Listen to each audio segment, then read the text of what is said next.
Morse's Greatest Mystery and Other Stories by Colin Dexter. Read by Samuel West. As Good as Gold. Whereby are given unto us exceeding great and precious promises, that by these ye might be partakers of the divine nature, having escaped the corruption that is in the world. 2 Peter chapter 1 verse 4. 1. Admiring friend. My, that's a beautiful baby you have there. Mother. Oh, that's nothing. You should see his photograph. Anon. Chief Superintendent Strange took back the snapshot of grandson number 1, 2 years 3 months, and lovingly looked at the lad once more.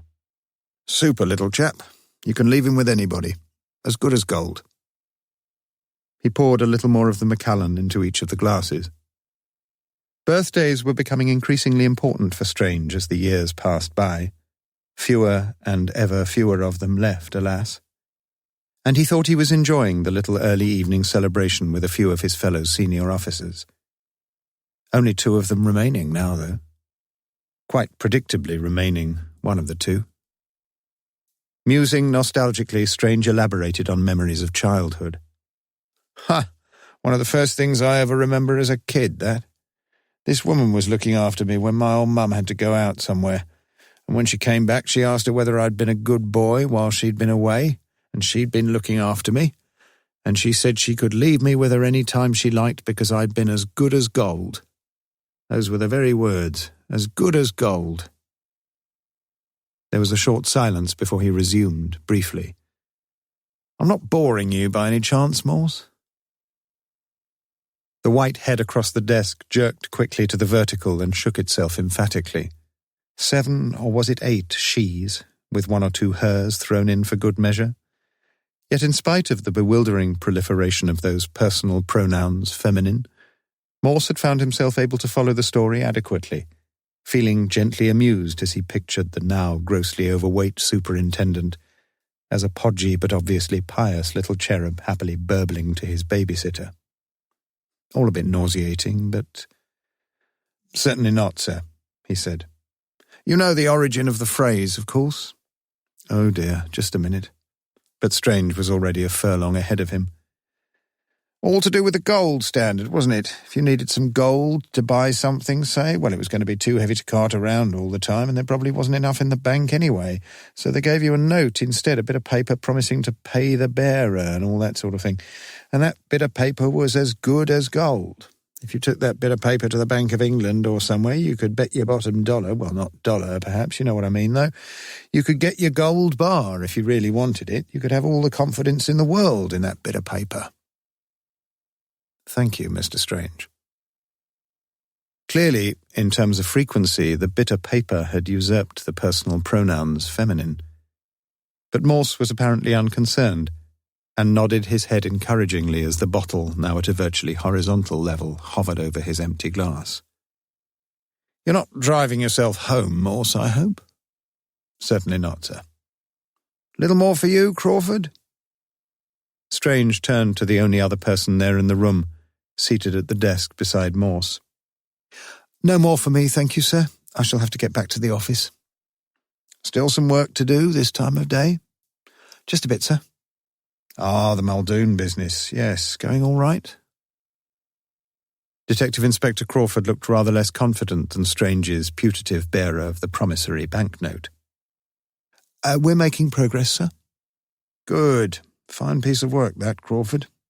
Aggregation, accumulation of evidence, that's what it's all about, isn't it? I know we've got a few smart Alecs like Morse here who, with all that top-of-the-head stuff, but real police work's just honest graft, isn't it? And I mean honest. We're winning back a lot of public support, that's for sure. We've taken a few knocks recently, of course we have. Bad apples, 1 or 2 in every barrel. In every profession. Not here, though. Not in our patch, Morse? Certainly not, sir. Above suspicion, that's what we've got to be. Compromise on the slightest thing and you're on the slope, aren't you? On the slippery slope down to... Strange gulped back a last mouthful of malt, clearly the name to be found at the bottom of the said slope temporarily eluding him. It was time to be off home. Almost. No, you can't afford to start on that.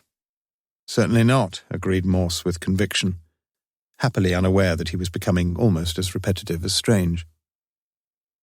It's just like Caesar's wife, isn't it? Caesar's wife must be above suspicion. You'll remember that, Morse. You were a classics man.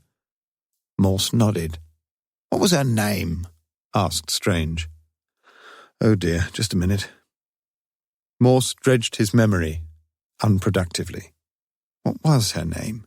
She'd been accused, he remembered, of some extramarital escapade, and Caesar had divorced her on the spot, not because he thought she was necessarily guilty, but because he couldn't afford to have a wife even suspected of double-dealing. Well, that's what Caesar said. Like as not, he was probably just fed up with her, had some woman on the side himself. What was her name? Pomponia, supplied Crawford. Mentally, Morse kicked himself. Of course it was. You all right, Morse? Strange looked anxiously over his half-spectacles like a schoolmaster disappointed in a star pupil. Not had too much booze, have you? Certainly not, sir. You know, Strange sat back expansively in his chair, fingers laced over his great paunch. You're a couple of good men, really. I know you may have cut a few corners here and there, bypassed a few procedures, but we've none of us ever lost sight of what it's really all about, have we? The police force. Integrity, fairness, honesty. Then after a deep breath, an impressive heptasyllabic finale, incorruptibility. The super had sounded fully sober now, and had spoken with a quiet, impressive dignity. He rose to his feet, and his fellow officers did the same. In the corridor outside, as they walked away from Strange's office, Crawford was clearly agitated. Can I speak to you, Morse? It's very urgent. 2. How did you get your wooden leg? Silas Wegg replied tartly to this personal inquiry. In an accident. Charles Dickens, our mutual friend.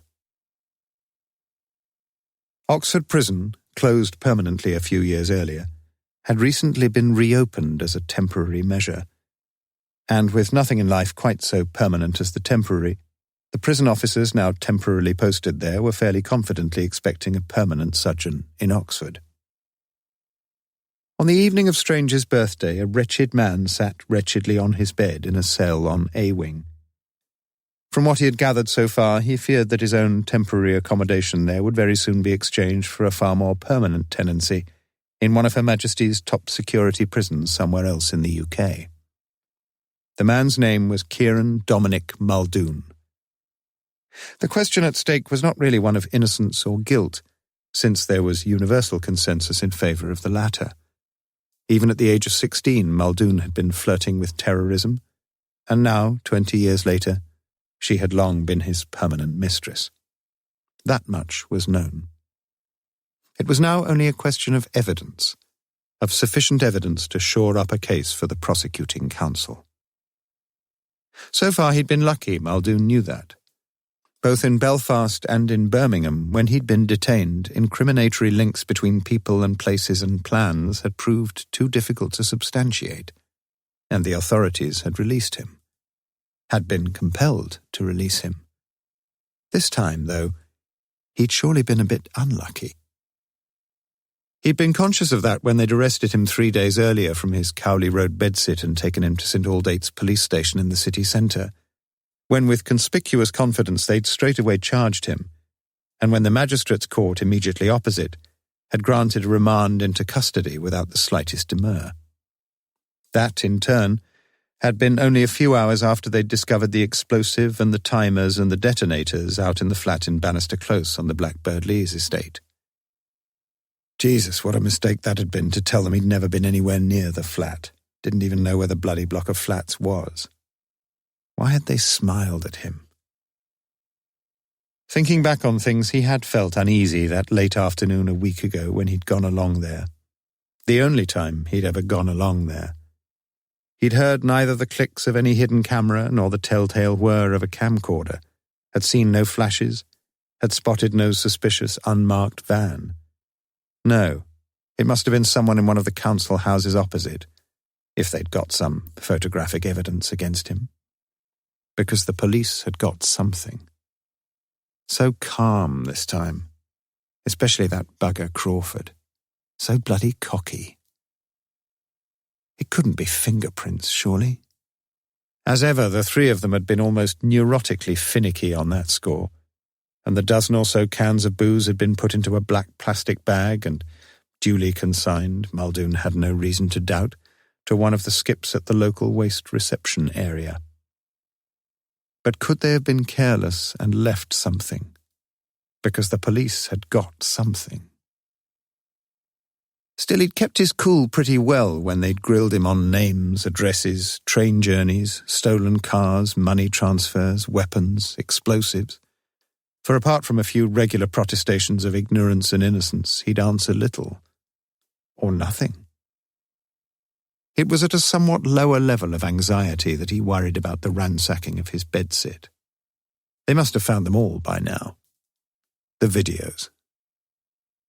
Ever since he could remember, Muldoon had been preoccupied with the female body, in which, as he well knew, he joined the vast majority of the human race masculine and some significant few of the human race feminine. But in his own case, the preoccupation was extraordinarily obsessive and intense, and intensifying as the years passed by, frequently satisfied, oh yes, yet ever feeding, as it were, upon its own satiety. Only 13 he had been when the hard-eyed woman had ushered him through into the darkened warmth of the cinema, where as he groped for a seat, his young eyes had immediately been transfixed upon the luridly pornographic exploits projected on the screen there. His whole being jerked into an incredible joy. Since he'd been in Oxford, 3 months now, he'd learned that the boss of the Bodleian Library was entitled to receive a copy of every single book published in the UK. And in his own darkly erotic fancies, Muldoon's idea of heaven was easily conceived.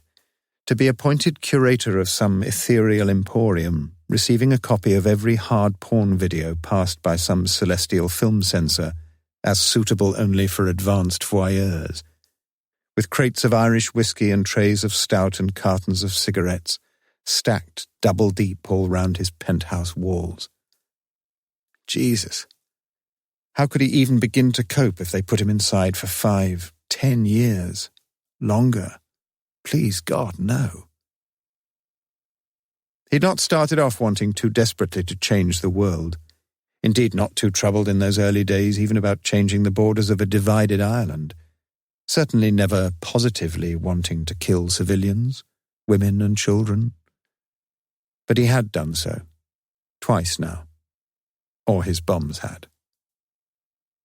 He rose from his bed, lit another cigarette, and with the aid of an elbow crutch stomped miserably around the small cell.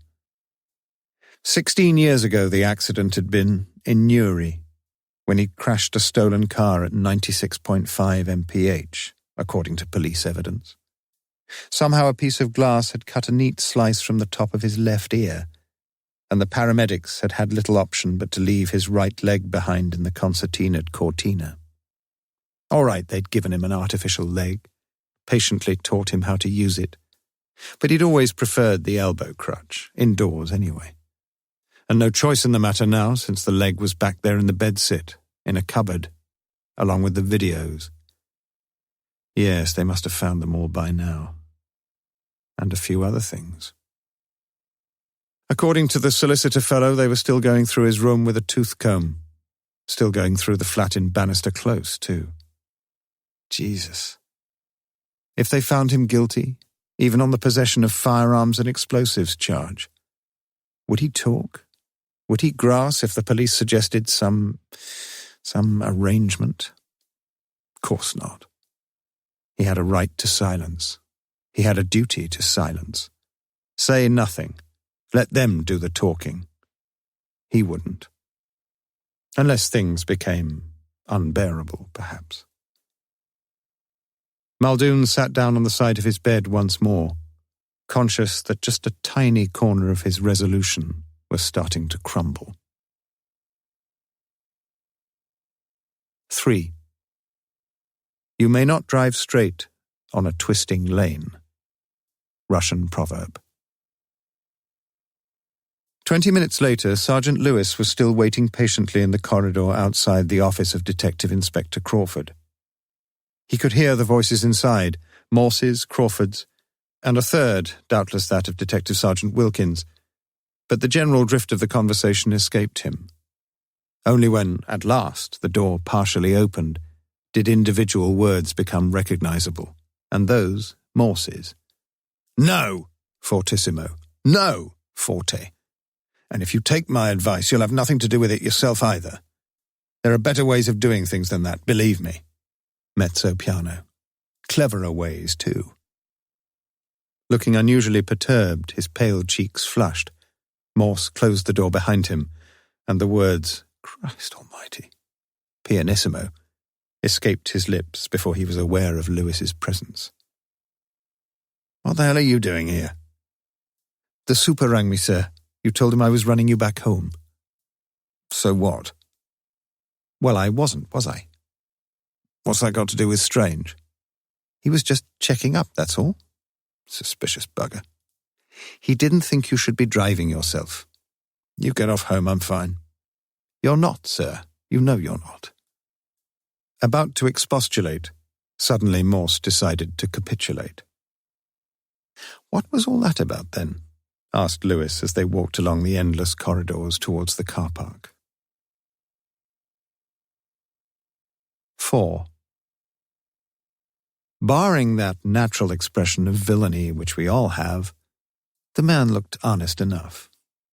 Mark Twain. Behind them in Crawford's office, Sergeant Wilkins gave vent to his exasperation. "A stuffed prick is what he's getting." "That's unfair," said Crawford quietly. "But he doesn't seem to understand. We're not really planting evidence at all, are we? We've got the bloody evidence. It was all there." "Was all there," agreed Crawford dejectedly. "How bloody unlucky can you get in life?" Crawford was silent. You still going ahead with things, sir?" "Look, I'll never let Muldoon off the hook now. I'll do anything to see that murderous sod behind bars." "Me too, you know that." "It's just that I'd have been happier in my own mind if Morse had been with us. He worries me, you see.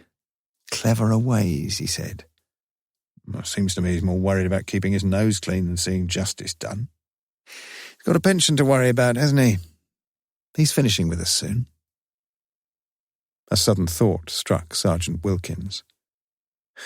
He wouldn't say anything about it, would he?" "Morse? Oh, no. Some people blab a bit, especially when they've had a drop too much to drink." "Not Morse. He's never had too much to drink anyway, not as he sees things." "Not much help, though, is he?" "No, and I'm disappointed about that, but—" "But what, sir?" Crawford took a deep breath. "It's just that, well, I found it moving, what he said just now. You know, what he thought about what was valuable, what was important in life. The super was saying exactly the same thing, really, but I don't know, compared with Morse, he sounded sort of all big words and bullshit." "Instead of all little words and horse piss." "You've got him wrong, you know. He's a funny bugger, I agree, but there's a big streak of integrity somewhere in Morse." "Perhaps so. Perhaps I'm being very unfair." Crawford rose to his feet. "Not very unfair. Don't be too hard on yourself. Let's just say he's a stuffed shirt, shall we? That'd be a bit fairer than what you just called him." 5. The colleague may be exceptionally thick-headed, like Watson. Julian Simmons, Bloody Murder. The sole trouble with malt whisky, Morse maintained, was that it left one feeling rather thirsty, and he insisted that if Lewis really wished to learn what had transpired in Crawford's office, it would have to be over a glass of beer. Thus it was that 10 minutes after being driven from Kidlington Police HQ, Morse sat drinking a Lewis-purchased pint at the King's Arms in Banbury Road and spelling out Crawford's unhappy dilemma. Following information received, a flat in Bannister Close had been under police surveillance for several weeks. Patients had been rewarded gradatim, and a dossier of interesting, suggestive, and potentially incriminating evidence had been accumulated. At intermittent periods, the flat, it was believed, served in 3 separate capacities. First, as a meeting house for members of a terrorist cell, suspected of being responsible for the 2 recent bombing incidents in Oxford. Second, as a storehouse for explosive and bomb-making equipment. Third, as a safe house for any other member of the group on the run from elsewhere in the UK. For the police to rush in where hardened terrorists were so fearful of treading would have been to miss a golden opportunity of smashing an entire cell and of arresting its ringleaders. But perforce this softly policy had been rescinded on the specific orders of the Home Office, following hot intelligence that a big step-up in terrorist activity was scheduled for mainland Britain in the spring. Damage limitation, that was the buzz phrase now. All very well waiting patiently to net some of the big fish, very laudable too, but no longer justifiable in terms of potential civilian casualties. Hence the slightly precipitate actions taken. First, the raiding of the flat, empty of people, yet full enough of explosive materials, bombing equipment and fingerprints. Secondly, the arrest of Kieran Dominic Muldoon, the only one of the shadowed terrorists who had established himself as of fixed address in the city of Oxford. Not the best of outcomes, certainly, since the other birds had by now abandoned their nests, as they would have done in any case unless they had been cornered en bloc, or unless Kieran Muldoon could now be persuaded in some way. Bribed, cajoled, decoyed, lured, trapped into betraying the whereabouts of his fellow fanatics. For example, there were 2 other properties being watched, one in Jericho, one out on the Botley Road. There had been some little disappointment about the contents of Muldoon's own small living quarters in the Cowley Road. A technical manual on bomb-making, though, and some dozens of addresses, code names, telephone numbers. Almost enough evidence there, and all duly impounded and documented and dispatched for forensic tests and all the rest of it. And finally, of course, to be exhibited. And, in addition to all this, 2 little solidly connecting links between Muldoon's bedsit and Bannister Close. 2 little beauties. The first, a can of Beamish stout found under a sofa in the flat at Bannister Close, with Muldoon's fingerprints daubed all over it. The second, a photograph of Muldoon himself climbing the outside iron staircase leading up to the balconied first floor there. An unequivocal, unambiguous photograph, both of the place, yes, and of the man, with the left side of his face in profile, and a splendid view of that unmistakable ear, a segment sliced so neatly from the top. In addition, the police had a taped interview with Muldoon as well as a signed statement, the latter containing a firm denial of his ever having been at the Blackbird Lees estate, let alone in Bannister Close. Every procedure had been scrupulously followed from the start. A comprehensive register of exhibits had been typed out and checked. The key continuity in the handling of these exhibits had been meticulously maintained, and the exhibits officer appointed was an experienced man, fully conversant with his specific responsibilities. Everything hunky-dory, Lewis. Except, don't tell me they've lost something. Not they, he. The photo. And the can. Bloody hell, who was he? Who is he? Watson. Detective Constable Watson. Poor chap. Morse grinned feebly. Perhaps he never should have been a detective, not with a name like that. How did he come to lose? Ah, that's the good news, Lewis. He's not exactly lost them at all, so he says. What's the bad news, then? The bad news is he can't find them, nor can 6 other people who've been through everything umpteen times. Lewis, a man who swore very rarely, surprised his chief a second time. Bloody hell. And Crawford, my colleague and former friend Crawford, you'll never believe this, is planning to put them both back on the exhibits register, the can and the photo. How on earth does he think? Well, that's where he thought I might come in. Well, you can't really blame him too much, perhaps. Morse looked up in amazement, his blue eyes penetratingly fierce upon those of his subordinate. He spoke in a chilling hiss. What did you say? Lewis sought to stand his ground. It's not as if he was fabricating the evidence, is it, sir? Morse exploded now, and several other customers turned round as they heard his furious rejoinder. What the hell is it, then, if it isn't fabrication? Come on, man, for Christ's sake, tell me what you think it bloody well is. Lewis was badly taken aback. The blood had drained from his cheeks, and he could make no answer. Facilis descensus averno, mumbled Morse. Pardon, sir? Forget it, and take me home. Morse drained his beer and banged his glass down heavily on the table. There was a supremely awkward silence between the two of them until the car pulled into Morse's parking space outside his North Oxford flat. Then it was Lewis who spoke. Inspector Crawford, he said slowly and quietly, was very kind to me when I first came to HQ, a couple of years before I knew you. He's a good man. He wouldn't do anything that was basically unfair. I know that. So, if you will, sir, I want you to do me a big favour.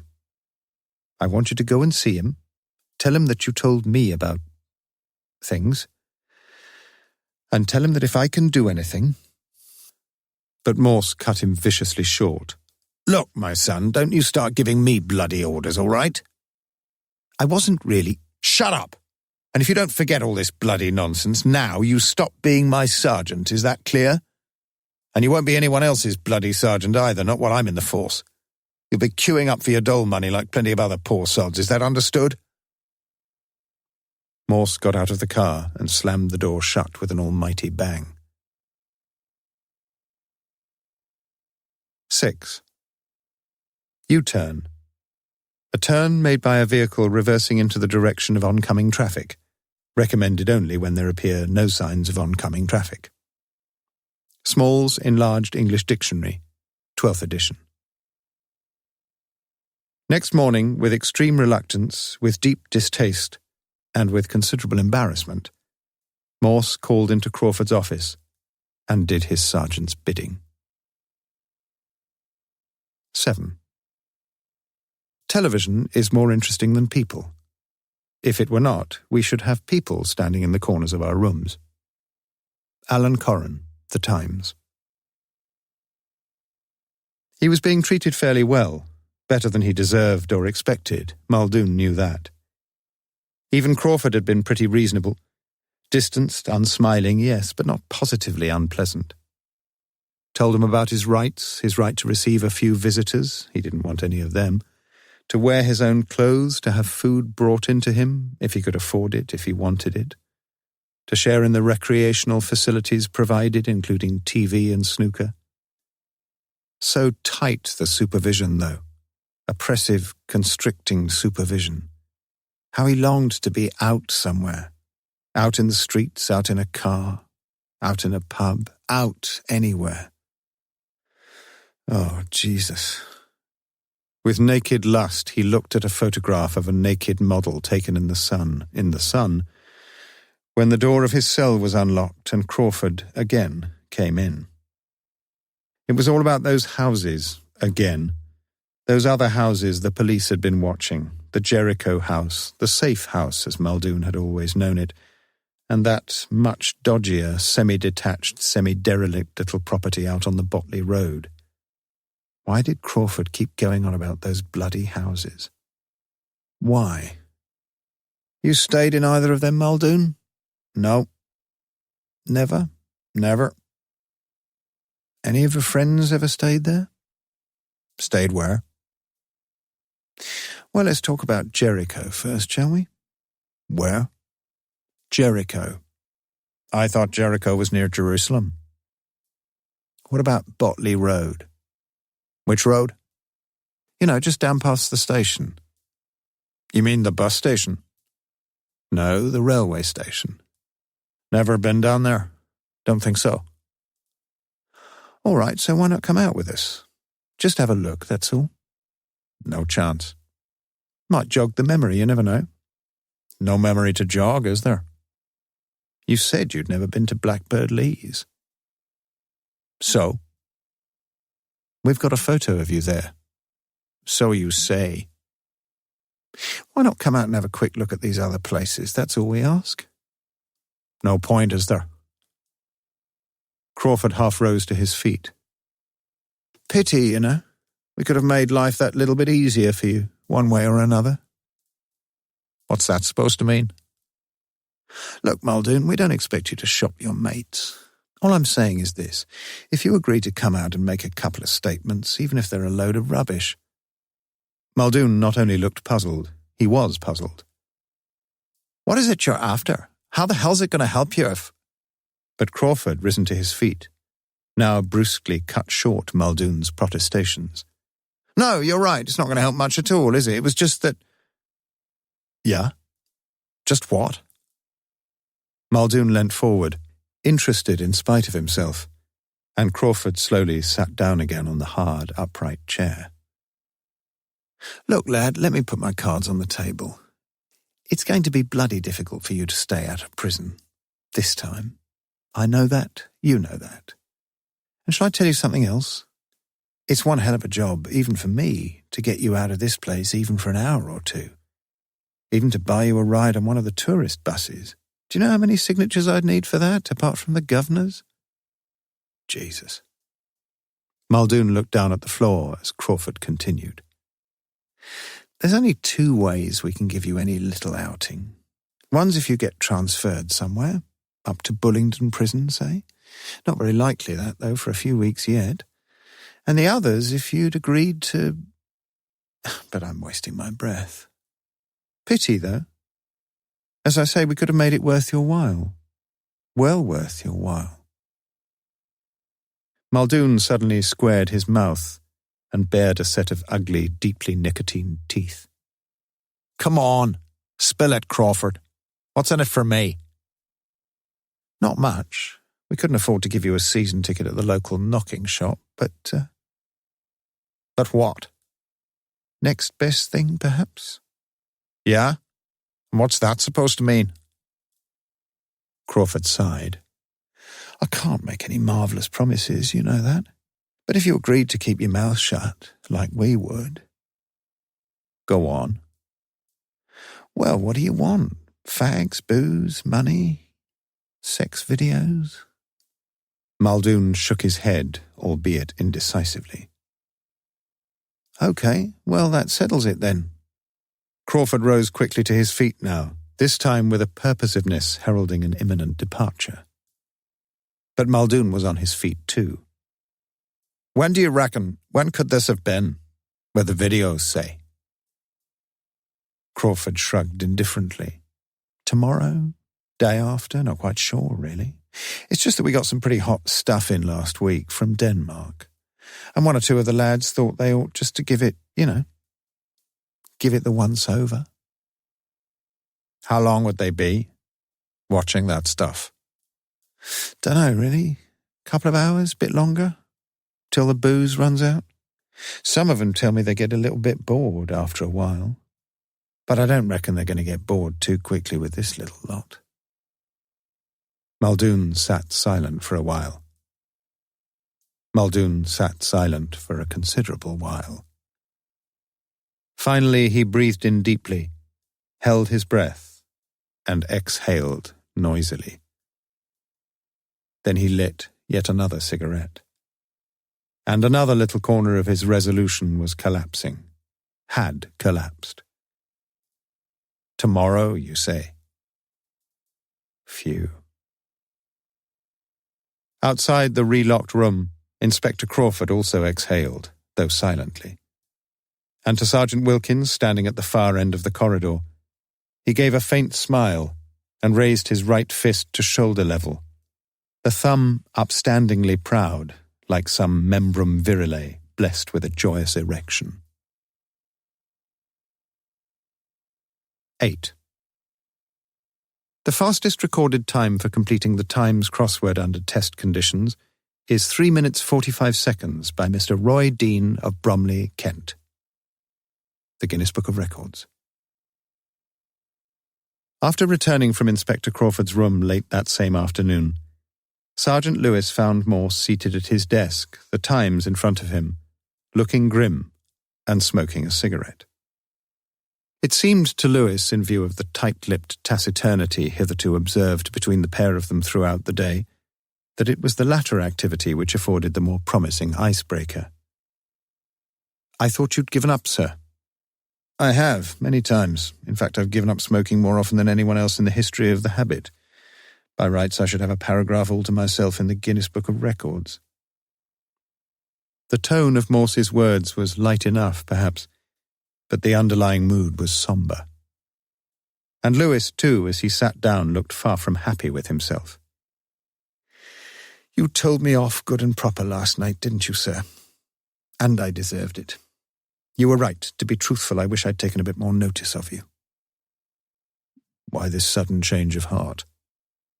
"Well, it's getting all a bit involved and underhand." "Dishonest?" "Yes. And messy." The hard lines on Morse's face relaxed somewhat. "You can hardly expect the sort of classical economy and purity of line you get when you're working with me. Crawford's a cretin, that's common knowledge, isn't it?"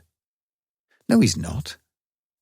It's just that, well, I don't honestly think he's all that bright." "Your judgment is reasserting itself, Sergeant." Lewis was silent. "Come on. You know you're dying to tell me all about it." "I thought you didn't want anything to do with it." "How right you are," snapped Morse bitterly. He got up and took his mackintosh off its peg. A persistent drizzle had stippled the window that looked out over the car park, a window through which Lewis had so often seen Morse gazing as he grappled in his mind with the problems of a case. Saw him so gazing now, but only for a few seconds before he put on his mackintosh and walked to the door. "Make sure you lock up. If there's some crook around preparing to pinch an empty can of Beamish, what the hell's he going to do with my Glenfiddich? Good night." The door slammed and Morse was gone. But Lewis heard no footsteps along the corridor, and 20 seconds later the door reopened slowly and Morse stepped back into his office. "It would help, Lewis, wouldn't it, if you told me what's worrying you?" "Yes," replied Lewis simply. "You should have told me earlier." "You looked, well, pretty grim, sir." "What? Oh, that was just me, not you. 6 minutes, to the second almost, with the crossword. Would have been just about the record, except for one clue. I couldn't do 14 across, still can't do bloody 14 across." "Shall I have a look at it?" "You? Fat lot of use that'd be." Lewis looked down at the threadbare patch of off-white carpet on his own side of Morse's desk. "If you could spare 5 minutes, sir, I'd feel a lot happier." Morse took off his mackintosh, replaced it on its peg, and resumed his seat in the black leather armchair behind his desk. 9. Now faith is the substance of things hoped for, the evidence of things not seen. Hebrews chapter 11, verse 1. As Morse now began to see, Crawford's scheme hardly matched the strategic genius of Napoleon at Austerlitz or NASA in planning one of its moon missions. At 20:30, an hour after lighting up time on Thursday the 31st of March, Muldoon, handcuffed to a police officer, his head concealed from any inquisitive public or press intrusion beneath a grey prison blanket, would be taken from Oxford Prison in an unmarked police van. The outing had already been sanctioned, no problem, in pursuance of corroborative or associative evidence. No one had ever understood this long-winded phrase, yet it had the merit of sounding most impressive. The prisoner would be taken first to Jericho, then to Botley, shown over the two properties in question, and invited, on each occasion, to make a brief statement. This, in truth, in the interests of verisimilitude only. Yet, as Crawford maintained, there was always just the possibility that Muldoon would say something of value. Prisoners had grassed in the past, prisoners would grass in the future. Thereafter, things would become a little more complicated. Muldoon would then be informed that the reward for his cooperation lay some 10 miles away along the A40, in a police house in Witney. In fact, the van would be driven out from Botley onto the Western Ring Road, and after a suitably convincing 10-mile detour, would land up in the Blackbird Leys estate on the eastern side of Oxford, beyond the Rover car plant at Cowley. At which point Crawford's careful, albeit clumsy, planning would enter its critical phase. The outward appearance of Bannister Close might well be fairly familiar to Muldoon. Although he had visited the flat only once, as it appeared, there was the real possibility that he might recognize some aspect of the block, its architectural style, its black-painted balcony, the colours of its doors and windows, even in semi-darkness. And no risks could be taken. Therefore, Muldoon, still handcuffed, would be dropped off at the rear of the block, where a main road ran behind the back of the properties. In the interests of public safety, a 5-foot fence of vertical wooden slats had been erected to separate this road from Bannister Close.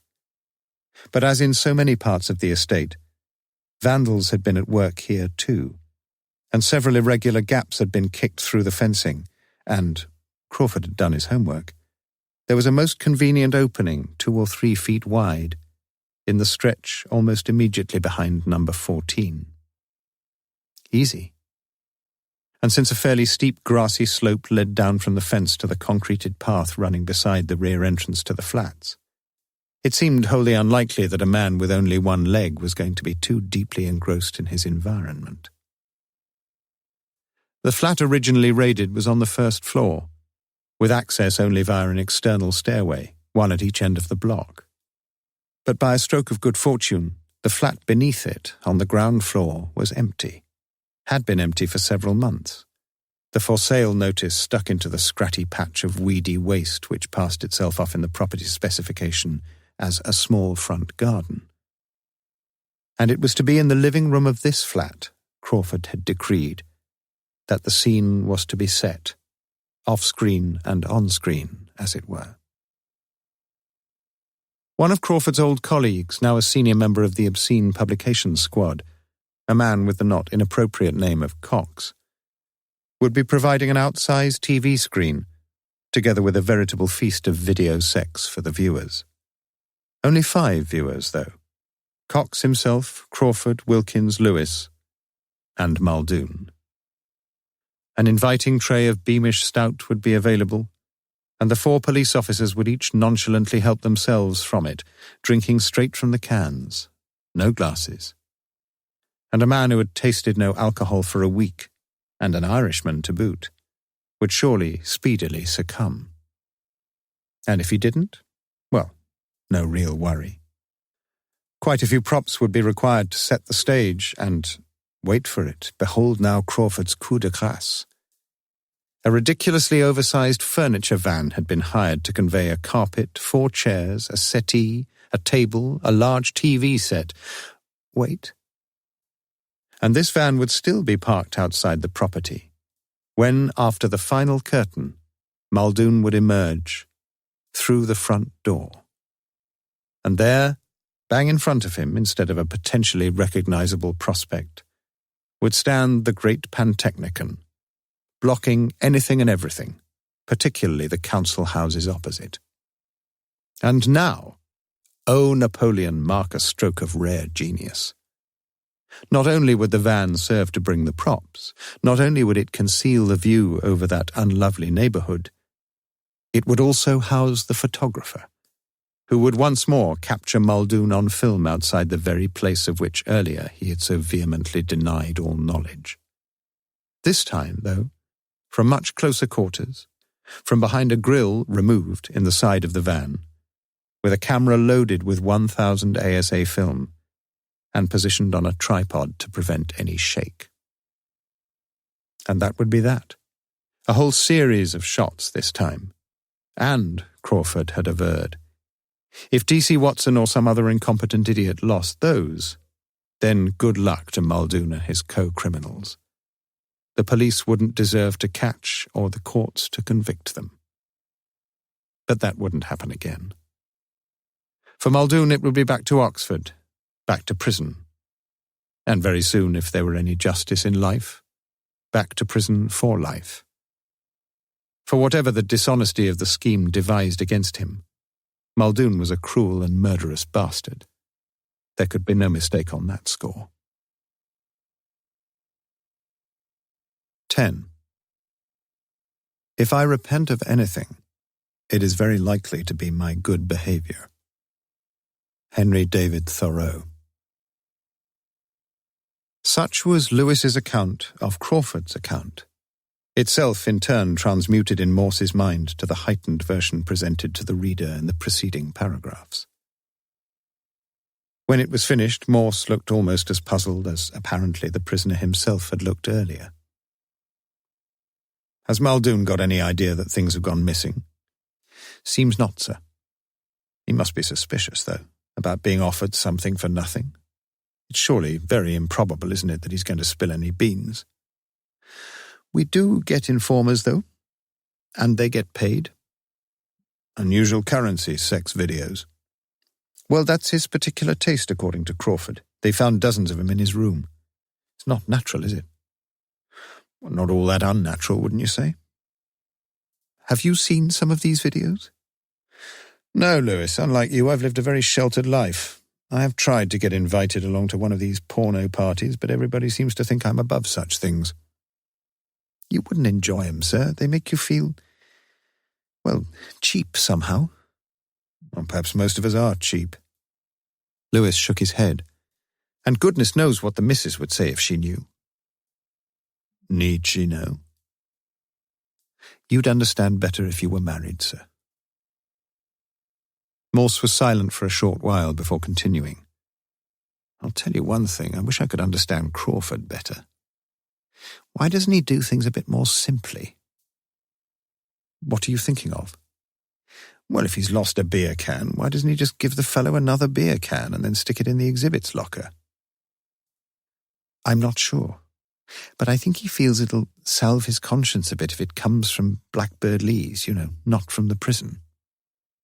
What's the difference? It's dishonest either way. You'd have to ask Crawford that, I don't know. And why not just fiddle the photo? I know a Spanish chap named McSevish. Spanish with a name like that? Like you, Lewis, I am not privy to some of the greater mysteries in life. All I know is that the chap's a wizard with a camera. He can stick a ghost in the middle of a group photograph, all that sort of fake stuff.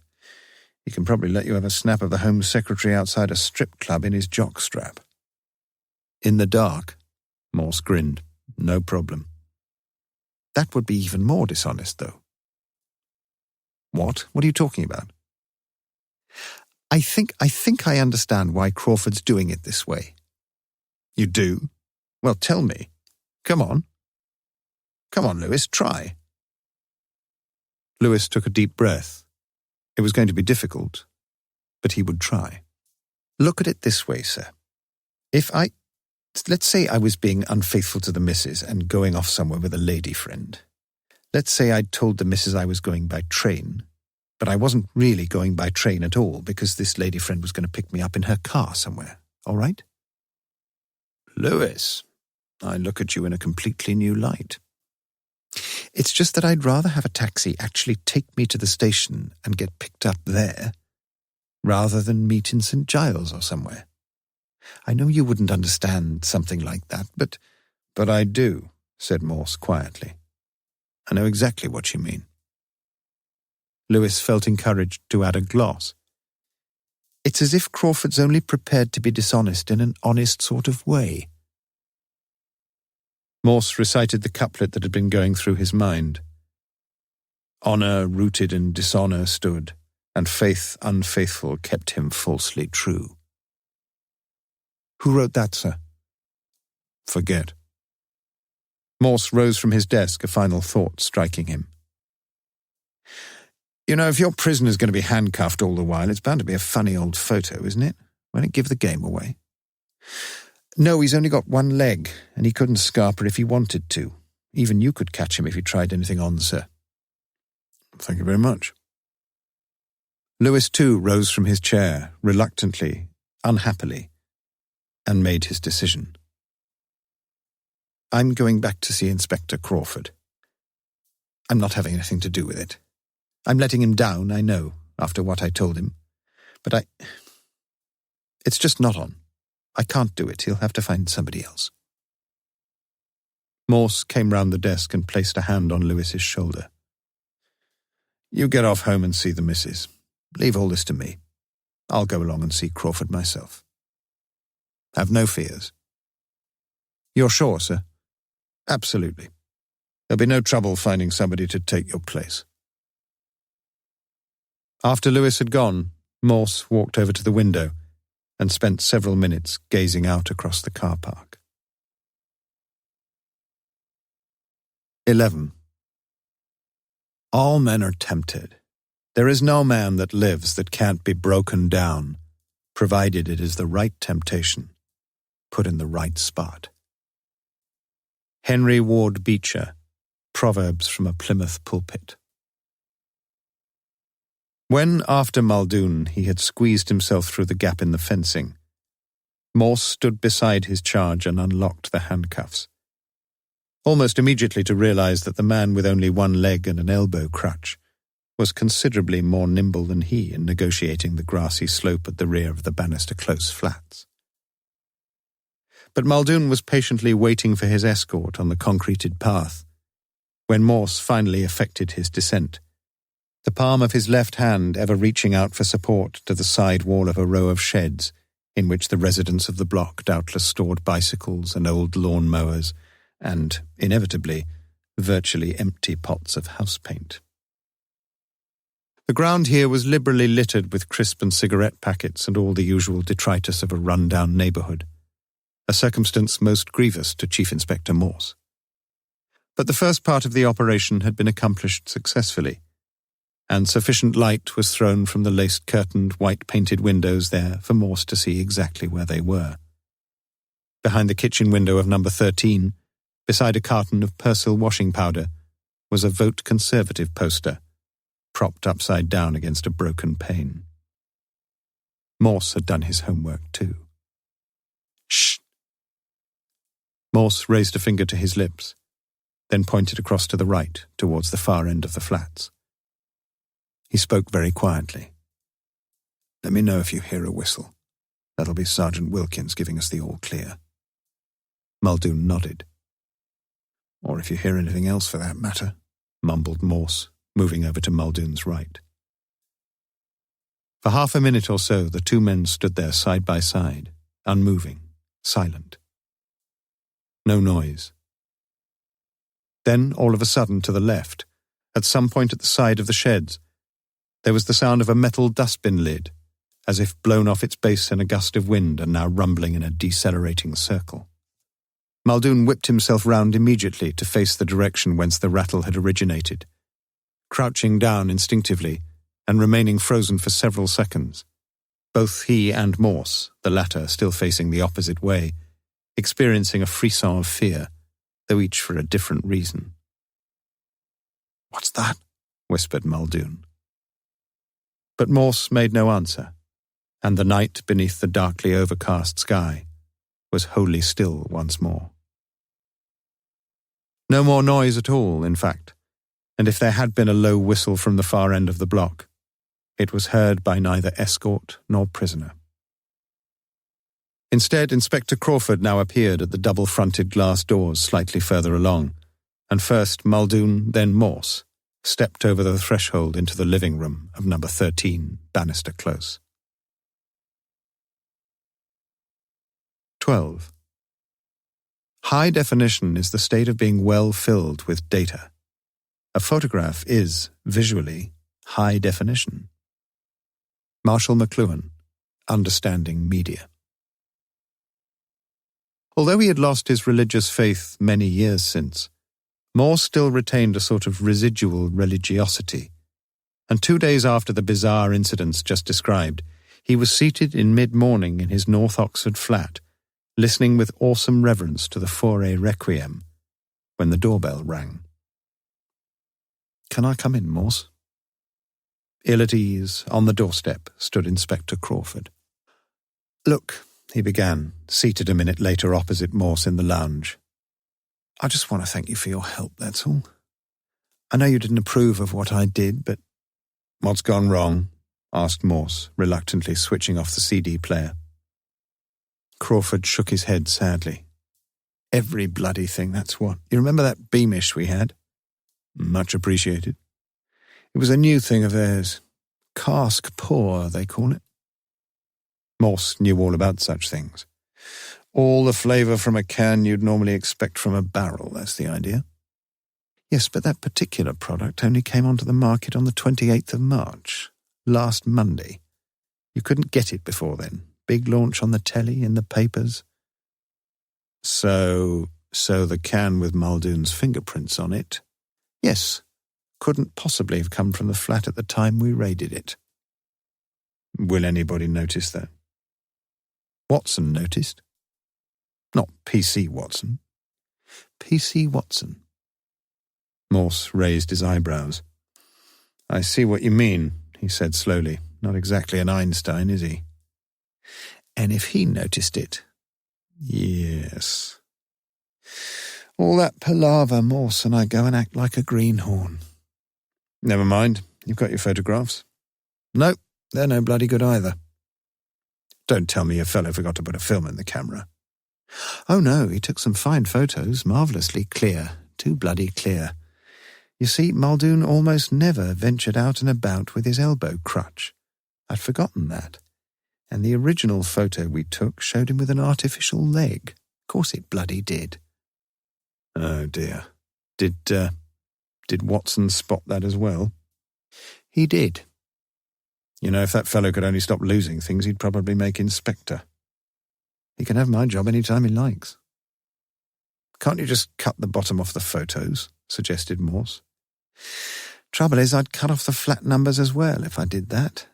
The way they've turned out, then they might just as well have been taken in Timbuktu as in Bannister Close." "I take your point," said Morse. "Anyway, I didn't come here to burden you with my troubles. As I say, I just wanted to thank you in person. I didn't want to say anything over the blower. Can't be too careful. So if we can just, well, draw a veil over things. And I'm sorry I've been such a cretin." Morse got to his feet and stood in front of Crawford. "Don't say that." He spoke in a kindly fashion, oblivious, it appeared, that this was the self-same word he'd used so recently himself to describe his fellow officer. "You could do with a drink." "I could do with two," corrected Crawford. Morse went to his drinks cabinet and took out the Glenfiddich, at the same time switching on again, albeit softly, the In Paradisum from the Fauré Requiem. 13. I am a camera with its shutter open, quite passive, recording, not thinking. Christopher Isherwood, Goodbye to Berlin. 4 days later, on Wednesday the 6th of April, an oblong buff envelope, "Please do not bend," arrived by registered delivery at the Thames Valley Police HQ, addressed to Chief Inspector Morse. Inside the envelope, together with 2 very glossy black and white photographs, was an invoice and a letter. "Morse, old boy. Sorry about the delay, Easter post and all that. Not bad, are they? Check, please, as per invoice ASAP. No extra fee charged for knocking over that bloody dustbin. What will you think of next? Pity I couldn't get the crutch in, he'd turned too far round. Interesting configuration of the left ear, though. I trust you'll approve of the topographically recognisable setting, your specification. In fact, the capsized Tory poster is a nice little prop, don't you reckon? By the way, what the hell are they doing voting Tory down there? Yours I, Manuel McS. P.S. Did I mention the cheque? ASAP. Morse looked at the two photographs, and like the Almighty surveying one of his acts of creation, he saw that they were good. He reached for the phone and rang Inspector Crawford to tell him of his 11th hour reprieve, soon learning from Sergeant Wilkins that Crawford had just been called in to see Strange. He'd passed the message on, though. 14. Confessions are good for the soul, but bad for the reputation. Thomas Robert Dewar. When half an hour later Crawford came in, Morse reached into a drawer for the envelope. But it was Crawford, looking preternaturally pleased with himself, who immediately seized the initiative. I was just going to call you. You'll never guess what's happened. Watson's unearthed his lost exhibits. Better than that. They've just appointed P.C. Watson Chief Constable. Crawford blurted it out. Muldoon. He's changed his plea through his lawyer. He's pleading guilty as charged on all counts, and he's come clean on the Jericho and Botley places. Very interesting what he's told us about them. Complete change of heart, that's what he's had, Muldoon, with the encouragement of some, one or two little privileges. Well done, said Morse, quietly slipping the envelope back into its drawer. And Strange. He's over the moon. Everybody'll be pleased. Lucky, though, wasn't I? Said Crawford reflectively. We all deserve a little bit of luck now and then, said Morse.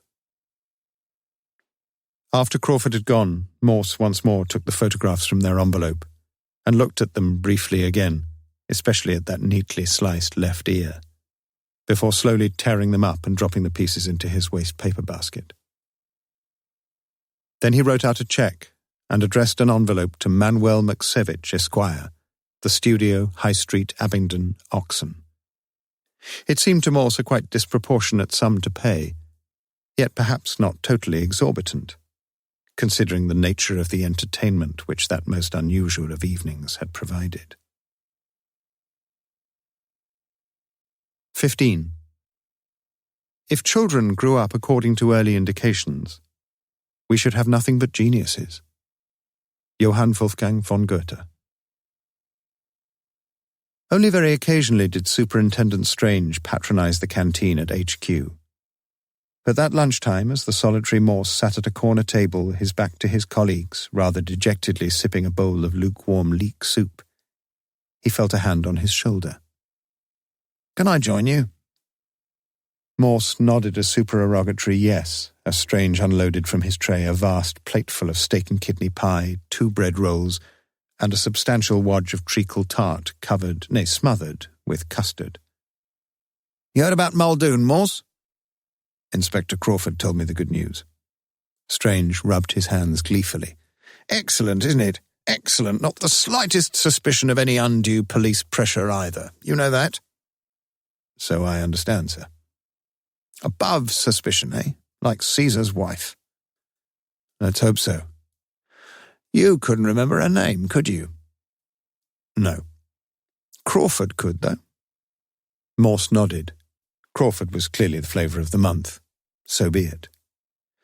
You're not eating much? Queried Strange, forking another great gobbet of meat into his mouth. I'm not very hungry today. It's a wonder you're not in the pub, then. You're usually thirsty enough.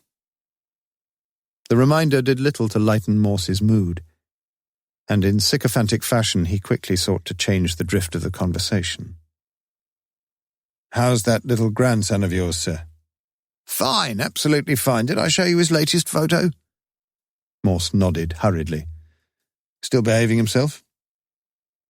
For a few seconds Strange looked slightly uneasy, before leaning over the almost empty plate of treacle tart, a mischievous glint in his eye. To tell you the truth, Morse, his mother rang us only last night.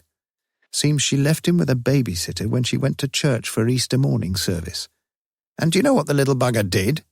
He went and bit the bloody babysitter's hand. It's just a temporary lapse, suggested Morse. Course it was. We can't be good all the time, can we? None of us can. Morse nodded slowly. No, sir. We all have the occasional moment when we're not particularly proud of ourselves. Strange appeared gratified by this latter sentiment, and after spooning up his last mouthful of custard, he sat back, replete and relaxed. Taking out his wallet, he extracted, just as he had done a week earlier, the latest snapshot of grandson number 1, 2 years, 3 months. Super little chap, Morse. You can leave him with anybody. Well, almost anybody. As good as gold. Almost. As if with mutual understanding, the two policemen looked at each other then and smiled. Morse's greatest mystery. Hello, growled Scrooge in his accustomed voice as near as he could feign it. What do you mean by coming here at this time of day? Dickens, A Christmas Carol. He had knocked diffidently at Morse's North Oxford flat. Few had been invited into those book-lined, Wagner-haunted rooms, and even he, Sergeant Lewis, had never felt himself an over-welcome guest, even at Christmas time.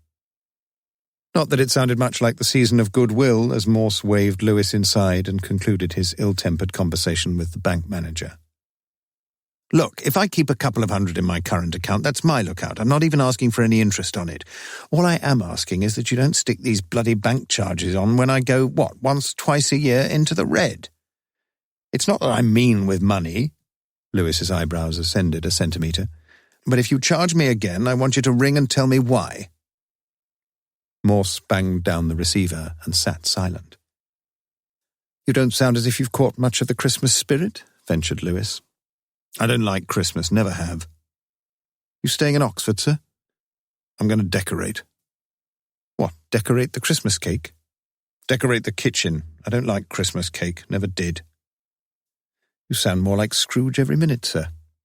And I shall read a Dickens novel. I always do over Christmas. Reread, rather. If I were just starting on Dickens, which one? I'd put Bleak House first, Little Dorrit second.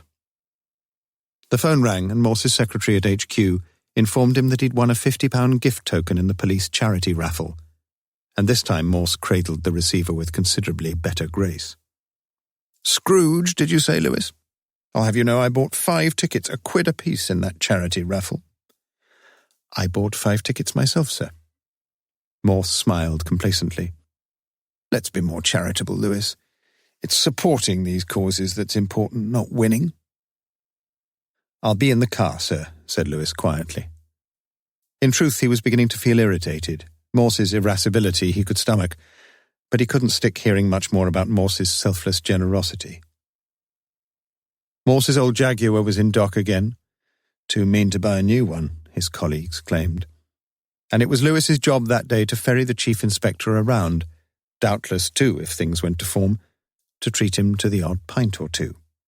Which indeed appeared a fair probability, since Morse had so managed things on that Tuesday morning that their arrival at the George would coincide with opening time. As they drove out past the railway station, Lewis told Morse what he'd managed to discover about the previous day's events. The patrons of the George had amassed £400 in aid of the Littlemore Charity for Mentally Handicapped Children, and this splendid total was to be presented to the charity's secretary at the end of the week, with a photographer promised from the Oxford Times to record the grand occasion.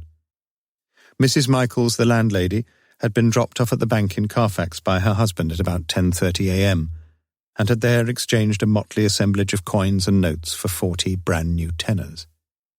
After this, she had bought several items, including grapes for a daughter just admitted to hospital, before catching a minibus back home, where she had arrived just after midday. The money, in a long white envelope, was in her shopping bag together with her morning's purchases. Her husband had not yet returned from the cash-and-carry stores, and on re-entering the George via the saloon bar, Mrs. Michaels had heard the telephone ringing. Thinking that it was probably the hospital, it was, she had dumped her bag on the bar counter and rushed to answer it. On her return, the envelope was gone. At the time of the theft, There had been about 30 people in the saloon bar, including the regular OAPs, the usual cohort of pool-playing unemployables, and a pre-Christmas party from a local firm. And yes, from the very beginning, Lewis had known that the chances of recovering the money were virtually nil. Even so, the 3 perfunctory interviews that Morse conducted appeared to Lewis to be sadly unsatisfactory. After listening a while to the landlord's unilluminating testimony, Morse asked him why it had taken him so long to conduct his business at the Cash and Carry, and although the explanation given seemed perfectly adequate, Morse's dismissal of this first witness had seemed almost offensively abrupt. And no man could have been more quickly or more effectively antagonized than the temporary barman on duty the previous morning, who refused to answer Morse's brusque inquiry about the present state of his overdraft. What, then, of the attractive auburn-haired Mrs. Michaels? After a rather lopsided smile had introduced Morse to her regular, if slightly nicotine-stained teeth, that distressed lady had been unable to fight back her tears as she sought to explain to Morse why she'd insisted on some genuine notes for the publicity photographer instead of a phonily magnified cheque. But wait. Something dramatic had just happened to Morse. Lewis could see that. As if the light had suddenly shined upon a man that hitherto had sat in darkness. He, Morse, now asked, amazingly, whether by any chance the good lady possessed a pair of bright green high-heeled leather shoes. And when she replied that yes, she did, Morse smiled serenely, as though he had solved the secret of the universe, and promptly summoned into the lounge bar not only the 3 he'd just interviewed, but all those now in the George who had been drinking there the previous morning. As they waited, Morse asked for the serial numbers of the stolen notes, and Lewis passed over a scrap of paper on which some figures had been hastily scribbled in blotchy biro. "For Christ's sake, man," hissed Morse, "didn't they teach you to write at school?" Lewis breathed heavily, counted to 5, and then painstakingly rewrote the numbers on a virginal piece of paper, 773741 to 773780. At which numbers Morse glanced cursorily before sticking the paper in his pocket and proceeding to address the George's regulars. He was virtually certain, he said, of who had stolen the money. What he was absolutely sure about was exactly where that money was at that very moment. He had the serial numbers of the notes, but that was of no importance whatsoever now. The thief might well have been tempted to spend the money earlier, but not any more. And why not? Because at this Christmas time, that person no longer had the power to resist his better self. In that bar, stilled now and silent as the grave itself, the faces of Morse's audience seemed mesmerized, and remained so as Morse gave his instructions that the notes should be replaced in their original envelope and returned, he cared not by what means, to Sergeant Lewis's office at Thames Valley Police HQ within the next 24 hours. As they drove back, Lewis could restrain his curiosity no longer. "You really are confident that—" "Of course." "I never seem to be able to put the clues together myself, sir." "Clues? What clues, Lewis? I didn't know we had any." "Well, those shoes, for example, how do they fit in?" "Who said they fitted in anywhere? It's just that I used to know an auburn-haired beauty who had six, Lewis, pairs of bright green shoes. They suited her, she said." "So they've got nothing to do with the case at all?" "Not so far as I know," muttered Morse. The next morning, a white envelope was delivered to Lewis's office, though no one at reception could recall when or whence it had arrived. Lewis immediately rang Morse to congratulate him on the happy outcome of the case. "There's just one thing, sir. I'd kept that scrappy bit of paper with the serial numbers on it, and these are brand new notes all right, but they're not the same ones." "Really?" Morse sounded supremely unconcerned. "You're not worried about it?" "Good Lord, no. You just get that money back to Ginger Knob at the George and tell her to settle for a jumbo cheque next time. Oh, and one other thing, Lewis. I'm on leave, so no interruptions from anybody, understand?" "Yes, sir. And, Happy Christmas, sir." "And to you, old friend," replied Morse quietly. The bank manager rang just before lunch that same day. "It's about the £400 you withdrew yesterday, Inspector. I did promise to ring about any further bank charges." "I explained to the girl," protested Morse. "I needed the money quickly." "Oh, it's perfectly all right, but you did say you'd call in this morning to transfer—" "Tomorrow. I'm up a ladder with a paintbrush at the moment." Morse put down the receiver and again sank back in the armchair with the crossword. But his mind was far away, and some of the words he himself had spoken kept echoing around his brain. Something about one's better self. And he smiled, for he knew that this would be a Christmas he might enjoy almost as much as the children up at Littlemore, perhaps. He had solved so many mysteries in his life. Was he now, he wondered, beginning to glimpse the solution to the greatest mystery of them all? Evans tries an O-level. Dramatis Personae.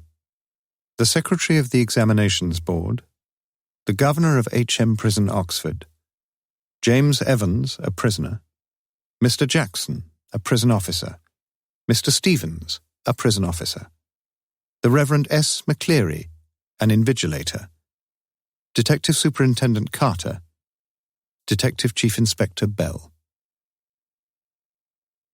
The unexamined life is not worth living. Plato. It was in early March when the Secretary of the Examinations Board received the call from Oxford Prison. "It's a slightly unusual request, Governor, but I don't see why we shouldn't try to help. Just the one fellow, you say?" "That's it. Chap called Evans. Started night classes in O-level German last September. Says he's dead keen to get some sort of academic qualification." "Is he any good?" "He was the only one in the class, so you can say he's had individual tuition all the time, really. Would have cost him a packet if he'd been outside." "Well, let's give him a chance, shall we?" "That's jolly kind of you. What exactly is the procedure now?" "Oh, don't worry about that. I'll be sending you all the forms and stuff. What's his name, you say? Evans?" "James Roderick Evans." It sounded rather grand. "Just one thing, Governor. He's not a violent sort of fellow, is he? I don't want to know his criminal record or anything like that, but—" "No, there's no record of violence. Quite a pleasant sort of chap, they tell me. Bit of a card, really. One of the stars at the Christmas concert. Imitations, you know, the sort of thing. Mike Yarwood stuff. No, he's just a congenital kleptomaniac, that's all." The Governor was tempted to add something else, but he thought better of it. He'd look after that particular side of things himself. "Presumably," said the Secretary, "you can arrange a room where—" "No problem. He's in a cell on his own. If you've no objections, he can sit the exam in there." "That's fine." "And we could easily get one of the parsons from St. Mary Mag's to invigilate, if that's—" "Fine, yes. They seem to have a hell of a lot of parsons there, don't they?" The two men chuckled good-naturedly, and the Secretary had a final thought. "At least there's one thing. You shouldn't have much trouble keeping him incommunicado, should you?" The Governor chuckled politely once more, reiterated his thanks, and slowly cradled the phone. Evans. Evans the Break, as the prison officers called him. 3 times he'd escaped from prison, and but for the recent wave of unrest in the maximum security establishments up north, he wouldn't now be gracing the Governor's premises in Oxford, and the Governor was going to make absolutely certain that he wouldn't be disgracing them. Not that Evans was a real burden, just a persistent, nagging presence. He'd be all right in Oxford, though. The Governor would see to that, would see to it personally. And besides, there was just a possibility that Evans was genuinely interested in O-level German. Just a slight possibility. Just a very slight possibility. At 8:30 p.m. on Monday the 7th of June, Evans's German teacher shook him by the hand in the heavily guarded recreational block just across from D-Wing. "Guten Glück, Herr Evans." "Pardon?" "I said good luck. Good luck for tomorrow." "Oh, thanks. Dankeschön." "You haven't a cat-in-hell's chance of getting through, of course, but—" "I may surprise everybody," said Evans. At 8:30 the following morning, Evans had a visitor. 2 visitors, in fact. He tucked his grubby string vest into his equally grubby trousers and stood up from his bunk, smiling cheerfully. "Morning, Mr. Jackson. This is indeed an honour." Jackson was the senior prison officer on D-Wing, and he and Evans had already become warm enemies. At Jackson's side stood Officer Stevens, a burly, surly-looking man, only recently recruited to the profession. Jackson nodded curtly. "And how's our little Einstein this morning, then?" "Wasn't he a mathematician, Mr. Jackson?" "He was a bloody kraut," snapped Jackson. Evans's quiet voice always riled him, and Evans's present insight into his own vast ignorance riled him even more. "I think he was a Jew, Mr. Jackson." "I don't give a monkey's fuck what he was, you scruffy sod." Scruffy was perhaps the right word. Evans's face was unshaven, and he wore a filthy-looking red and white bobble hat upon his head. "Give me a chance, Mr. Jackson. I was just going to shave when you bust in." "Which reminds me," Jackson turned his eyes on Stevens, "make sure you take his razor out of the cell when he's finished scraping that ugly mug of his, clear? One of these days he'll do us all a favour and cut his bloody throat." For a few seconds, Evans looked thoughtfully at the man standing ramrod straight in front of him, a string of Second World War medals proudly paraded over his left breast pocket. "Mr. Jackson, was it you who took my nail scissors away?" Evans had always worried about his hands. "And your nail file, you poncy twit." "Look!" For a moment, Evans's eyes smouldered dangerously, but Jackson was ready for him. "Orders of the governor, Evans." He leaned forward and leered, his voice dropping to a harsh, contemptuous whisper. "You want to complain?" Evans shrugged his shoulders lightly. The crisis was over. "You've got half an hour to smarten yourself up, Evans, and take that bloody hat off." "My hat?" Evans put his right hand lovingly on top of the filthy woolen and smiled sadly. "Do you know, Mr. Jackson, it's the only thing that's ever brought me any sort of luck in life. Kind of lucky charm, if you know what I mean. And today I thought, well, with my exam and all that." Buried somewhere in Jackson, beneath all the bluster and the bullshit, was a tiny core of compassion, and Evans knew it. "Just this once, then, Shirley Temple."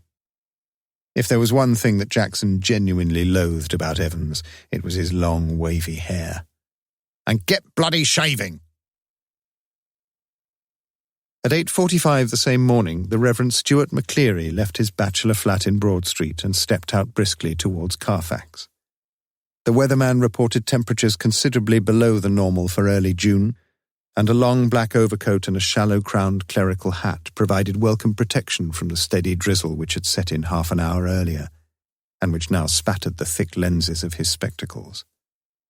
In his right hand he was carrying a small brown suitcase, which contained all that he would need for his morning duties, including a sealed question paper envelope, a yellow invigilation form, a special authentication card from the examinations board, a paper knife, a Bible — he was to speak to the Women's Guild that afternoon on the Book of Ruth — and a current copy of the Church Times. The 2-hour examination was scheduled to start at 9:15 a.m. Evans was lathering his face vigorously when Stevens brought in 2 small square tables and set them opposite each other in the narrow space between the bunk on the one side and on the other the distempered stone wall plastered at eye level with a proud row of naked women, vast-breasted and voluptuous. Next, Stevens brought in 2 hard chairs, the slightly less battered of which he placed in front of the table which stood nearer the cell door. Jackson put in a final, brief appearance. "Behave yourself, laddie." Evans turned and nodded. "And these?" Jackson pointed to the pin-ups. "Off." Evans turned and nodded again. "I was going to take them down anyway. A minister, isn't he? The chap coming to sit in, I mean." "And how did you know that?" asked Jackson quietly. "Well, I had to sign some forms, didn't I? And I couldn't help. You sneaky little bastard." Evans drew the razor carefully down his left cheek and left a neat swathe in the white lather. "Can I ask you something, Mr. Jackson? Why'd they have to bug my bloody cell?" He nodded his head vaguely to a point above the door. "Not a very neat job," conceded Jackson. They don't honestly think I'm going to try to..." "They're taking no chances, Evans. Nobody in his bloody senses would take any chances with you." "Who's going to listen in?" "I'll tell you who's going to listen in, laddie. It's the governor himself, see? He don't trust you a bloody inch, and nor do I. I'll be watching you like a bleeding hawk, Evans, so keep your nose clean. Clear?" He walked towards the door. "And while we're on the subject of your nose, Evans, it's about time you changed that filthy snot rag dangling from your arse pocket. Clear?" Evans nodded. He'd already thought of that, and number 2 handkerchief was lying ready on the bunk, a neatly folded square of off-white linen. "Just one more thing, Einstein." "Yeah, what's that?" "Good luck, old son." In the little lodge just inside the prison's main gates, the Reverend S. McCleary signed his name neatly in the visitor's book, and thence walked side by side with a silent prison officer across the exercise yard to D Wing, where he was greeted by Jackson. The wing's heavy outer door was unlocked and locked behind them, the heavy inner door the same, and McCleary was handed into Stephen's keeping. "Get the razor," murmured Jackson. Stevens nodded. "Well, keep your eyes skinned, clear?" Stevens nodded again, and McCleary, his feet clanging up the iron stairs, followed his new guide, and finally stood before a cell door, where Stevens opened the peephole and looked through. "That's him, sir." Evans, facing the door, sat quietly at the farther of the 2 tables, his whole attention riveted to a textbook of elementary German grammar. Stevens took the key from its ring, and the cell lock sprang back with a thudded metallic twang. It was 9:10 a.m. when the governor switched on the receiver. He had instructed Jackson to tell Evans of the temporary little precaution. That was only fair. As if Evans wouldn't spot it. But wasn't it all a bit theatrical, schoolboyish almost? How on earth was Evans going to try anything on today? If he was so anxious to make another break, why in heaven's name hadn't he tried it from the recreational block? Much easier. But he hadn't. And there he was now, sitting in a locked cell, all the prison officers on the alert, 2 more locked doors between his cell and the yard, and a yard with a wall as high as a haystack. Yes, Evans was as safe as houses. Anyway, it wouldn't be any trouble at all to have the receiver turned on for the next couple of hours or so. It wasn't as if there was going to be anything to listen to, was it? Amongst other things, an invigilator's duty was to ensure that the strictest silence was observed. But still that little nagging doubt. Might Evans try to take advantage of McCleary? Get him to smuggle in a chisel or 2, or a rope ladder, or... The governor sat up sharply. It was all very well getting rid of any potential weapon that Evans could have used. But what about McCleary? What if, quite unwittingly, the innocent McCleary had brought in something himself? A jackknife, perhaps? And what if Evans held him hostage with such a weapon? Sort of hijack-knifed him? The governor reached for the phone. It was 9:12 a.m. The examinee and the invigilator had already been introduced by Stevens when Jackson came back and shouted to McCleary through the cell door, "Can you come outside a minute, sir? You too, Stevens." Jackson quickly explained the governor's worries, and McCleary patiently held out his arms at shoulder level whilst Jackson lightly frisked his clothes. "Something hard here, sir?" "My reading glasses," replied McCleary, looking down at the spectacle case. Jackson quickly reassured him, and bending down on the landing, thumb-flicked the catches on the suitcase. He picked up each envelope in turn, carefully passed his palms along their surfaces, and seemed satisfied. He riffled cursorily through a few pages of Holy Writ and vaguely shook the Church Times. All right so far. But one of the objects in McCleary's suitcase was puzzling him sorely. "Do you mind telling me why you've brought this, sir?" He held up a smallish semi-inflated rubber ring, such as a young child with a waist of about 12 inches might have struggled into. "You thinking of going for a swim, sir?" McCleary's hitherto amiable demeanour was slightly ruffled by this tasteless little pleasantry, and he answered Jackson somewhat sourly. "If you must know, I suffer from hemorrhoids, and when I'm sitting down for any length of time—" "Very sorry, sir, I didn't mean to, The embarrassment was still reddening Jackson's cheeks when he found the paper knife at the bottom of the case. "I think I'd better keep this, though. If you don't mind, that is, sir." It was 9:18 a.m. before the governor heard their voices again, and it was clear that the examination was going to be more than a little late in getting underway. McCleary, you got a watch? Evans. Yes, sir. McCleary. I'll be telling you when to start and again when you've 5 minutes left, all right? Silence. McCleary. There's plenty more of this writing paper, should you need it. Silence. McCleary. Now, write the name of the paper, 0211, in the top left-hand corner. Silence. McCleary. In the top right-hand corner, write your index number 313, and in the box just below that, write your centre number 271. All right? Silence. 9:20 a.m. McCleary.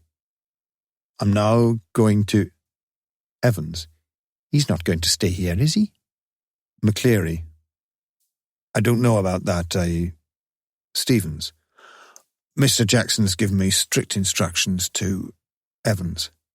How the hell am I supposed to concentrate on my exam with a bleeding screw breathing down my neck? Christ. Sorry, sir, I didn't mean... The governor reached for the phone. Jackson? Ah, good. Get Stevens out of that cell, will you? I think we're perhaps overdoing things. As you wish, sir. The governor heard the exchanges in the cell, heard the door clang to once more, and heard McCleary announce that the examination had begun at last. It was 9:25 a.m., and there was a great calm. At 9:40 a.m., the examinations board rang through, and the assistant secretary with special responsibility for modern languages asked to speak to the governor. The examination had already started, no doubt. A quarter of an hour ago. Yes, well, there was a correction slip which some fool had forgotten to place in the examination package. Very brief. Could the governor please... Yes, of course. I'll put you straight through to Mr. Jackson in D-Wing. Hold the line a minute. Was this the sort of thing the governor had feared? Was the phone call a fake? Some signal? Some secret message? But he could check on that immediately.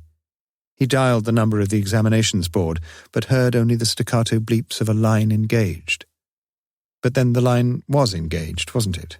Yes. Not very intelligent, that. 2 minutes later, he heard some whispered communications in the cell, and then McCleary's broad Scots voice. Will you please stop writing a wee while, Mr. Evans, and listen carefully. Candidates offering German 0211 should note the following correction. On page 3, line 15, the fourth word should read goldenen, not goldene, and the whole phrase will therefore read zum goldenen Löwen, not zum goldene Löwen. I will repeat that. The governor listened and smiled. He had taken German in the sixth form himself, and he remembered all about the agreements of adjectives. And so did McCleary, by the sound of things, for the minister's pronunciation was most impressive. But what about Evans? He probably didn't know what an adjective was. The phone rang again. The magistrate's court. They needed a prison van and a couple of prison officers. Remand case. And within 2 minutes the governor was wondering whether that could be a hoax. He told himself not to be so silly. His imagination was beginning to run riot. Evans. For the first quarter of an hour, Stevens had dutifully peered through the peephole at intervals of 1 minute or so, and after that, every 2 minutes. At 10:45 a.m. he nipped off to the gents, and was in such a hurry to get back that he found he'd dribbled down his trousers. But everything was still all right as he looked through the peephole once more. It took 4 or 5 seconds, no more. What was the point? It was always more or less the same. Evans, his pen between his lips, sat staring straight in front of him towards the door, seeking, it seemed, some sorely needed inspiration from somewhere. And opposite him McCleary, seated slightly askew from the table now, his face in semi-profile, his hair, as Stevens had noticed earlier, amateurishly clipped pretty closely to the scalp, his eyes behind the pebble lenses peering short-sightedly at the Church Times, his right index finger hooked beneath the narrow clerical collar, and the fingers of the left hand, the nails meticulously manicured, slowly stroking the short black beard. At 10:50 a.m. the receiver crackled to life, and the governor realized he'd almost forgotten Evans for a few minutes. Evans. "Please, sir." A whisper. Evans. "Please, sir." Louder. Evans. "Would you mind if I put a blanket round my shoulders, sir? It's a bit parky in here, isn't it?" Silence. Evans. "There's one on my bunk here, sir." McCleary. "Be quick about it." Silence. At 10:51 a.m., Stevens was more than a little surprised to see a grey regulation blanket draped round Evans's shoulders, and he frowned slightly and looked at the examinee more closely. But Evans, the pen still between his teeth, was staring just as vacantly as before, blankly beneath the blanket. Should Stevens report the slight irregularity? Anything at all fishy, hadn't Jackson said? He looked through the peephole once again, and even as he did so, Evans pulled the dirty blanket more closely to himself. Was he planning a sudden Batman leap to suffocate McCleary in the blanket? Don't be daft. There was never any sun on this side of the prison, no heating either during the summer months, and it could get quite chilly in some of the cells. Stevens decided to revert to his earlier every-minute observation. At 11:20 a.m., the receiver once more crackled across the silence of the governor's office, and McCleary informed Evans that only 5 minutes remained.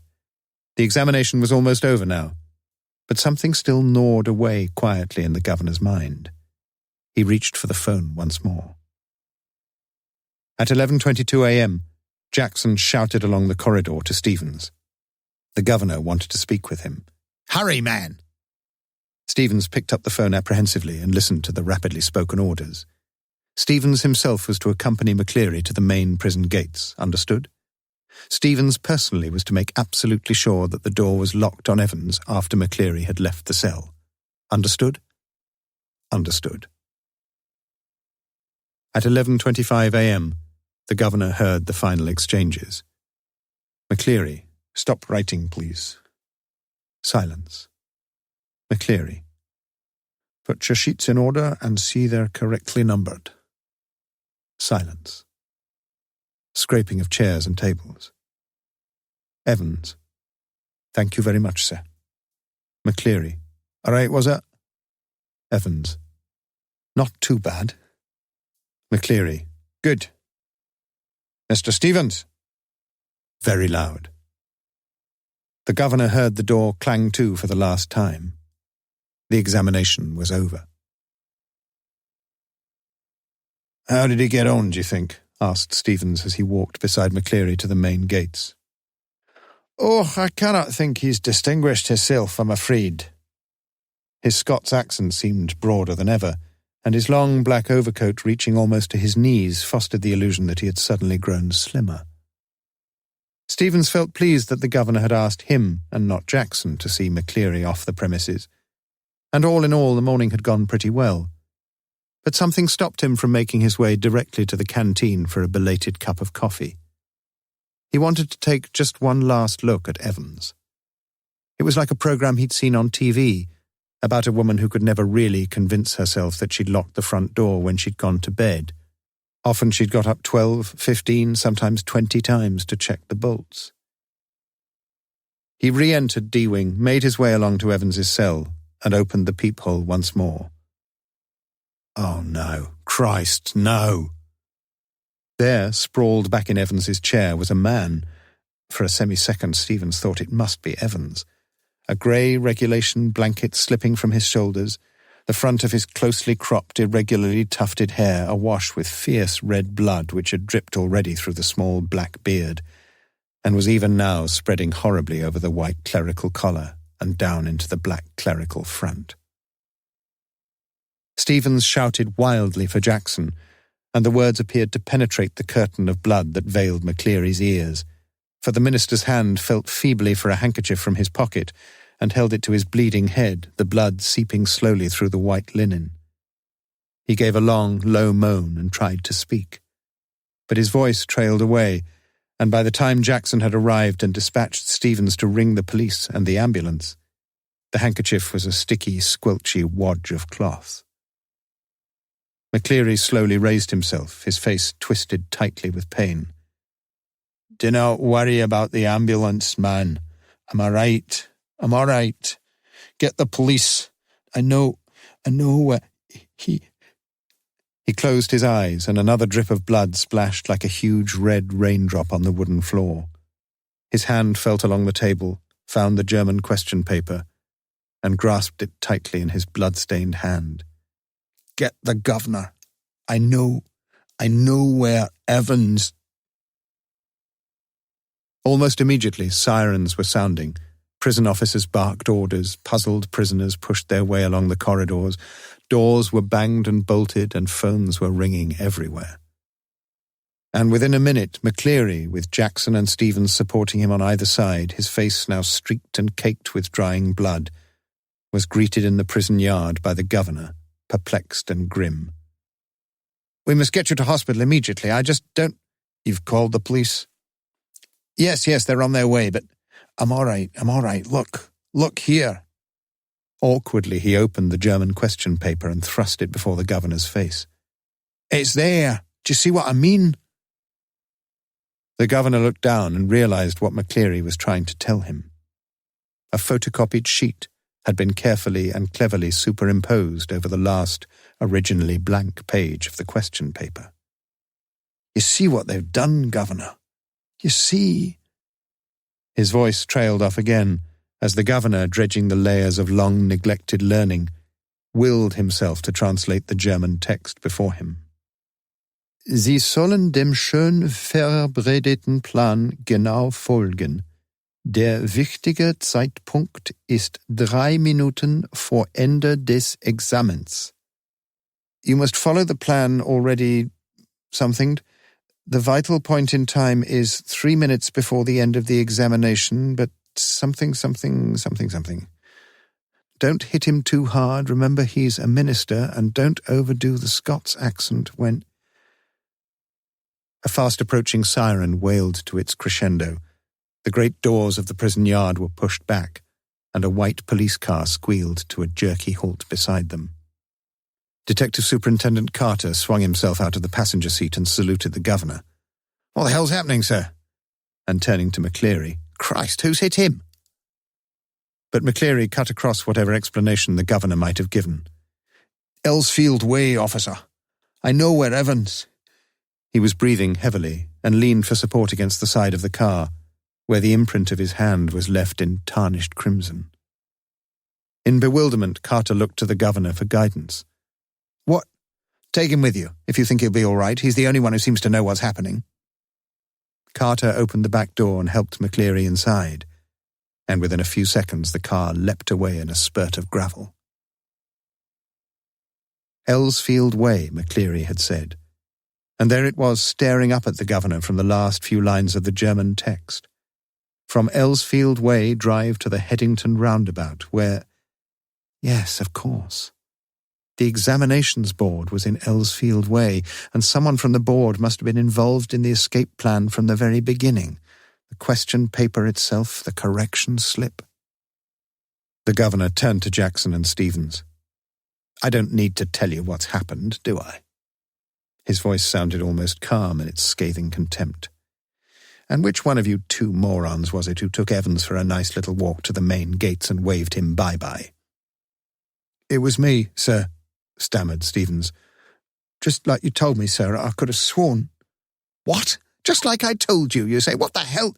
"When you rang, sir, and told me to..." "When was that?" The governor's voice was a whiplash now. "You know, sir, about 11:20, just before..." "You blithering idiot, man. It wasn't me who rang you, don't you realize?" But what was the use?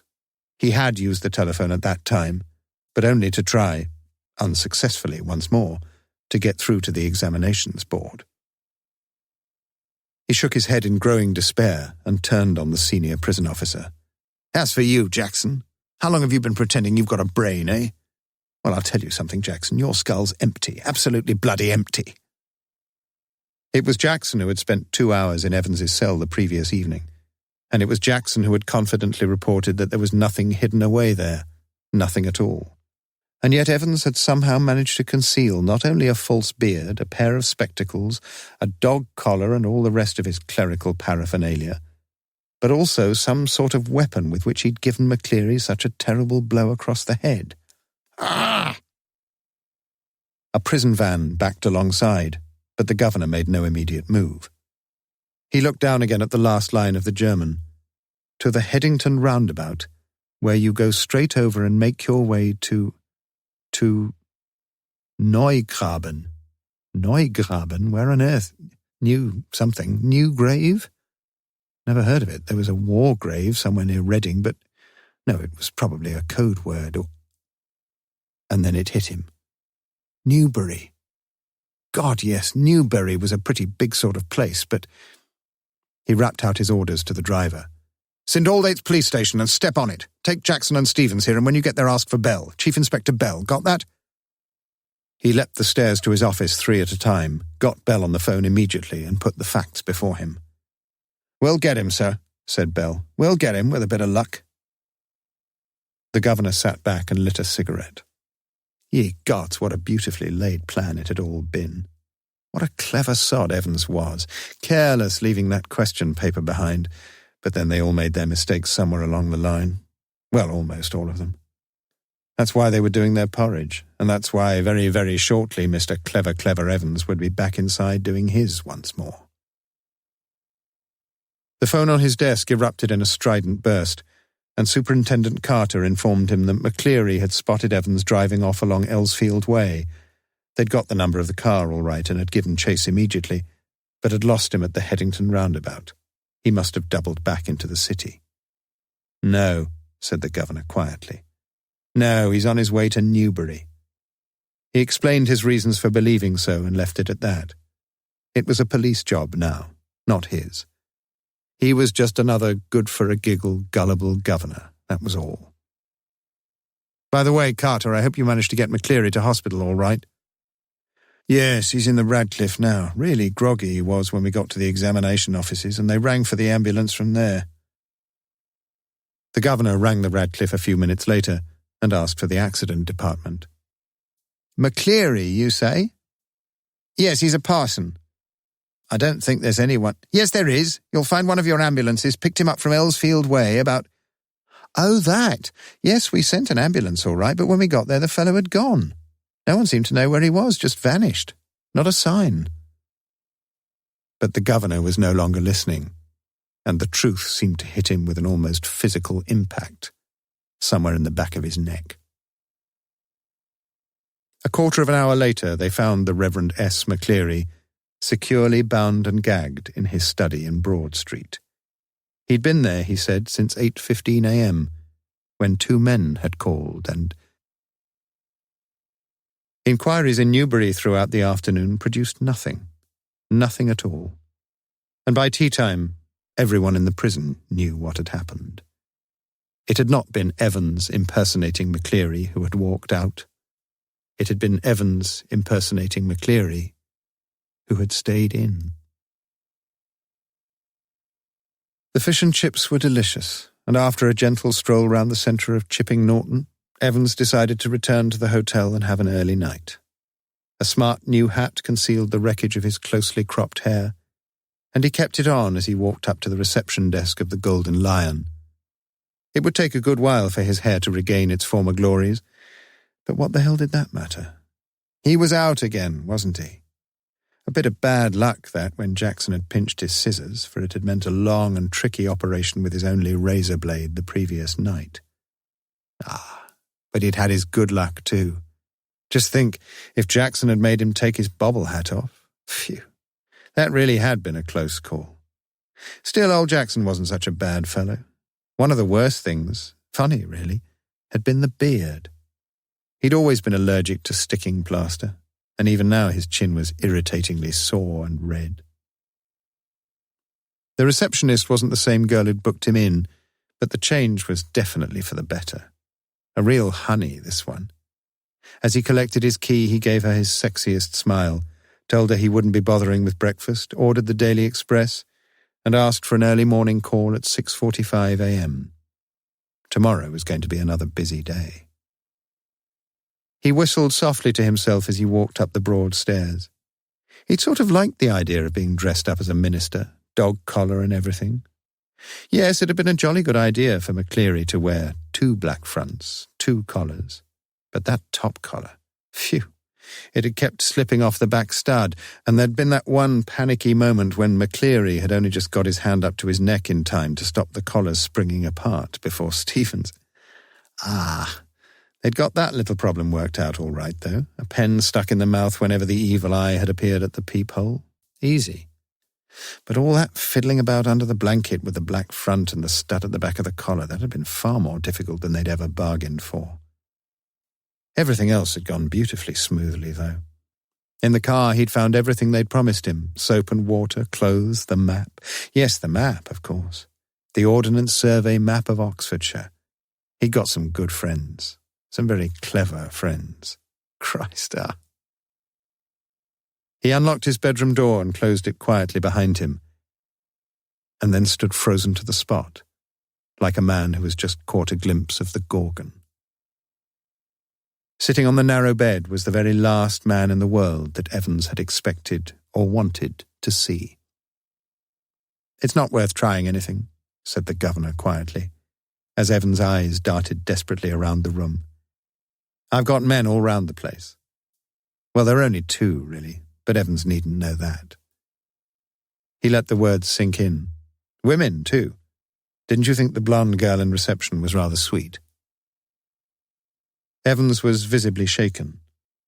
He sat down slowly in the only chair the small room could offer and held his head between his hands. For several minutes there was utter silence. Finally he spoke. "It was that bloody correction slip, I suppose." "Well..." The governor failed to mask the deep satisfaction in his voice. "There are a few people who know a little German." Slowly, very slowly, Evans relaxed. He was beaten, and he knew it. He sat up at last and managed to smile ruefully. "You know, it wasn't really a mistake. You see, we hadn't been able to fix up any hotel, but we could have worked that some other way. No, the really important thing was for the phone to ring just before the exam finished, to get the screws out of the way for a couple of minutes. So we had to know exactly when the exam started, didn't we?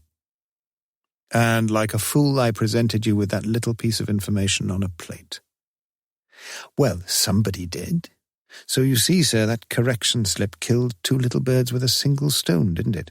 The name of the hotel for me and the exact time the exam started for The governor nodded. "It's a pretty common word, though, Löwe. It's on the beer labels for a start." "Good job it is pretty common, sir, or I'd never have known where to come to, would I?" "Nice name, though. Zum Goldenen Löwen." "How did you know which golden lion it was? There's hundreds of them." "Same as you, Evans. Index number 313, center number 271. Remember, 6 figures? And if you take an Ordnance Survey map for Oxfordshire, you find that the 6-figure reference 313271 lands you bang in the middle of Chipping Norton." "Yeah, you're right. We hoped you'd bugger off to Newbury." "We did. Well, that's something, I suppose." "That question paper, Evans, could you really understand all that German? I could hardly." "Nah, of course I couldn't. I knew roughly what it was all about, but we just hoped it'd throw a few spanners in the works, sort of muddle everybody a bit." The governor stood up. "Tell me one thing before we go. How on earth did you get all that blood to pour over your head?" Evans suddenly looked a little happier. "Clever, sir, very clever that was. How to get a couple of pints of blood into a cell, when there's none there to start off with, and when the invigilator, shall we say, gets searched before he comes in? Yes, sir, you can well ask about that, and I don't know if I ought to tell you. After all, I might want to use that particular... Anything to do with a little rubber ring for piles, perhaps?" Evans grinned feebly. "Clever, though, wasn't it? Must have been a tricky job sticking a couple of pints." "No, you got it wrong, sir. No problem about that." "No? No, it's the clotting, you see. That's the big trouble. We got the blood easy enough. Pig's blood it was from the slaughterhouse in Kidlington. But to stop it clotting, you've got to mix your actual blood." Evans took a breath. "With 1/10 of its own volume of 3.8% trisodium citrate." "Didn't know that, did you, sir?" The governor shook his head in a token of reluctant admiration. "We learn something new every day, they tell me. Come on, my lad." Evans made no show of resistance, and side by side the two men walked slowly down the stairs. "Tell me, Evans, how did you manage to plan all this business? You've had no visitors, I've seen to that. You've had no letters." "I've got lots of friends, though." "What's that supposed to mean?" "My German teacher, for a start." "You mean, but he was from the technical college." "Was he?" Evans was almost enjoying it all now. "Ever check up on him, sir?" "God almighty, there's far more going on than I—" "Always will be, sir." "Everything ready?" asked the governor as they stood by the reception desk. "The van's out the front, sir," said the pretty blonde receptionist. Evans winked at her, and she winked back at him. It almost made his day. A silent prison officer handcuffed the recaptured Evans, and together the two men clambered awkwardly into the back seat of the prison van. "See you soon, Evans." It was almost as if the governor was saying farewell to an old friend after a cocktail party. "Cheerio, sir. I was just wondering, I know your German's pretty good, sir, but do you know any more of these modern languages?" "Not very well, why?" Evans settled himself comfortably on the back seat and grinned happily.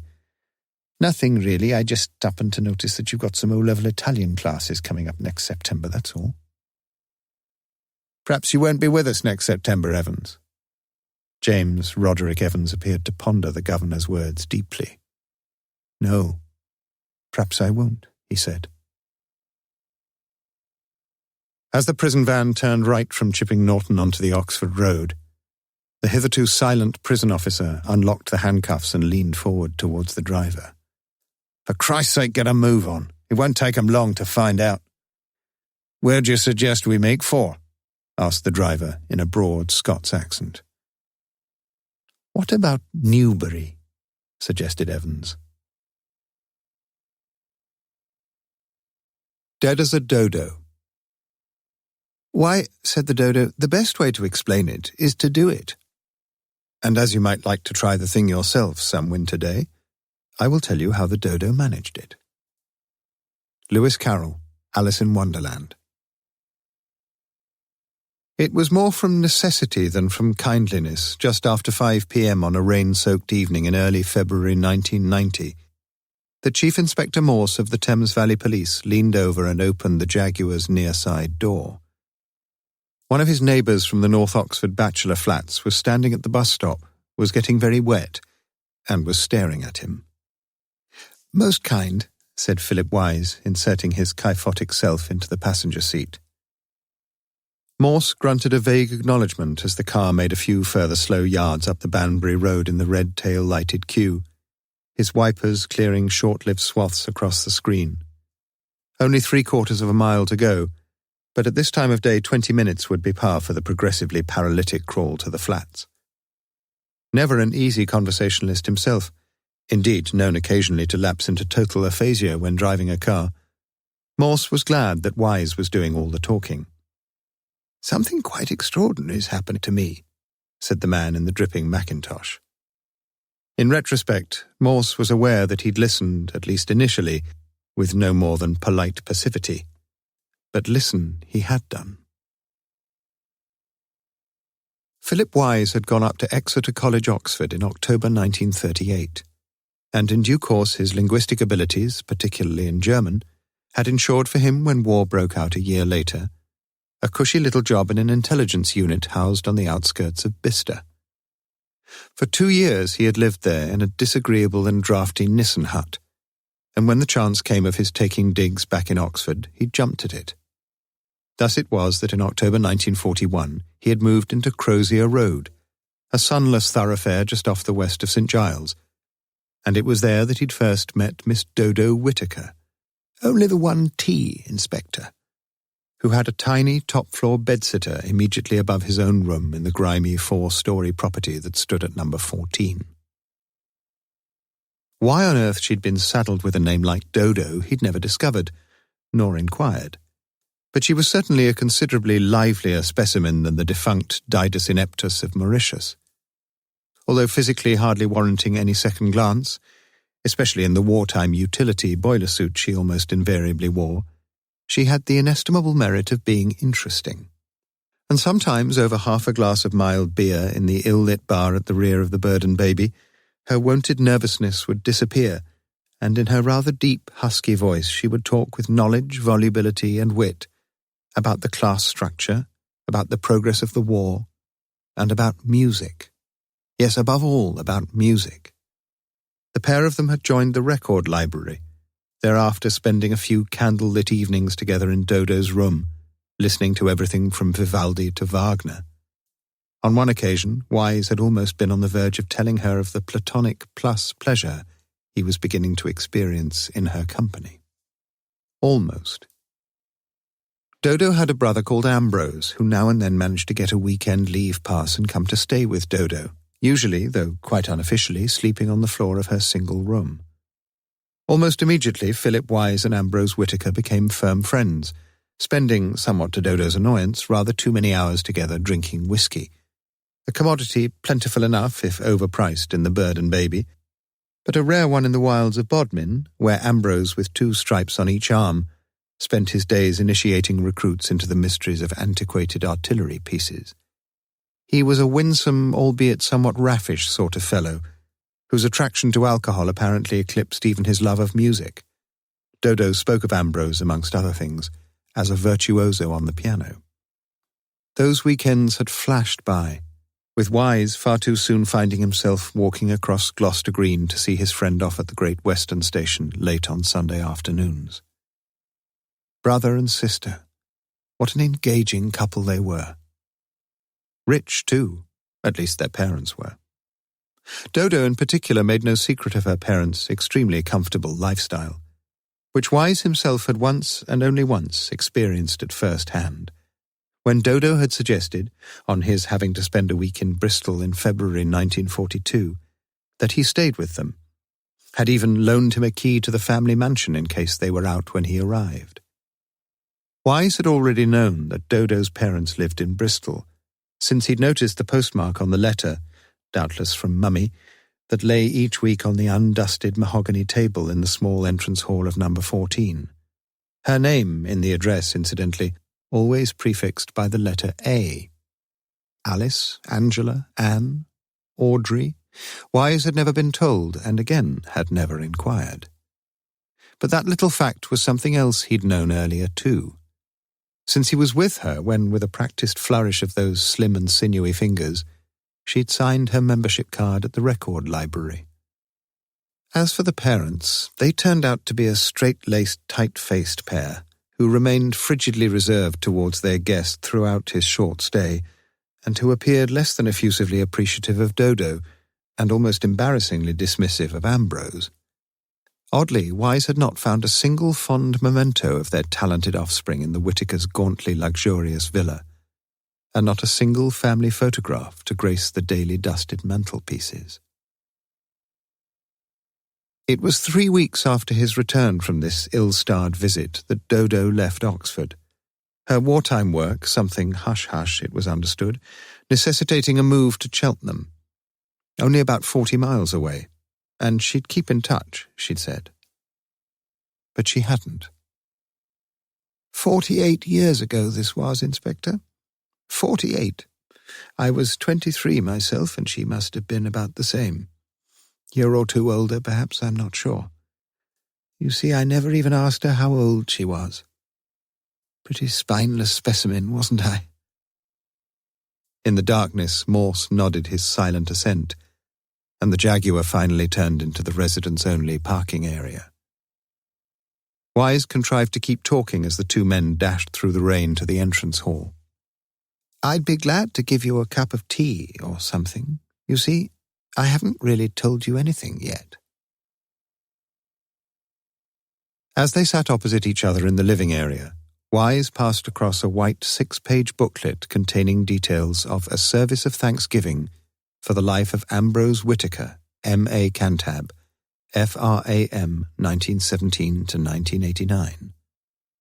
And Morse glanced cursorily at the contents: music, hymn, lesson, music, address, prayers, hymn, music, blessing, music, more music.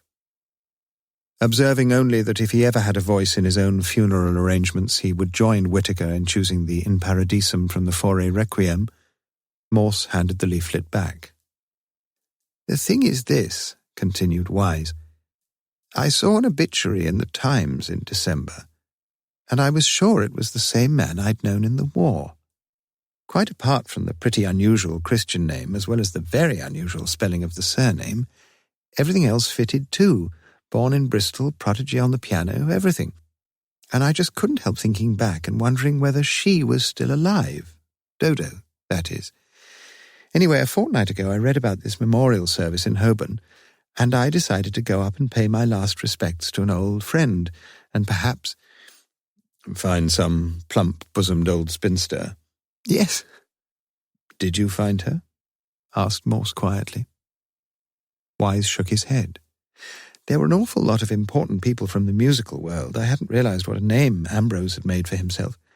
I got to the church early and stayed outside for a good while watching the people going in, including, pretty obvious who she was, Ambrose's wife, who drew up in a chauffeur-driven Rolls, registration AW1, but I didn't see the woman I was looking for.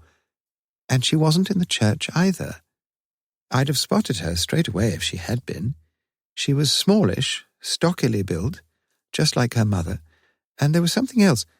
She had a nasty little red scar, well, a nasty big scar, really, just across the left-hand side of her jaw. A bicycle accident when she was a youngster, I think. She was awfully conscious of it and always used a lot of face powder to try to cover it up a bit, but it was still pretty noticeable, I'm afraid. Well, to cut a long story a bit shorter, I went up to Ambrose's wife after the service and told her I'd known her husband in the war and said how sorry I was and all the rest of it. She was pleasant enough, but she seemed a bit strained, and there were other people waiting to have a word with her. So I didn't say much more except to mention that I'd known her husband's sister as well." Wise paused a second or two before continuing. "Do you know what happened then, Inspector? Ambrose's wife pointed to a grey-haired woman in a black dress standing with her back to us, a woman very much the same height and build as Dodo had been. 'This gentleman here says he used to know you, Agnes.'" "Agnes?" But I didn't hear any more. I just didn't know what to do or say. You see, the woman in black turned round and faced me, and she wasn't Dodo Whitaker. It was Morse who broke the silence which followed. Ambrose only had the one sister. Wise nodded, a wry, defeated smile upon his face. "Yes, Agnes. He never did have a sister named Dodo." Again the two men were silent. "Well?" asked Wise finally.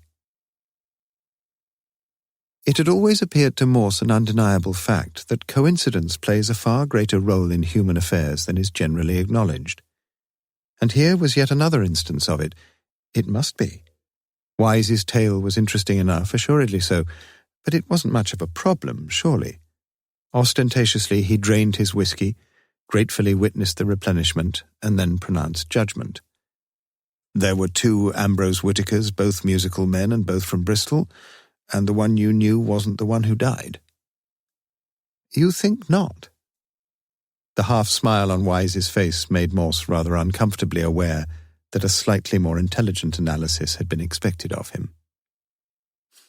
"You don't think," suggested Morse weakly, "that Agnes might have had some plastic surgery or something?" No. It's just that there are far too many coincidences for me to swallow. Everything fitted, down to the last detail. For example, Dodo told me that she and Ambrose once got a bit morbid about the possibility of his being killed in the war, and how he'd told her that he'd settle for a couple of bits of music when they buried him. The In Paradisum— "Lovely choice," interjected Morse. "I saw that in the service." "And the Adagio from the Mozart clarinet concerto." Ah, yes, K662. K622. Oh. Morse knew that he wasn't scoring many points. Knew, too, that Wise was perfectly correct in believing that the coincidences were getting way out of hand. But he had no time at all to develop the quite extraordinary possibility that suddenly leaped into his brain, because Wise himself was clearly most anxious to propound his own equally astonishing conclusions. "What would you say, Inspector, if I told you that Dodo wasn't Ambrose Whittaker's sister at all? She was his wife." Morse's face registered a degree of genuine surprise, but he allowed Wise to continue without interruption. "It would account for quite a few things, don't you think? For example, it always seemed a bit odd to me that when Ambrose got any leave, he invariably came all the way from Cornwall here to Oxford, via Bristol at that, just to see his sister. You'd think he'd have called in on his parents once in a while, wouldn't you? They were much nearer than Dodo was, and well worth keeping the right side of, surely. But it wouldn't be surprising if he took every opportunity of coming all the way to Oxford to see his wife, would it? And that would certainly tie up with him sleeping in her room. You know, with all that family money, he could have taken a suite in the Randolph if he'd wanted. Yet instead of that, he slept, or so he said, on Dodo's floor. Then again, it would probably account for the fact that she never once let me touch her physically, not even hold hands. She was fond of me, though, I know she was." Momentarily Wise stopped, nodding slowly to himself. For some reason, the Whittakers must have disapproved of Ambrose's marriage and wanted as little as possible to do with his wartime bride. Hence their cool reception of me, Inspector. There may have been talk of disinheriting him. I don't know anything, of course. But I suspect she was probably pregnant underneath that boiler suit of hers. And as her time drew nearer, she just had to leave Oxford. Then, your guess is as good as mine. She died, she was killed in an air raid, she got divorced, anything. Ambrose remarried, and the woman I met at the memorial service was his second wife. Morse was looking decidedly dubious. But if this Dodo girl was his wife, and if his parents couldn't stand the sight or sound of her, why on earth did they write to her every week? And why did she think she had the right to invite you down to Bristol, to have a key even, let alone to give you one? Morse shook his head slowly. She must have been pretty sure she could take their goodwill for granted, I reckon. "You think they were her parents, then?" said Wise flatly. "I'm sure of it," said Morse. Wise shook his head in exasperation. "What the hell is the explanation, then?" "Oh, I don't think there's much doubt about that," said Morse. But he spoke these words to himself and not to Wise. And very soon afterwards, seeing little prospect of any further replenishment, he took his leave, with the promise that he would give the problem a little consideration. The following Monday morning, Morse stood beside the traffic controller at Kidlington Police HQ and watched as AW1 was keyed into the car registration computer. Immediately, the VDU spelled out the information that the car was still registered under the name of Mr. A. Whittaker, 6 Westview Crescent, Bournemouth. And noting the address, Morse walked thoughtfully back to his ground-floor office. After ringing directory inquiries and getting the Bournemouth telephone number, he was soon speaking to Mrs. Whittaker herself, who in turn was soon promising to do exactly as Morse had requested. Then Morse rang the War Office. 10 days later, Philip Wise returned from a week's holiday in Spain to find a long note from Morse. P.W. I've discovered a few more facts, but some of what follows may possibly be pure fiction. As you know, records galore got destroyed in the last war, affording limitless opportunity for people to cover up their traces by means of others' identity cards and so on, especially after a period of chaos and carnage when nobody knew who was who or which corpse was which. After Dunkirk, for instance. Gunner, as he then was, Whittaker, was the only man of 30 on board who survived, quite miraculously, when the Edna, a flat-bottomed barge registered in Felixstowe, was blown out of the water by a German dive bomber on May the 30th, 1940. He was picked up with only a pair of waterlogged pants and a wristwatch to call his own by the naval sloop Artemis, and was landed at Dover along with tens of thousands of other soldiers from almost every regiment in the land. My own imaginative faculties now come wholly into play. In due course, he was put on a train and sent to a temporary rehabilitation camp. As it happened, the one here in Oxford up on Headington Hill. The fact that he was in a state of profound shock with his nerves half shot to pieces is probably sufficient to account for his walking out of this camp, quite literally, after only one night under canvas and hitchhiking down to Bristol. But he didn't walk out alone.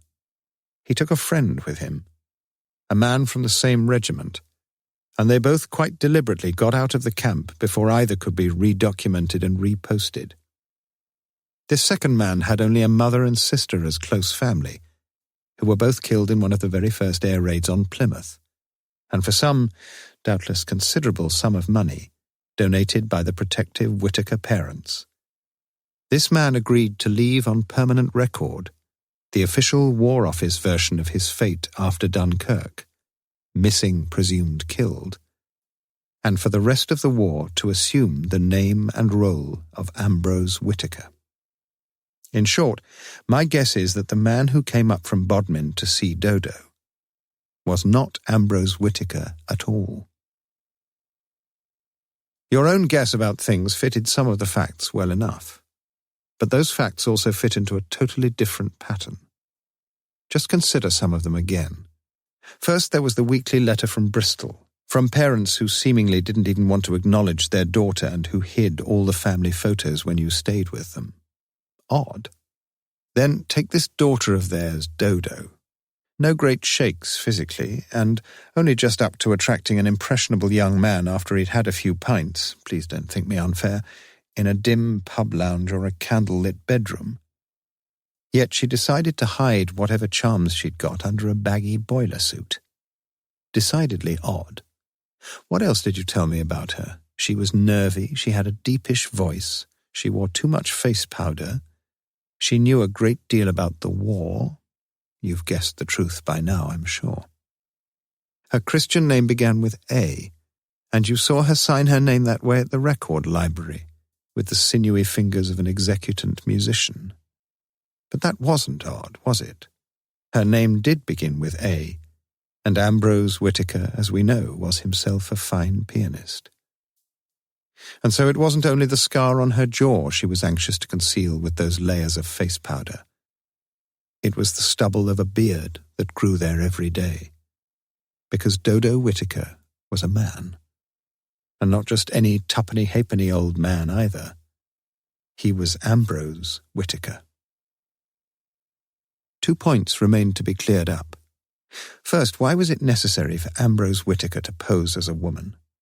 Second, what was the relationship between Ambrose and the artillery corporal from Bodmin? On the first point, it's clear that if he wanted to avoid any further wartime traumas, Ambrose couldn't stay in Bristol, where he was far too well known.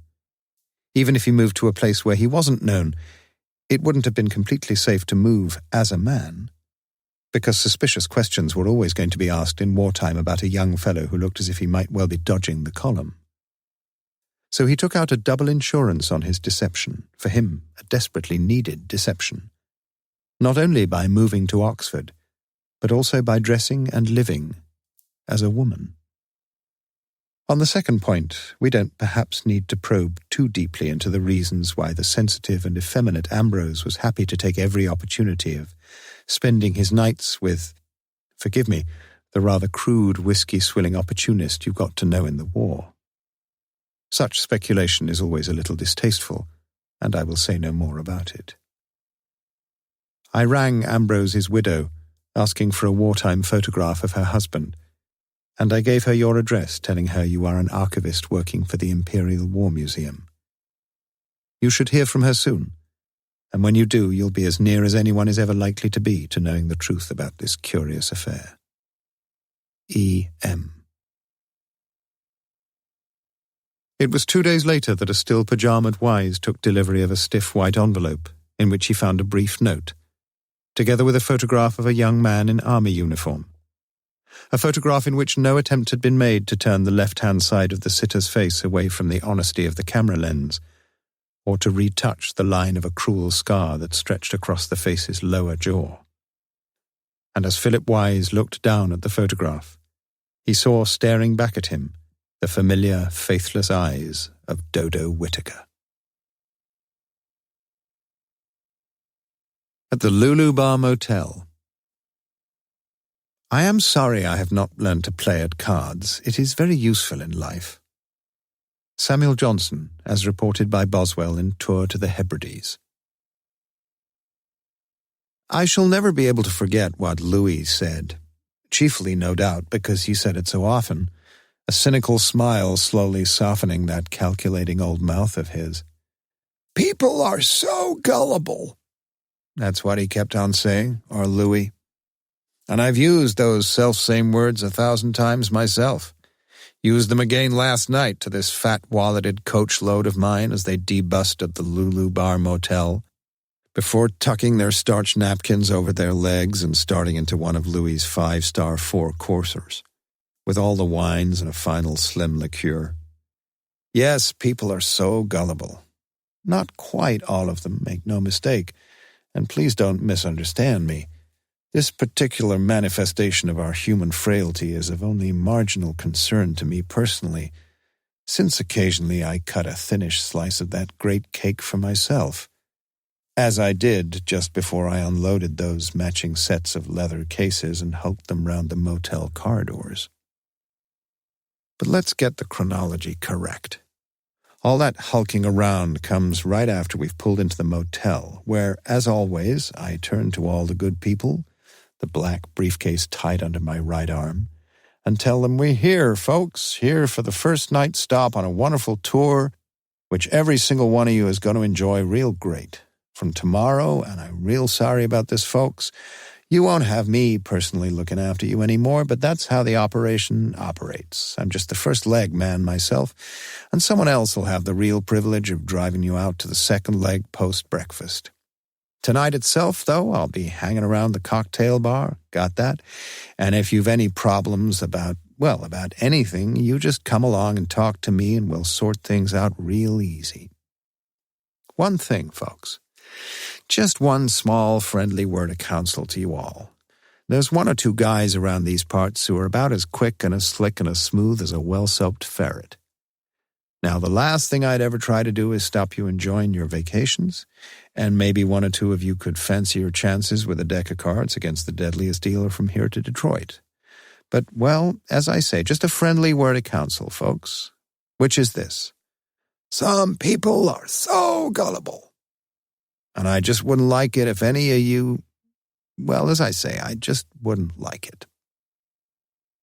That's the way I usually dress it up, and not a bad little dressing up at that, as I think you'll agree. Okay, do I hear you say. If some of them want to transfer their savings to someone else's account, so what? You can't live other folks' lives for them now, can you? You did your best, Danny boy, so forget it. Which all makes good logical sense, as I know. But they still worry me a little, all those warm-hearted, clean-living folk, simply because they're so gullible. And if you don't relish reading about such pleasant folk who plop like juicy pears into the pockets of sharp-fingered charlatans, well, you're not going to like this story. You're not going to like it one little bit. Most of them were in their 60s or early 70s, no children on the Luxy Coach package tours. And as they filed past the old driving cushion, they slipped me a few bucks each and thanked me for a real nice way to start a vacation. After that, it took a couple of hours to hump all that baggage around the rooms, and it was 8:30 before I got down to some of Lucy's chicken curry. Lucy, she's a honey of a girl. The sort of big-breasted blonde that most of my fellow sinners would willingly seek to seduce, and, to be honest with you, but let me return to the theme. The cocktail bar is a flashily furnished polychrome affair with deep, full-patterned carpet, orange imitation leather seats, and soft wall lighting in a low pink glow. And by about 9:30, the place was beginning to fill up nicely. Quite a few of them I recognized from the coach, but there were others. Oh yes, there were a few others. He wasn't a big fellow, 5'6", 5'7", and he wore a loud check suit just like they used to do on the movies. When I walked in, he was standing by the bar, a deck of cards shuttling magically from hand to hand. "Fancy a game, folks? Lukey's the name." He was pleasant enough, I suppose, in an ugly sort of way, and with his white teeth glinting and a broad-mouthed smile, you could almost stop disliking him. Sometimes. It was just before 10 when he got his first bite. A stocky, middle-aged fellow who looked as if he could take pretty good care of himself, thank you. So I watched them idly as they sat opposite each other at one of the smooth-topped central tables, and it wasn't long before a few others began watching too. It was a bit of interest, a bit of an incident, and it wasn't their money at stake. Now, Lukey loved one game above all others, and I'll have to bare its bones a bit if you're going to follow the story. Be patient, please. We're running along quite nicely now. First, it's a $1 stake in the kitty, all right? Then 2 cards dealt to each of the players. The court cards counting 10, the ace 11, and all the other cards living up to their marked face value. Thus it follows, as day follows night and as luck follows Luke, that the gods are grinning at you if you pick up a 10 and an ace. For that is 21, my friends, whether you reckon by Fahrenheit or centigrade, and 21's the best they come. And so long as you remember not to break that 21-mile speed limit, you can buy as many more cards as you like, but I don't think you're going to have much trouble in following things. It was the speed with which hand followed hand that surprised all the onlookers. Since our challenger, "Call me Bart," was clearly no stranger to the Lukesbury rules, and 5 or 6 hands went through every minute. Slap, a $1 bill in the kitty. Slap, a $1 bill on top. Flick, flick, flick, flick. Buy, stick, bust. $1, flick, flick. Quicker, ever quicker. Soon I'm standing behind Barty, and I can see his cards. He picks up a 10 and a 4, and without mulling it over for a microsecond, he says stick. Then Lukey turns over a 7 and an 8. And then he flicks over another card for himself, a jack.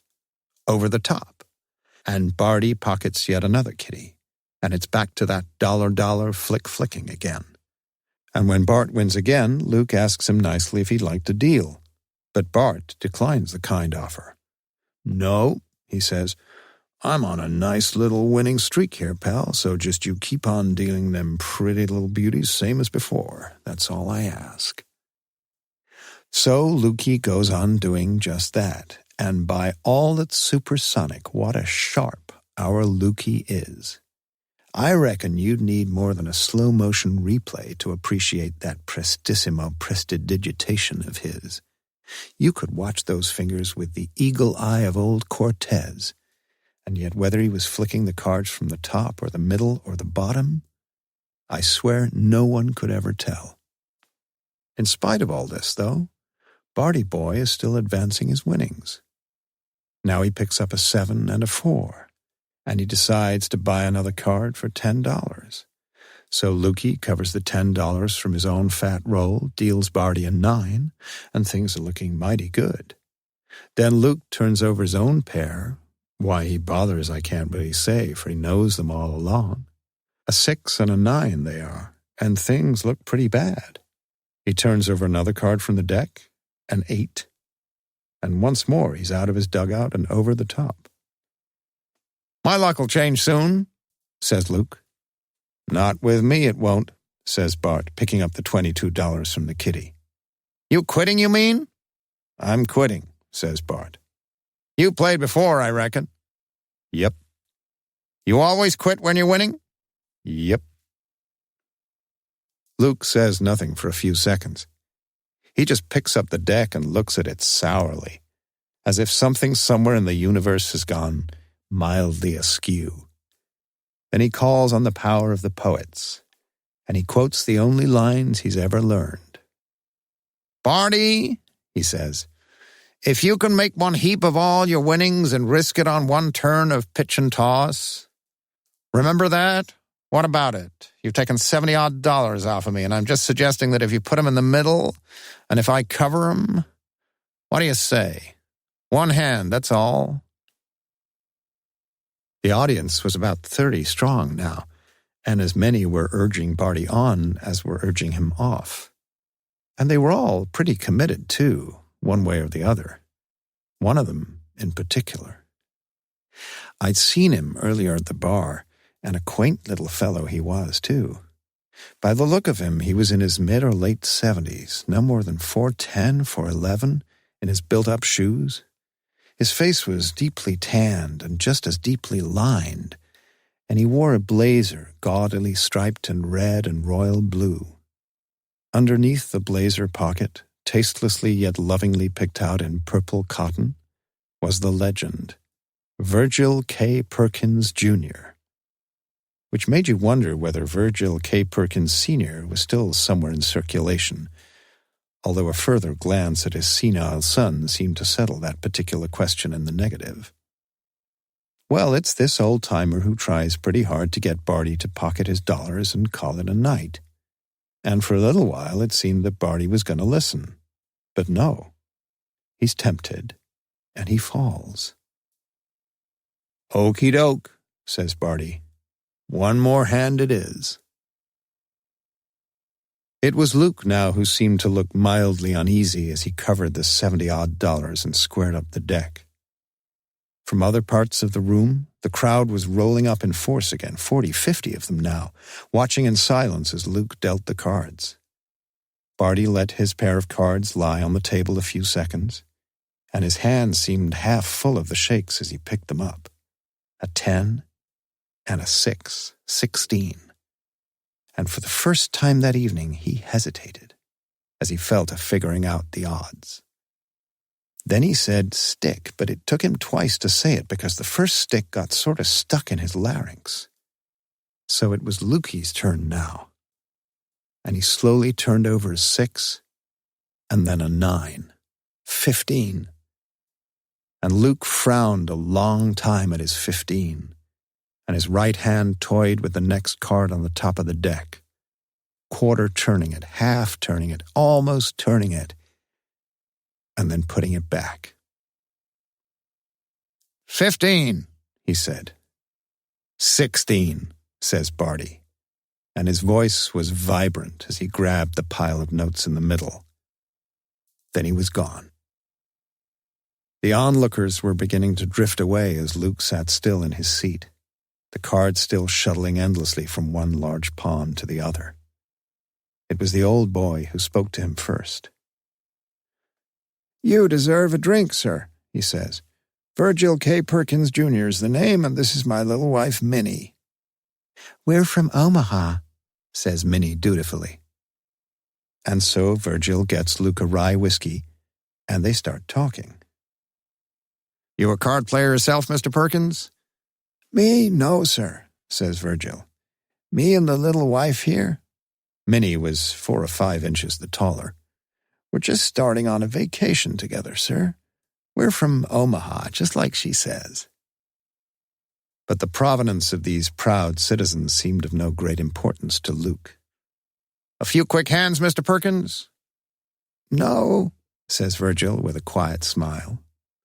"Look, Mr. Perkins, I don't care. I just don't care whether it's winning or losing, and that's the truth. Now, if we just—" "No," says Virgil. "You must have heard of beginner's luck." "No," says Virgil. "You're from Omaha, then," says Luke, turning all pleasant-like to Minnie. I left them there, walked over to the bar, and bought an orange juice from Lucy, who sometimes comes through to serve about 10 o'clock. She's wearing a lowly cut blouse and a highly cute hairstyle. But she says nothing to me, just winks, unsmilingly. Sure enough, when I returned to the table, there was Virgil K. Perkins, just trying a few hands, as he put it. And I don't really need to drag you through all the details, do I? It's all going to end up exactly as you expect. But perhaps I'd better put it down, if only for the record, and I'll make it all as brief as I can. From the start, it followed the usual pattern. $1 up, $1 down, nice and easy, take it gently. And soon the little fellow was beaming broadly and picking up his cards with accelerating eagerness. But of course the balance was slowly swinging against him. $20 down, 30, 40. "Lucky little run for me," says Luke with a disarming smile. As if for 2 dimes he'd shovel all his winnings across the table and ease that ever-tightening look round Virgil's mouth. It was all getting just a little obvious, too, and surely someone soon would notice those nimble fingers that forever flicked those 8s and 9s when only 4s and 5s could save old Virgil's day. And someone did. "Why don't you let the old fellow deal once in a while?" asks one. "Yeah, why not?" asks another. "You want a deal, Pop?" concedes Luke. But Virgil shakes his white head. "I've had enough," he says. "I shouldn't really—" "Come on," says Minnie gently. "He can deal, sure he can if he wants to," says Luke. "He can't deal off the bottom, though." Luke was on his feet in a flash, looking round the room. "Who said that?" he asked, and his voice was tight and mean. All conversation had stopped, and no one was prepared to own up, least of all me, who'd said it. "Well," said Luke as he resumed his seat, "that does it, Pop. If I'm being accused of cheating by some lily-livered coward who won't repeat such villainous vilification, then we'll have to settle the question as a matter of honor, I reckon. You deal, Pop." The old man hesitated, but not for too long. Honor was one of those big words with a capital letter, and wasn't a thing you could shove around too lightly. So he picked up the cards and he shuffled them, boxing and botching the whole business with an awkwardness almost unmatched in the annals of card play.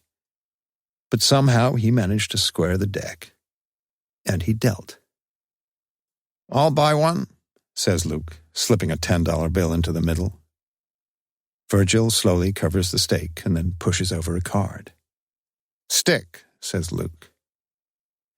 Taking from his blazer pocket an inordinately large handkerchief, the old man mops his brow and turns his own cards over, a queen and an ace. Luke merely shrugs his shoulders and pushes the kitty across.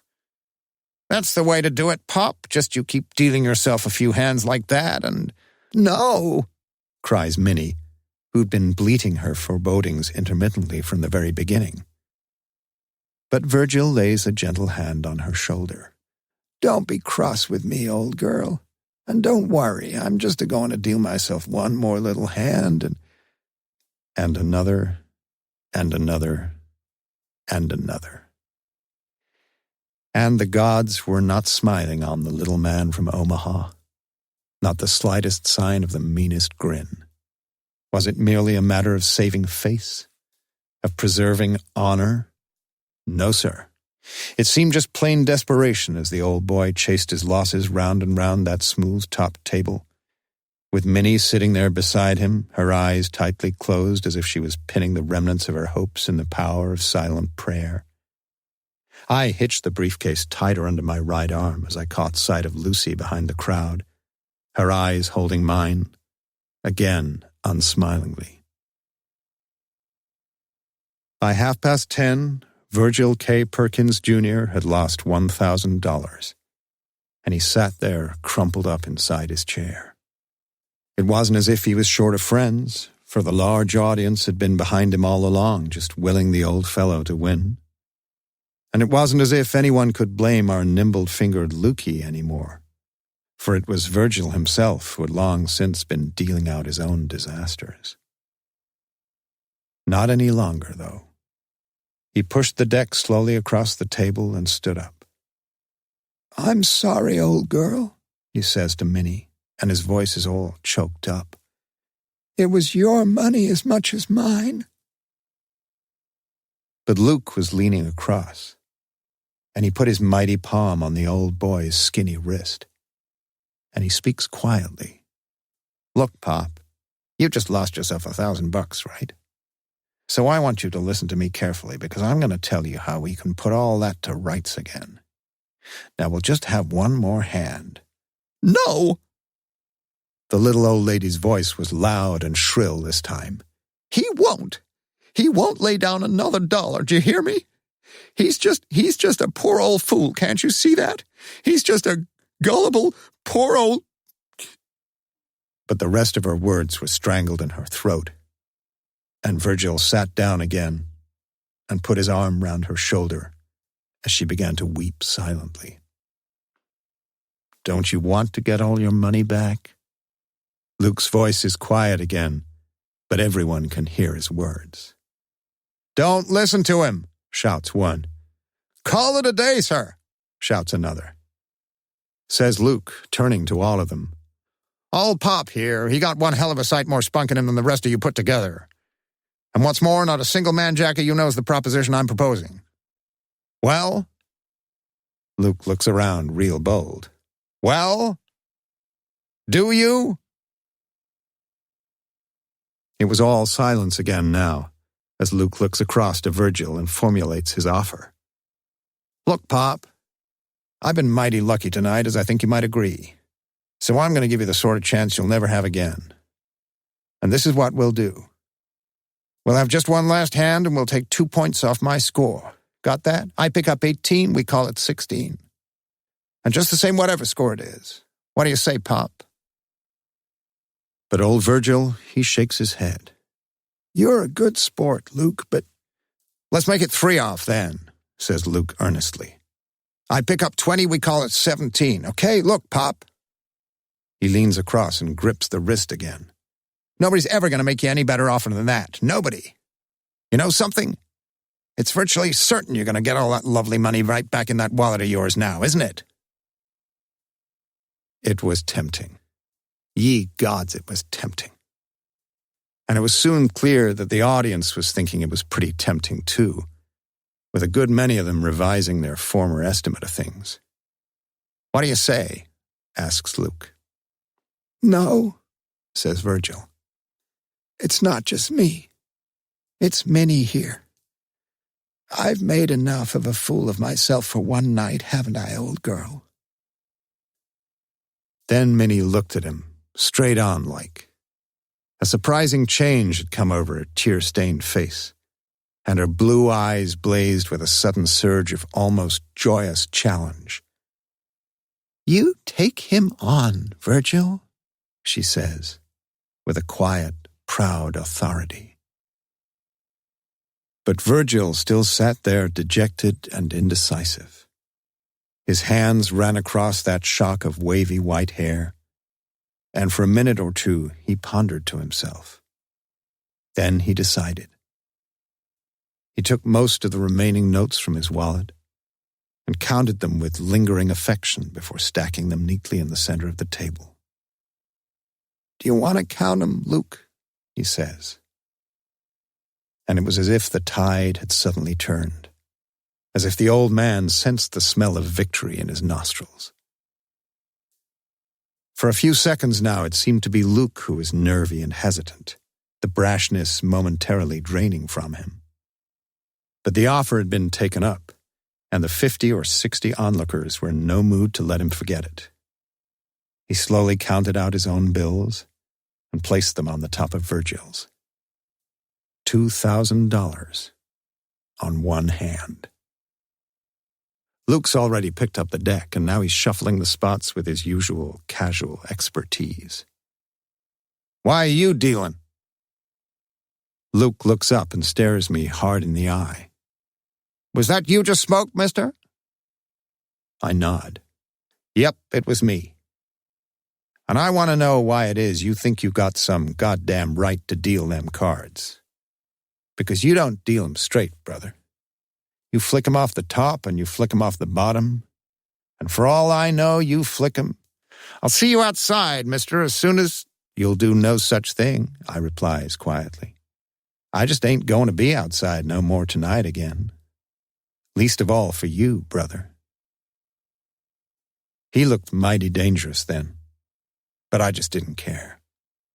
The skin along his knuckles was growing white as he slowly got to his feet and moved his chair backwards. And then, just as slowly, He sat himself down again. And he surprises everybody. He pushes the deck over the table and he says, "He's right, Pop. You deal." Somehow old Pop's shaking hands manage to shuffle the cards into some sort of shape. And when a couple of cards fall to the floor, it's me who bends down and hands them back to him. "Cut," says Pop. So Luke cuts, about halfway down the deck. Though knowing Lukey, I should think it was exactly halfway down. Miraculously, it seems old Virgil's hands had gotten themselves rid of any shakes. And he deals the cards out firm and fine.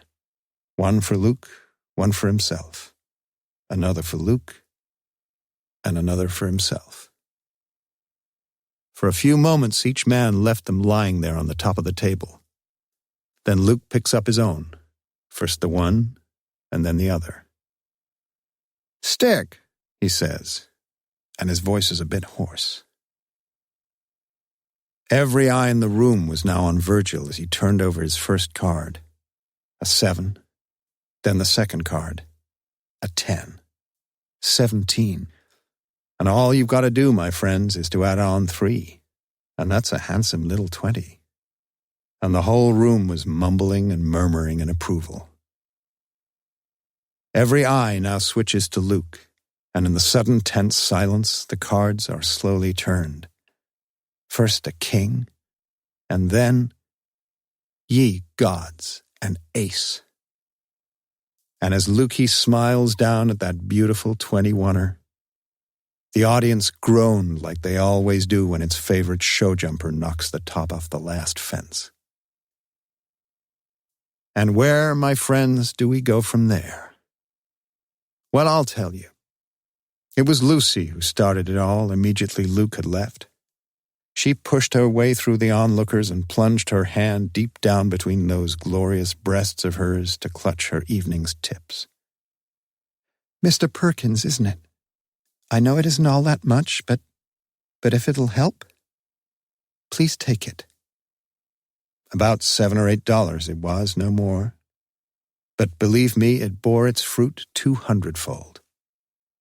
It was me who was next. I'd taken about $35 on the coach, and once more hitching the old briefcase higher under my arm, I fished it all out of my back pocket and placed it atop of Lucy's crumpled offerings. "Mr. Perkins," I said somberly, "you should have been on my coach, old friend." That's all I said. As for Virgil, he said nothing. He just sat back all crumpled up like before, with Minnie sobbing silently beside him. I reckon he looked as if he couldn't trust himself to say a single word. But it didn't matter. All the audience was sad and sullenly sympathetic, and as I said, they'd had their fill of Louis's vintage wines. And I've got to hand it to them. $20, another $20, a 50, a few tens, another 20, another 50. I watched them all as these clean-living, God-fearing folk forked something from their careful savings. And I reckon there wasn't a single man-jack of them who didn't make his mark upon that ever-mounting pile. But still, Virgil said nothing. When finally he stumbled his way to the exit, holding Minnie in one hand and a very fat pile of other people's dollars in the other, he turned round as if he was going to say something to all his very good friends. But still the words wouldn't come, it seemed, and he turned once more and left the cocktail bar. I woke late the next morning, and only then because Luke was leaning over me, gently shaking me by the shoulder. "Louis says he wants to see you at 10:30. I lifted my left arm and focused on the wristwatch, already 5 to 10. "You all right, Denny?" Luke was standing by the door now. He must have had a key for that. And for some reason, he didn't look mightily happy. Sure. 10:30 then," repeated Luke, and closed the door behind him. I still felt very tired, and I was conscious that the back of my head was aching, and that's unusual for me. Nothing to drink the night before, and, well, only the odd orange juice that Lucy had. Orange juice? I fell to wondering slightly, and turned to look at the other side of the bed, where the sheet was neatly turned down in a white hypotenuse. Lucy had gone, doubtless gone early, but then Lucy was always sensible and careful about such things. I saw my face frowning as I stood in front of the shaving mirror, and I was still frowning when I took the suit off the hanger in the wardrobe and noticed that the briefcase was gone. But I'd have been frowning even more if the briefcase hadn't gone, and as I dressed, my head was clearing nicely. I picked up the 2 thick sealed envelopes that had nestled all night under my pillow, put them, one each, into the pockets of my overcoat, and felt happy enough when I knocked on the door of Louis's private suite and walked straight in. It was 10:32. There were the usual 6 chairs round the oblong table, and 4 of them were taken already. There was Luke, and there was Barty, then there was Minnie, and at the head of the table, Louis himself. A Louis still doubtless no more than 4'10", 4'11" in his built-up shoes, but minus that garishly striped blazer now, minus too that shock of silvery hair which the previous evening had covered that large bald dome of his. "You're late," he says, but not unpleasantly. "Sit down, Danny." So I sat down, feeling like a little boy in the 1st grade. But I usually feel like that with Louis. "You seen Lucy?" asked Minnie as Barty pours me a drop of Irish. "Lucy, no. Have you tried her room?" But no one seemed much willing to answer that one, and we waited for a few minutes in silence before Louis spoke again. "Danny," he says, "you'll remember that when we brought you into our latest little operation a few months back, I figured we'd go for about $250,000 before we launched out on a new one." I nodded. "Well, we're near enough there now as makes no odds. A fact perhaps you may yourself be not completely unaware of. After all, Danny, it was one of your jobs to take my little Lucy down to the bank on Mondays, now wasn't it? And I reckon you got a pretty clear idea of how things are." I nodded again and kept on looking him straight in the eyes. "Well, it was never no secret from any of us, was it, that I'll be transferring this little investment of mine over to Luke and Bartholomew here as soon as they showed me they was worthy?" I was nodding slowly all the time now, but he'd left something out. "Lucy was going to be in it too," I said. "You're very fond of my Lucy, aren't you?" says Minnie quietly. "Yep. I'm very fond of her, Minnie." And that was the truth. "It's not been difficult for any of us to see that, old girl, now has it?" Louis turned to Minnie and patted her affectionately on the arm. Then he focuses on me again. "You needn't have no worries about my little daughter, Danny. No worries at all. Did it never occur to you to wonder just why I christened this latest little investment of mine as the Lulu Bar Motel?" For a few seconds I must have looked a little puzzled, but my head was clearing nicely with the whiskey, and I suddenly saw what he meant. Yes, what a deep old devil our Louis was. The Lucy Luke Bartholomew Motel. But Louis was still speaking. "I only asked you down this morning, Danny, because I was hoping to wind it all up here and now, and to let you know how much I've been aware of your own little contribution. But, well, it's all tied up in a way with Lucy, isn't it? And I reckon," he looked at Luke and Bart, "I reckon we'd better call another little meeting tonight, about 8. All right?" It seemed all right to all of us, and I got up to go. "You off to town, Danny?" asks Louis, eyeing the overcoat. "Yep." That's all I said. Then I left them there and caught the bus to the station. I'd always noticed it before. Whenever I'd felt a bit guilty about anything, it was as if I sensed that other people somehow seemed to know. But that's behind us now. And anyway, it had been Lucy's idea originally, not mine. She'd needed me, of course, for devising the check and forging Louis's signature. For though I'm about as ham-fisted with a deck of cards as an arthritic octopus, I got my own particular specialism. Yes, sir. And Lucy trusted me, too, because I'd been carrying all that lovely money, $240,000 of it, all neatly stacked in 500 bills, all neatly enveloped and neatly sealed. Why, I'd been carrying it all around with me in the old briefcase for 2 whole days.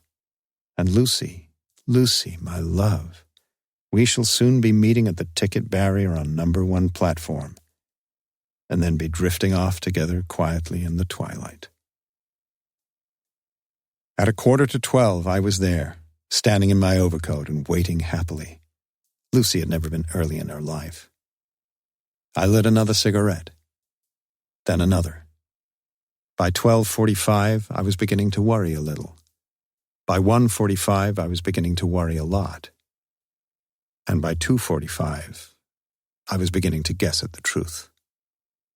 Yet still, I waited and waited and waited. And in a sense, I suppose, I've been waiting for Lucy ever since. It was when the big hand on the station clock came round to 4 that I finally called it a day and walked over to look at the departure board. I found a train that was due for New York in 45 minutes, and I thought that had better be that. I walked into the buffet and sat down with a coffee. So here was yet another of life's illusions lying shattered in the dust. And yet, poor lovely Lucy. I nearly allowed myself a saddened little smile as I thought of her opening up those 2 big envelopes in the briefcase and finding there those 480 pieces of crisp new paper, each exactly the size of a $500 bill. She must have thought I was pretty gullible, I suppose, when we both agreed that she should take away the briefcase. A single to New York would cost about $50 or $60, I reckoned. And as I joined what seemed to be the shorter queue at the ticket office, I took the bulky envelope from the right-hand pocket of the overcoat, opened it, and stood there stunned and gorgonized. Inside were about 240 pieces of crisp new paper, each exactly the size of a $500 bill. And my hands were trembling as I stood away from the queue and opened the other envelope. Exactly the same. Well, no, not exactly the same. On the top piece of blank paper, there were 3 lines of writing in Louis's unmistakable, minuscule hand. I did my best to tell you, Danny boy, but you never did really understand that philosophy of mine now, did you? It's just what I kept on telling you all along. People... By now, though, I reckon you'll know those last few words that Louis wrote. I walked back across to the buffet and ordered another coffee, counting up what I had in my pockets, just $10.40. And I fell to wondering where it was I went from here. Perhaps there were 1 or 2 things in my favor. At least I could spell philosophy. And then there was always the pretty big certainty, just as Louis said so often, that somewhere soon I'd find a few nice, kindly, gullible folk. But as I glance around at the faces of my fellow men and women in the station buffet now, they all look very mean and very hard. Neighborhood Watch. Sed quis custodiet ipsos custodes? But what about the vigilantes? Who's going to watch after them? Juvenile satires. We must never make the criminal the hero, though, proclaimed Marcus Price, Fellow of All Souls, as he drained his beer and put down his glass with the gesture of a man announcing to the company that he'd bought the previous round himself, and whose turn, pray, was it now? What about old Raffles, though, gentleman burglar and all that? Remember him? The speaker was another Oxford Don, Dennis Stockman, the authority on the Grand Duchy of Lithuania in the 15th century. Stole the crown jewels or something, Stockman continued, then took 'em back when he found out what they were. No chivalry like that these days, eh, Morse? Oh, no, mumbled Morse. Oh, dear. But Morse had only himself to blame. He'd meant to nip into the King's Arms just briefly that Wednesday lunchtime, and for a start things had looked promising. The only other customer was a very attractive 30-odd-year-old brunette with sludgy green eyes. She had smiled momentarily as he'd sat down a few feet from her, before turning her attention back to the Times crossword puzzle, in which, even as he took his first draft, she wrote another word with her left hand, the middle fingernail marked with a broad white lateral line, as if she might have trapped it in a door. Yes, only himself to blame. Almost as soon as they'd spotted him there, they'd pounced. How long is it? Mind if we join you? What are you drinking? Morse should, of course, have pleaded urgency in some criminal pursuit, but he didn't. The prospect of a further pint gladdened his heart, and he heard himself saying, "Best bitter." It was the fourth member of the quartet who now volunteered to get in the second round of drinks.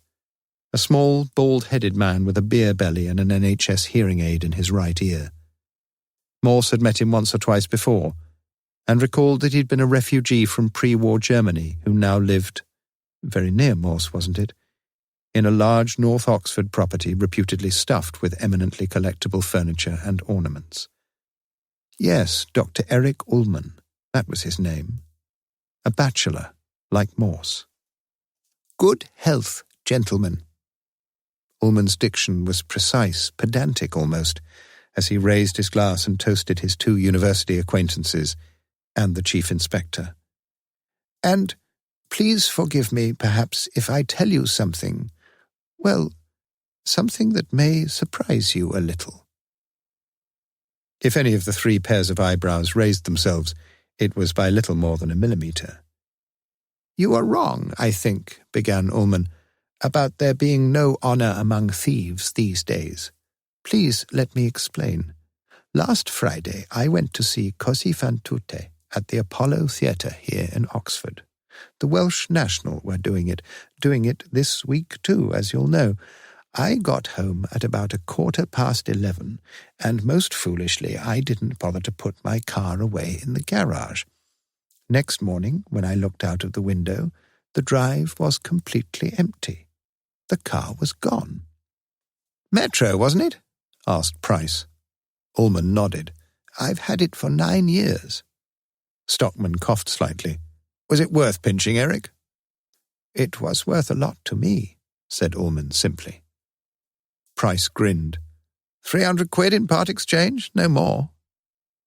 You didn't hear anything? Asked Morse. No, and shall I tell you something else? They'd even closed the gates behind them. Probably pushed it out of the drive, suggested Morse. Saves any noise, and you're only a couple of 100 yards from the ring road. I suppose so. Did you ring us? Ring the police? Straight away. It would probably turn up in 3 or 4 days, they said. Out on one of the estates, minus wheels, minus radio, minus anything detachable, panels kicked in, windows smashed. Bloody mindless, isn't it? Price shook his head vehemently. I know what I'd give some of these young sods, and it wouldn't be a few gentle hours of community service. Just a minute. Ullman raised his right hand, and the others were silent again. You see, they didn't find it out in East Oxford. Oh, no. 3 days went by, and then on Monday, last Monday, I was invited out to dinner at the Randolph, and when I got back, about 11 or so, there in the drive. Ullman was telling his little tale well, and 3 pairs of eyes now betrayed an unexpected interest. Completely undamaged, in fact looking very spick and span, and under the windscreen wiper, this. From his breast pocket he took out a letter written in a small, neat, upright script with no address, no date, no salutation, no valediction. A letter which each of Ullman's immediate audience now read in turn. Sorry about the inconvenience, very sorry indeed. I just had to have a car and yours was there. It's had a shampoo and I filled the petrol tank, unleaded like it says in the handbook. Your little car saved my bacon, that's the truth, and I'm grateful. Please then do me the honour of accepting the enclosed ticket. I know you enjoy opera. I wasn't sure what performance to choose, but Wagner is king for me, and in my opinion, Die Valkyrie is the greatest thing he ever wrote. Enjoy your evening, and thanks again. Morse was the last to read the letter, his face betraying some slight puzzlement, as Ullman produced a ticket for the following Friday's performance. £40. Phew. Is it genuine? Queried Stockman. Ringside seat, if you see what I mean, replied Ullman. Morse smiled gently at the little man's pleasantry as he held the ticket up to the light and pretended to be checking a possible irregularity of watermark. Genuine enough, I reckon, he said, wishing dearly that the ticket was his own. Beer glasses were empty again now, and Morse decided that it was either him or Stockman for the next round. Let it be Stockman. The back bar was a popular venue, ill-designed, intimate, awkward, and was now almost full this mid-lunchtime as Morse excused his premature departure and carefully squeezed his way past the woman to his right. Apparently she had been paying more attention to Ullman than to her crossword puzzle, for as far as Morse could see she had made very little, if any, progress. And indeed Morse was right. Like most of the other customers there, she had been very interested in Ullman's tale, interested in one or two other things as well. Had anyone apart from herself, for example, noticed that Morse, inadvertently, had forgotten to hand back to Ullman the letter from the car thief? Had anyone apart from herself observed the conspiratorial exchange of glances between the two of them, between the man the others called Morse and Ullman himself? Conspiratorial? No, that was too strong a word for it, perhaps. But something like that had been there. She could have sworn it. Interesting. There was something else, too. After Morse had left, the little man's eyes had caught hers, almost as if she might have been a vague acquaintance. Not that she was, she'd never seen him in her life before, but she thought there'd been something almost sinister about his look. Sinister? Yes, that wasn't too strong a word for it. It was as if he knew something about her that she hardly knew herself. Morse sauntered around Blackwell's for half an hour before walking over to the bus stop in Cornmarket. On the ride back to Kidlington, he read the letter twice more, reflecting yet again on the bizarre coincidence that a car thief, should share his own highly idiosyncratic view about the greatest opera ever composed. Reflecting also on just those two forgivable lapses in English grammar, and on that one wholly unforgivable lapse which still puzzled Morse sorely as he walked up the incline to Police HQ. Nice, lunch, sir? Lewis broke off his typing and looked down at his wristwatch. Shut up and listen.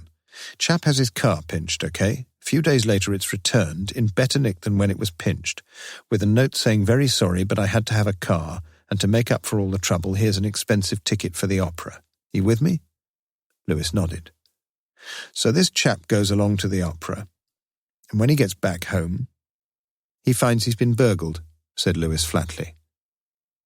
You've been sleeping in the knife box? No, heard of it before, sir. There was a case like that a few weeks ago out in High Wycombe, so one of the lads was saying. Oh? Sorry to disappoint you, sir. You think many other people have heard of it?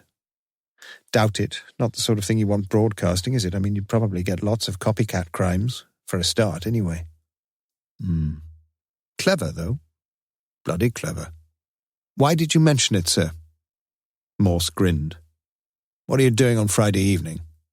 Not sure. The wife's got a Tupperware party, I think, but... Would you be glad to get away? It was Lewis's turn to grin.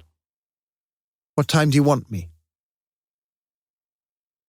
It was at 7:01 from the front seats of a white self-hire van that the pair of them saw the man leave his property and walk briskly away. You're a very clever bugger to think of this, you know, Millie. Don't count your chickens, not yet. No, plenty of time. 3.5 hours, Christ. More than 2 football matches. You're a Philistine, Charlie. What, me? Don't be daft. Wagner's me greatest passion in life, didn't I tell you? It was from their unmarked car that Morse and Lewis observed Ullman leave on foot. With a new alarm system fitted and with a stout crook lock fixed between steering wheel and clutch, the Metro was now safely housed in the bolted garage. Clearly, Ullman was taking no further risks, and in any case, buses were fairly frequent down the Banbury Road, down to the city centre, down to the Apollo Theatre. At 8:30, Lewis ventured his first criticism. "What time do you say this thing started?" "Give 'em a chance, Lewis. They've got till midnight near us, damn it." "But we've already been here." "Shh!"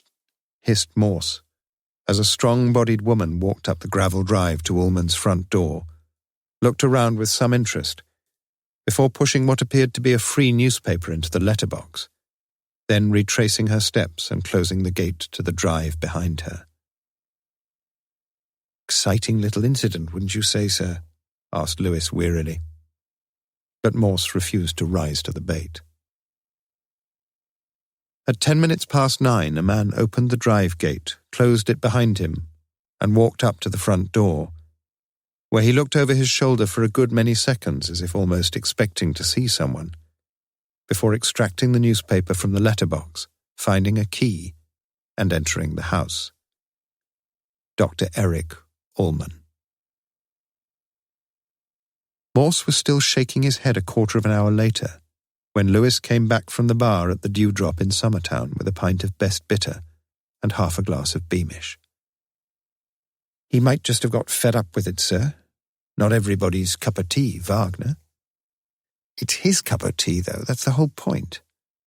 "No, there's something very wrong somewhere, I'm sure of it, Lewis. They must have known he'd come back early. They must have got wind of it somehow. Perhaps Dr. Ullman guessed, well, what you guessed, sir." "Yes. Do you know, I think you may be right."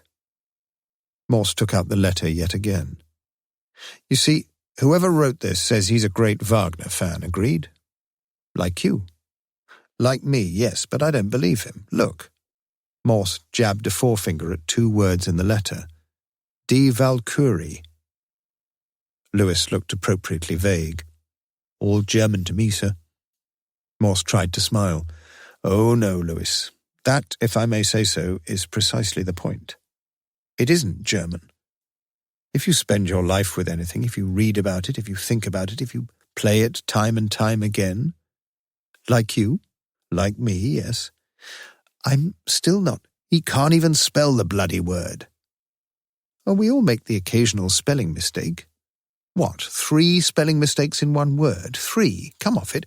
He spells it with a V instead of a W. He sticks a spurious I in before the E, and he misses the umlaut off the U. The what, sir?"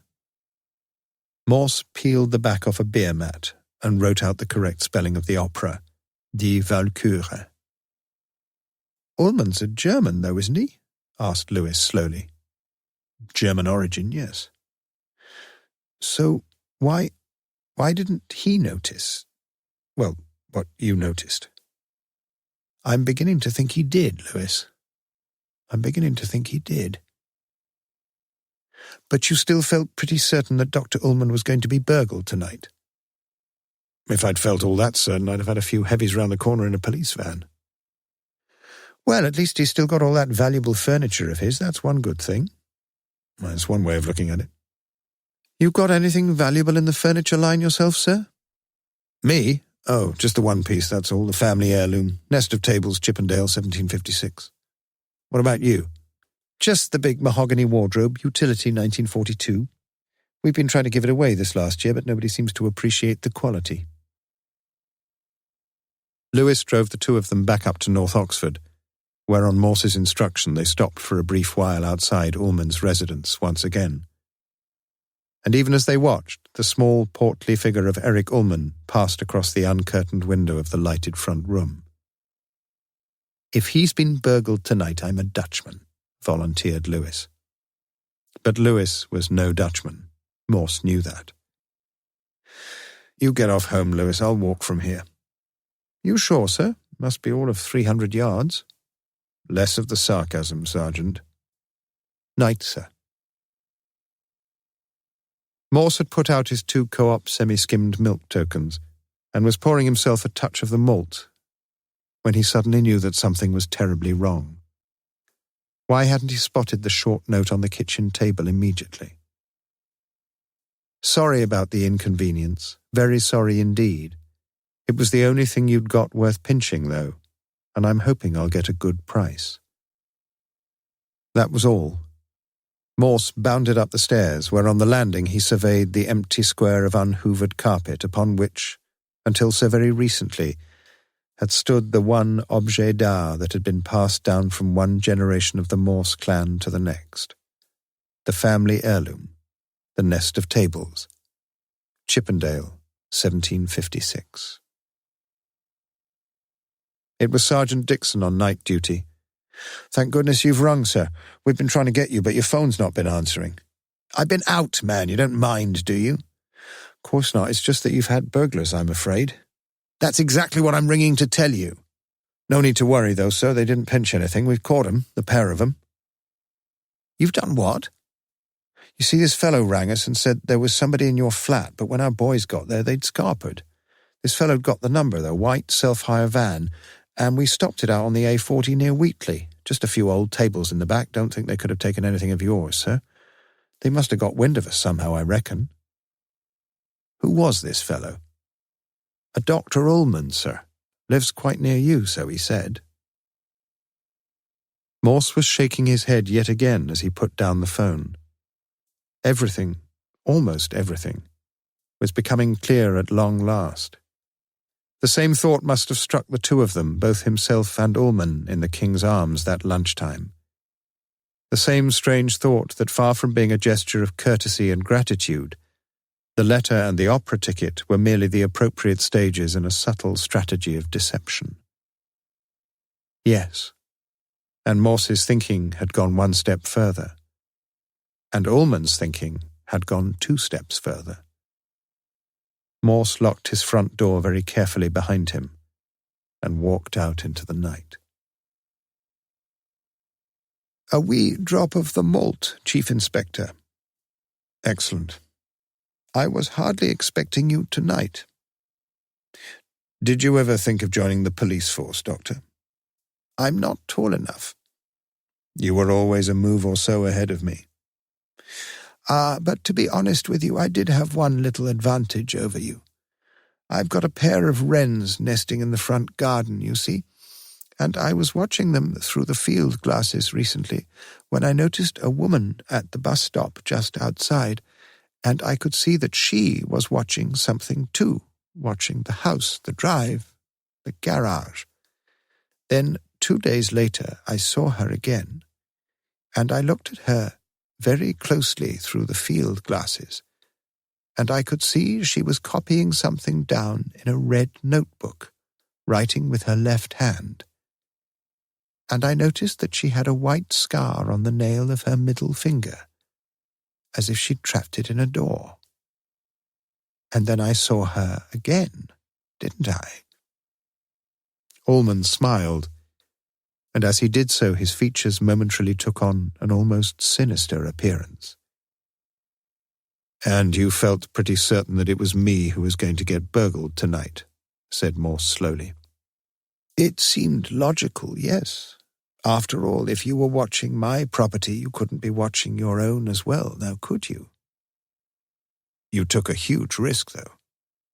"You think so?" The little man appeared puzzled. "Well, if they burgled you while you were round at my place watching me." "Oh, no. I finished taking risks, you see. The private detective I hired to keep a lookout here was the very best in the business, so they told me. Black belt at judo, Lord knows what else." "He must have been pretty good. We certainly didn't spot him." "Her, Chief Inspector. She said she'd probably do her free newspaper delivery routine." "Bloody hell," mumbled Morse to himself. "And I told her she could pack it in for the night just after I'd rung the police, just before I got back here, about 9 o'clock. 9:10, to be accurate. That's when we spotted you. Ullman coughed modestly and drained his malt. If we're to be accurate, Chief Inspector, shouldn't it be when we spotted you? For the last time that day, Morse shook his head. Then, draining his own glass and making his farewell, slowly he walked the 300 yards back home. A case of misidentity. His friend and foil, the stolid Watson, with whom he shares rooms in Baker Street, attends Holmes throughout most of his adventures. The Oxford Companion to English Literature. Long as had been my acquaintance with Sherlock Holmes, I had seldom heard him refer to his early life, and the only knowledge I ever gleaned of his family history sprang from the rare visits of his famous brother Mycroft. On such occasions our visitor invariably addressed me with courtesy, but also, let me be honest, with some little condescension. He was, this much I knew, by some 7 years the senior in age to my great friend, and was a founder member of the Diogenes Club, that peculiar institution whose members are ever forbidden to converse with one another. Physically, Mycroft was stouter than his brother. I put the matter in as kindly a manner as possible. But the single most striking feature about him was the piercing intelligence of his eyes, greyish eyes which appeared to see beyond the range of normal mortals.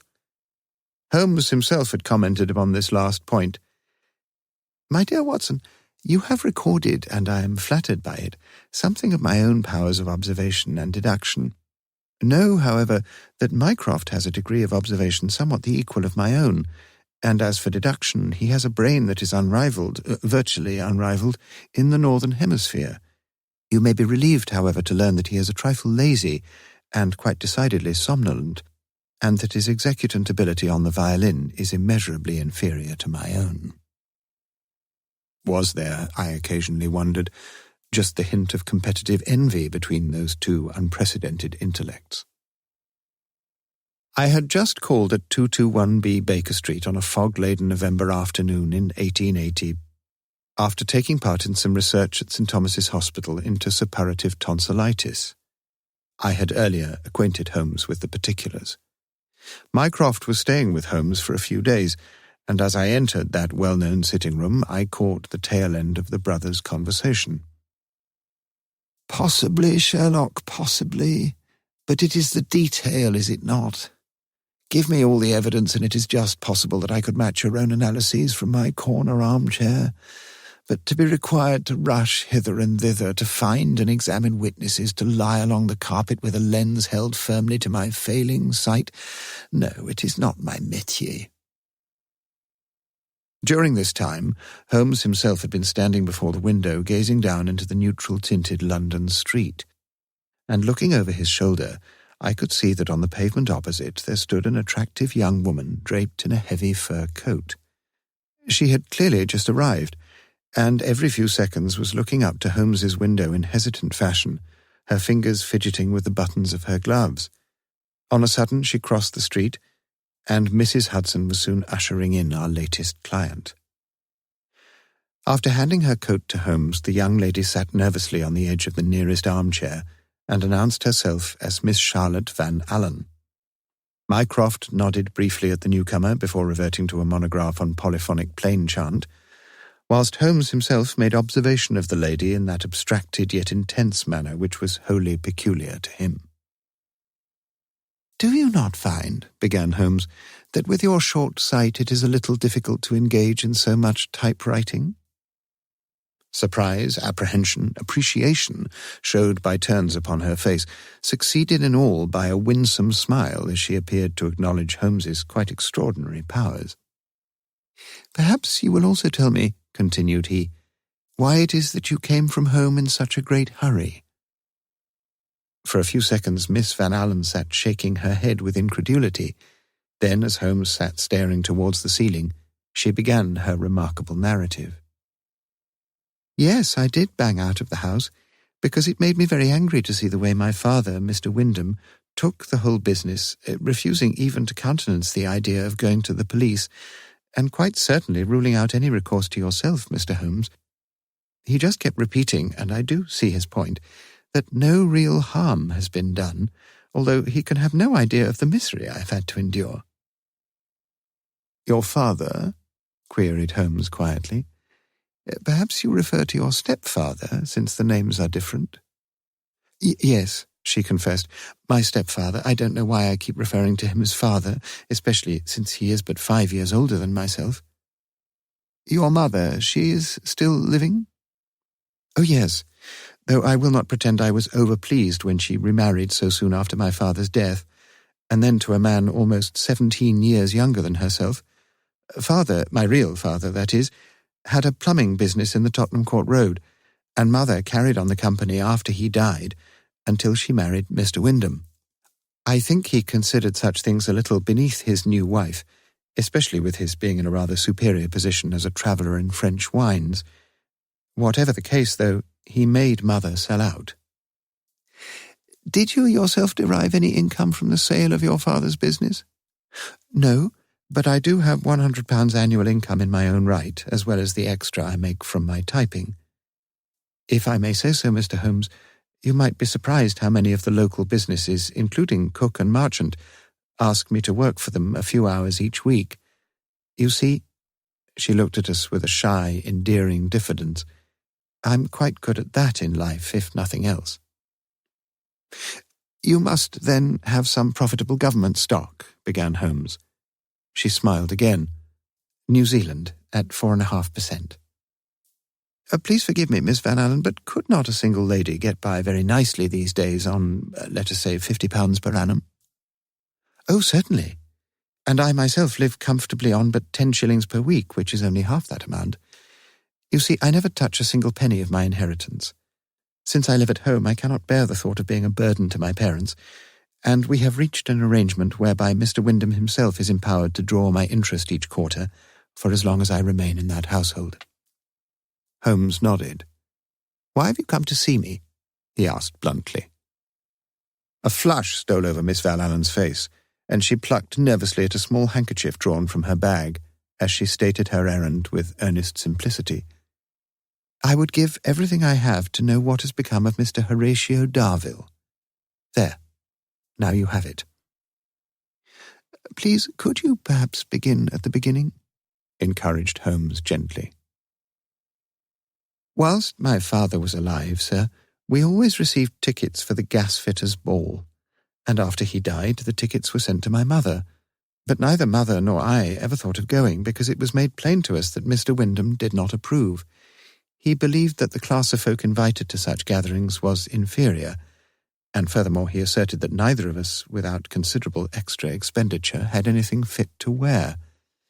But believe me, Mr. Holmes, I myself had the purple plush that I had never so much as taken from the drawer."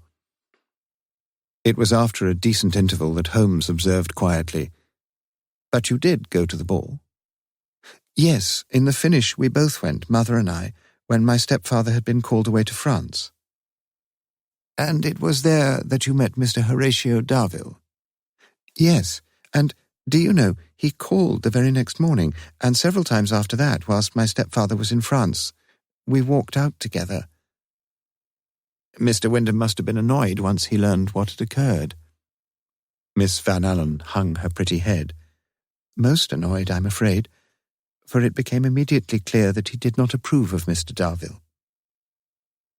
"Why do you think that was so?" "I am fairly sure he thought Mr. Darvill was interested only in my inheritance." "Did Mr. Darvill not attempt to keep seeing you in spite of these difficulties?" "Oh, yes. I thought, though, it would be wiser for us to stop seeing each other for a while. But he did write, every single day, and always in the mornings I used to receive the letters myself so that no one else should know." "Were you engaged to this gentleman?" "Yes, for there was no problem about his supporting me. He was a cashier in a firm in Leadenhall Street." "Ah. Which office was that?" I interposed, for that particular area is known to me well, and I hoped that I might perhaps be of some assistance in the current investigation. Yet the look on Holmes's face was one of some annoyance, and I sank further into my chair as the interview progressed. "I never did know exactly which firm it was." admitted Miss Van Allen. "But where did he live?" persisted Holmes. "He told me that he usually slept in a flat on the firm's premises." "You must yourself have written to this man to whom you had agreed to become engaged?" She nodded. "To the Leadenhall Street post office, where I left my letters poste restante. Horatio, Mr. Darville, said that if I wrote to him at his work address, he'd never get to see my envelopes first, and the young clerks there would be sure to tease him about things." It was at this point that I was suddenly conscious of certain stertorous noises from Mycroft's corner, a wholly reprehensible lapse into poor manners, as it appeared to me. "What else can you tell me about Mr. Darville?" asked Holmes quickly. "He was very shy. He always preferred to walk out with me in the evening than in the daylight. Retiring, perhaps, is the best word to describe him. Even his voice. He'd had the quinsy as a young man and was still having treatment for it, but the disability had left him with a weak larynx and a sort of whispering fashion of speaking.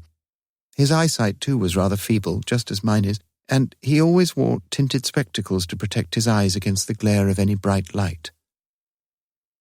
Holmes nodded his understanding, and I began to sense a note of suppressed excitement in his voice. "What next?" "He called at the house the very evening on which Mr. Wyndham next departed for France, and he proposed that we should marry before my stepfather returned. He was convinced that this would be our only chance, and he was so dreadfully in earnest that he made me swear with my hand upon both testaments that whatever happened I would always be true and faithful to him." "Your mother was aware of what was taking place?" "Oh, yes, and she approved so much. In a strange way, she was even fonder of my fiancé than I was myself, and she agreed that our only chance was to arrange a secret marriage." "The wedding was to be in church?" "Last Friday, at St. Saviour's near King's Cross, and we were to go on to a wedding breakfast afterwards at the St. Pancras Hotel. Horatio called a hansom for us, and put Mother and me into it before stepping himself into a four-wheeler which happened to be in the street. Mother and I got to St. Saviour's first. It was only a few minutes' distance away. But when the four-wheeler drove up and we waited for him to step out, he never did, Mr. Holmes. And when the cabman got down from the box and looked inside the carriage, it was empty." "You have neither seen nor heard of Mr. Darville since?" "Nothing," she whispered. "You had planned a honeymoon, I suppose?" "We had planned," said Miss Van Allen, biting her lip and scarce managing her reply, "a fortnight's stay at the Royal Gleneagles in Inverness, and we were to have caught the lunchtime express from King's Cross." "It seems to me," said Holmes with some feeling, "that you have been most shamefully treated, dear lady." But Miss Van Allen would hear nothing against her loved one, and protested spiritedly. "Oh, no, sir. He was far too good and kind to treat me so." "Your own opinion, then," said Holmes, "is that some unforeseen accident or catastrophe has occurred?" She nodded her agreement. "And I think he must have had some premonition that very morning of possible danger, because he begged me then once again to remain true to him, whatever happened." "You have no idea what that danger may have been?" "None." "How did your mother take this sudden disappearance?" "Well, she was naturally awfully worried at first, but then she became more and more angry, and she made me promise never to speak to her of the matter again." "And your stepfather?" "He seemed, it was strange really, rather more sympathetic than Mother. At least he was willing to discuss it." "And what was his opinion?" "He agreed that some accident must have happened. As he said, Mr. Darville could have no possible interest in bringing me to the very doors of St. Saviour's and then in deserting me there. If he had borrowed money, or if some of my money had already been settled on him, then there might have been some reason behind such a cruel action. But he was absolutely independent about money, and he would never even look at a sixpence of mine if we went on a visit. Oh, Mr. Holmes, it is driving me half mad to think of—" But the rest of the sentence was lost, as the young lady sobbed quietly into her handkerchief. When she had recovered her composure, Holmes rose from his chair, promising that he would consider the baffling facts she had put before him. "But if I could offer you one piece of advice," he added, as he held the lady's coat for her, It is that you allow Mr. Horatio Darvill to vanish as completely from your memory as he vanished from his wedding carriage. Then you think that I shall not see him again? I fear not. But please leave things in my hands. Now, I wish you to send me a most accurate physical description of Mr. Darvill, as well as any of his letters which you feel you can spare. We can at least expedite things a little in those two respects, replied she in businesslike fashion, for I advertised for him in last Monday's Chronicle. And promptly reaching into her handbag, she produced a newspaper cutting which she gave to Holmes together with some other sheets. And here, too, are 4 of his letters which I happen to have with me. Will they be sufficient? Holmes looked quickly at the letters and nodded. You say you never had Mr. Darvill's address? Never. Your stepfather's place of business, please? He travels for Cook and Marchant, the great Burgundy importers of Fenchurch Street. Thank you. After she had left, Holmes sat brooding for several minutes, his fingertips still pressed together. An interesting case, he observed finally. Did you not find it so, Watson? You appeared to read a good deal which was quite invisible to me, I confessed. Not invisible, Watson. Rather, let us say, unnoticed. And that in spite of my repeated attempts to impress upon you the importance of sleeves, of thumbnails, of bootlaces, and the rest. Now, tell me, what did you immediately gather from the young woman's appearance? Describe it to me. Conscious of Mycroft's presence, I sought to recall my closest impressions of our recent visitor. Well, she had, beneath her fur, a dress of rich brown, somewhat darker than the coffee colour, with a little black plush at the neck and at the sleeves. You mentioned sleeves, Holmes? Her gloves were dove-grey in colour and were worn through at the right forefinger. Her black boots I was not able from where I sat to observe in any detail, yet I would suggest that she takes either the size 4.5 or 5. She wore small pendant earrings, almost certainly of imitation gold, and the small handkerchief into which the poor lady sobbed so charmingly had a neat darn in the monogrammed corner. In general, she had the air of a reasonably well-to-do young woman who has not quite escaped from the slightly vulgar inheritance of her father, who was, let us be honest about it, Holmes, a plumber. A snort from the chair beside which Holmes had so casually thrown Miss Van Allen's fur coat served to remind us that the recumbent Mycroft had now reawakened, and that perhaps my own description had in some respect occasioned his disapproval. But he made no spoken comment and soon resumed his former posture. "'Pon my word, Watson," said Holmes, "you are coming along splendidly, is he not, Mycroft? It is true, of course, that your description misses almost everything of real importance, but the method, you have hit upon the method, Watson. Let us take, for example, the plush you mention on the sleeves. Now, plush is a most wonderfully helpful material for showing traces, and the double line above the wrist where the typewritist presses against the table was beautifully defined. As for the short-sightedness, that was mere child's play, the dent marks of a pince-nez at either side of the lady's nostrils. You did not observe it? Elementary, my dear Watson. And then the boots. You really must practice the art of being positioned where all the evidence is clearly visible. If you wish to observe nothing at all, like Brother Mycroft, then you will seek out the furthest corner of a room where even the vaguest examination of the client will be obscured by the furniture, by a fur coat, by whatever.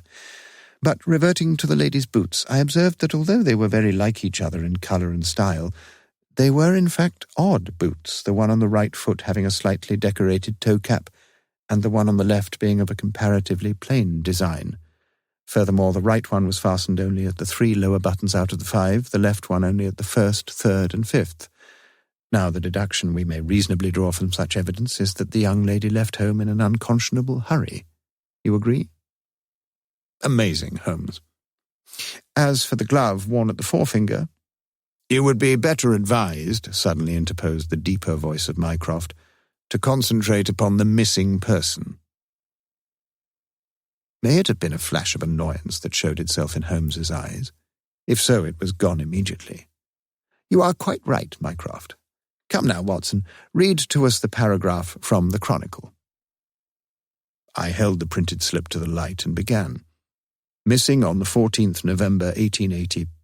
A gentleman named Mr. Horatio Darville, about 5 feet 8 inches in height, fairly firmly built, sallow complexion, black hair just a little bald in the centre, bushy black side whiskers and moustache, tinted spectacles, slight infirmity of speech.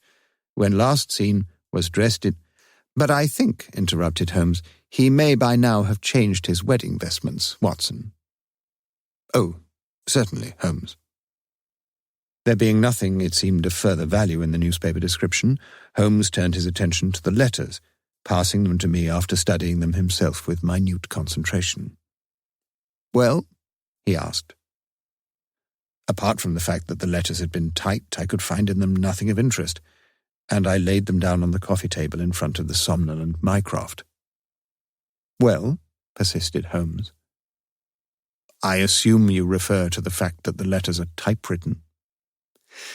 "Already you are neglecting your newly acquired knowledge of the method, Watson. Quite apart from the one you mention, there are 3 further points of immediate interest and importance. First, the letters are very short. Second, apart from the vague Leadenhall Street superscription, there is no precise address stated at any point. Third, it is not only the body of the letter which has been typed, but the signature too. Observe here, Watson, and here that neat little Horatio Darville typed at the bottom of each of our 4 exhibits. And it will not have escaped you, I think, how conclusive that last point might be." "Conclusive, Holmes? In what way?" "My dear fellow, is it possible for you not to see how strongly it bears upon our present investigations?" "Homo circumbendibus, that's what you are, Sherlock." It was Mycroft once more. "Do you not appreciate that your client would prefer some positive action to any further proofs of your cerebral superiority?" It is pleasing to report here that this attempt of Mycroft to provoke the most distinguished criminologist of the century proved largely ineffectual, and Holmes permitted himself a fraternal smile as his brother slowly bestirred his frame. "You are right, Mycroft," he rejoined lightly, "and I shall immediately compose 2 letters, one to Messrs. Cook and Marchant, the other to Mr. Wyndham, asking that gentleman to meet us here at 6 o'clock tomorrow evening." Already I was aware of the easy and confident demeanour with which Holmes was tackling the singular mystery which confronted us all. But for the moment my attention was diverted by a small but most curious incident.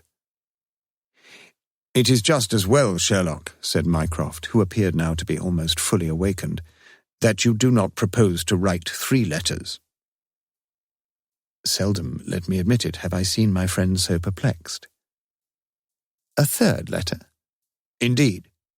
But such a letter could have no certain destination, since it apparently slipped your memory to ask the young lady her present address, and the letters she entrusted to you appear, as I survey them, to be lacking their outer envelopes." Momentarily Holmes looked less than amused by this light-hearted intervention. "You are more observant today than I thought, Mycroft, for the evidence of eye and ear had led me to entertain the suspicion that you were sleeping soundly during my recent conversation with Miss Van Allen. But as regards her address, you are right." And even as he spoke, I noted the twinkle of mischievous intelligence in his eyes. "Yet it would not be too difficult, perhaps, to deduce the young lady's address, Mycroft. On such a foul day as this, it is dangerous and ill-advised for a lady to travel the streets if she has a perfectly acceptable and comfortable alternative such as the Underground. And since it was precisely 3:14 p.m. when Miss Van Allen first appeared beneath my window, I would hazard the guess that she had caught the Metropolitan line train which passes through Baker Street at 3:12 p.m. on its journey to Hammersmith. We may consider 2 further clues also. The lady's boots, ill-assorted as they were, bore little evidence of the mud and mire of our London streets, and we may infer from this that her own home is perhaps as adjacent to an underground station as is our own. More significant, however, is the fact, as we all observed, that Miss Van Allen wore a dress of linen, a fabric which, though it is long-lasting and pleasing to wear, is one which has the disadvantage of creasing most easily. Now, the skirt of the dress had been most recently ironed, and the slight creases in it must have resulted from her journey to see me. And I put this forward as conjecture, Mycroft.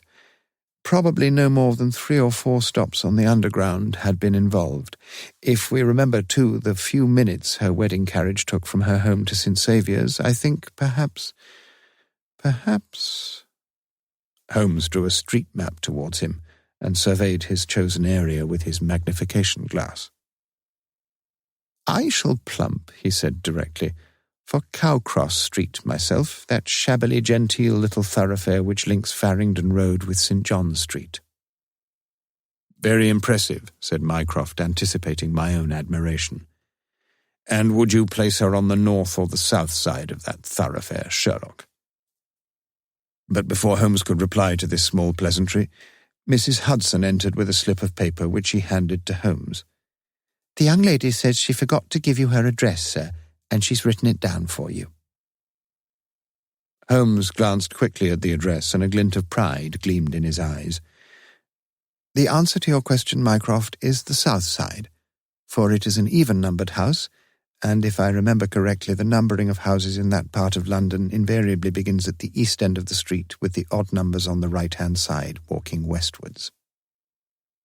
"And the number is perhaps in the middle or late 30s, suggested Mycroft.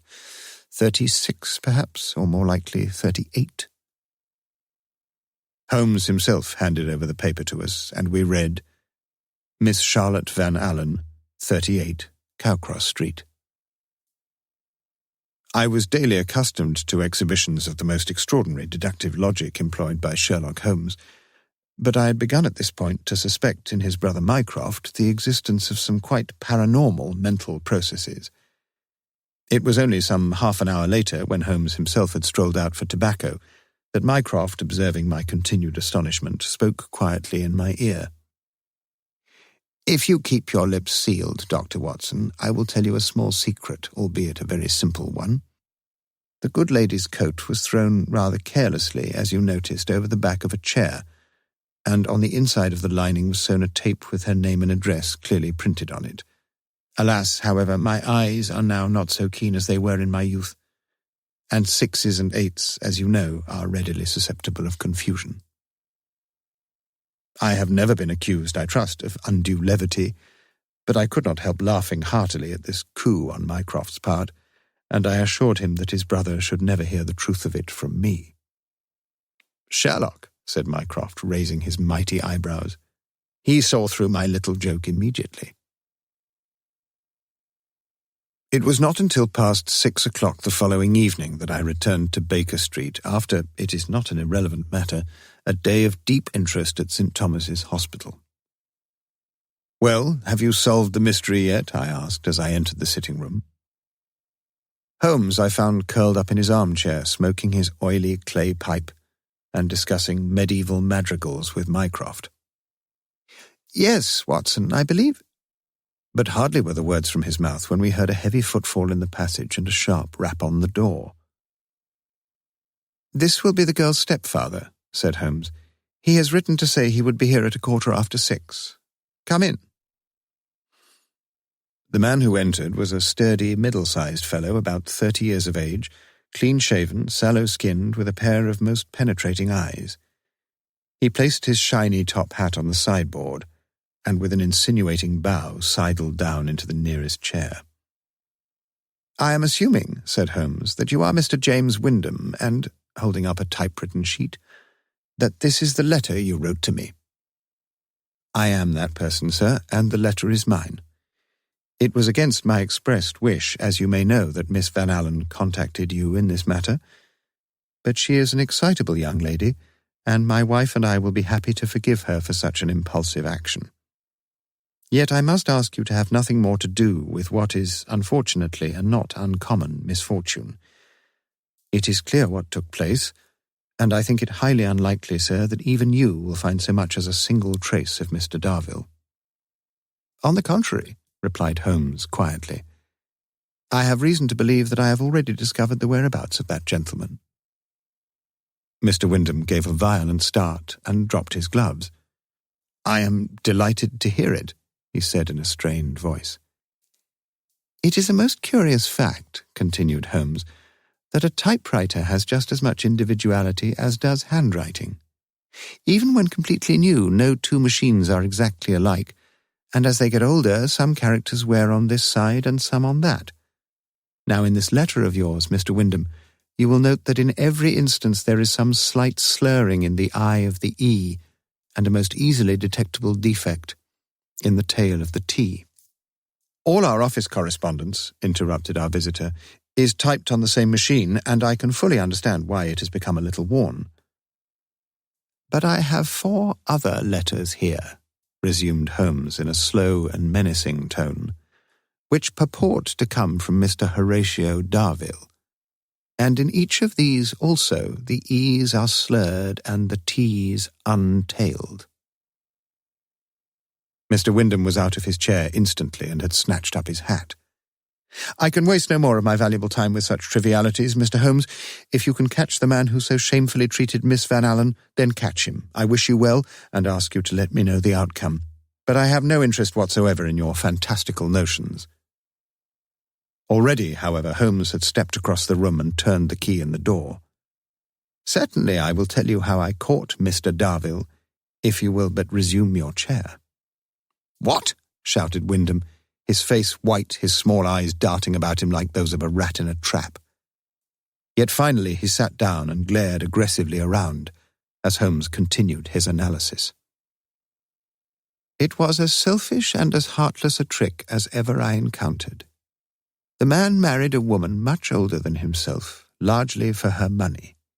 In addition, he enjoyed the interest on the not inconsiderable sum of the stepdaughter's money for as long as that daughter lived with them. The loss of such extra monies would have made a significant difference to the lifestyle adopted by the newly married pair. Now, the daughter herself was an amiable, warm-hearted girl, and was possessed of considerable physical attractions, and with the added advantage of a personal income, it became clear that under normal circumstances she would not remain single for very long. So he, the man of whom I speak, decided to deny her the company and friendship of her contemporaries by keeping her at home. But she, and who shall blame her, grew restive under such an unnatural regimen, and firmly announced her intention to attend a local ball. So what did her stepfather do? With the connivance of his wife, he conceived a cowardly plan. He disguised himself cleverly. He covered those sharp eyes with dully tinted spectacles. He masked that clean-shaven face with bushy side whiskers. He sank that clear voice of his into the strained whisper of one suffering from the quinsy. And then, feeling himself doubly secure because of the young lady's short sight, he appeared himself at the ball in the guise of one Horatio Darvill, and there he wooed the fair Miss Van Allen for his own, thereafter taking the further precaution of always arranging his assignations by candlelight. I heard a deep groan, which at the time I assumed to have come from our visitor, but which, upon reflection, I am inclined to think originated from Mycroft's corner. Miss Van Allen had fallen for her new beau, and no suspicion of deception ever entered her pretty head. She was flattered by the attention she was receiving, and the effect was heightened by the admiration of her mother for the man. An engagement was agreed, and the deception perpetuated. But the pretended journeys abroad were becoming more difficult to sustain, and things had to be brought to a head quickly, although in such a dramatic way as to leave a permanent impression upon the young girl's mind. Hence the vows of fidelity sworn on the testaments, hence the dark hints repeated on the very morning of the proposed marriage that something sinister might be afoot. James Wyndham, you see, wished his stepdaughter to be so morally bound to her fictitious suitor that for a decade at least she would sit and wilt in Cowcross Street and continue paying her regular interest directly into the account of her guardian, the same blackguard of a guardian who had brought her to the doors of St. Saviour's and then himself conveniently disappeared by the age-old ruse of stepping in at one side of a four-wheeler and out at the other.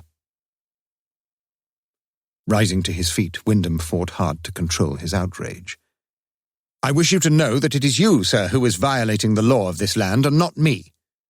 As long as you keep that door locked and thereby hold me in this room against my will, you will lay yourself open—" "The law," interrupted Holmes, suddenly unlocking and throwing open the door, "may not for the moment be empowered to touch you. Yet never, surely, was there a man who deserved punishment more. In fact, since my hunting crop is close at hand—" Holmes took 2 swift strides across the room, but it was too late. We heard a wild clatter of steps down the stairs as Wyndham departed, and then had the satisfaction of watching him flee pell-mell down Baker Street. "That cold-blooded scoundrel will end on the gallows, mark my words," growled Holmes. "Even now, though, I cannot follow all the steps in your reasoning, Holmes," I remarked. "It is this way," replied Holmes. "The only person who profited financially from the vanishing trick was the stepfather.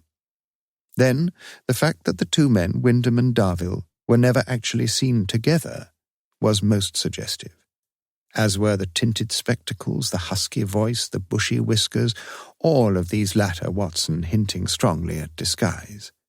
Again, the typewritten signature betokened one thing only, that the man's handwriting was so familiar to Miss Van Allen that she might easily recognize even a small sample of it.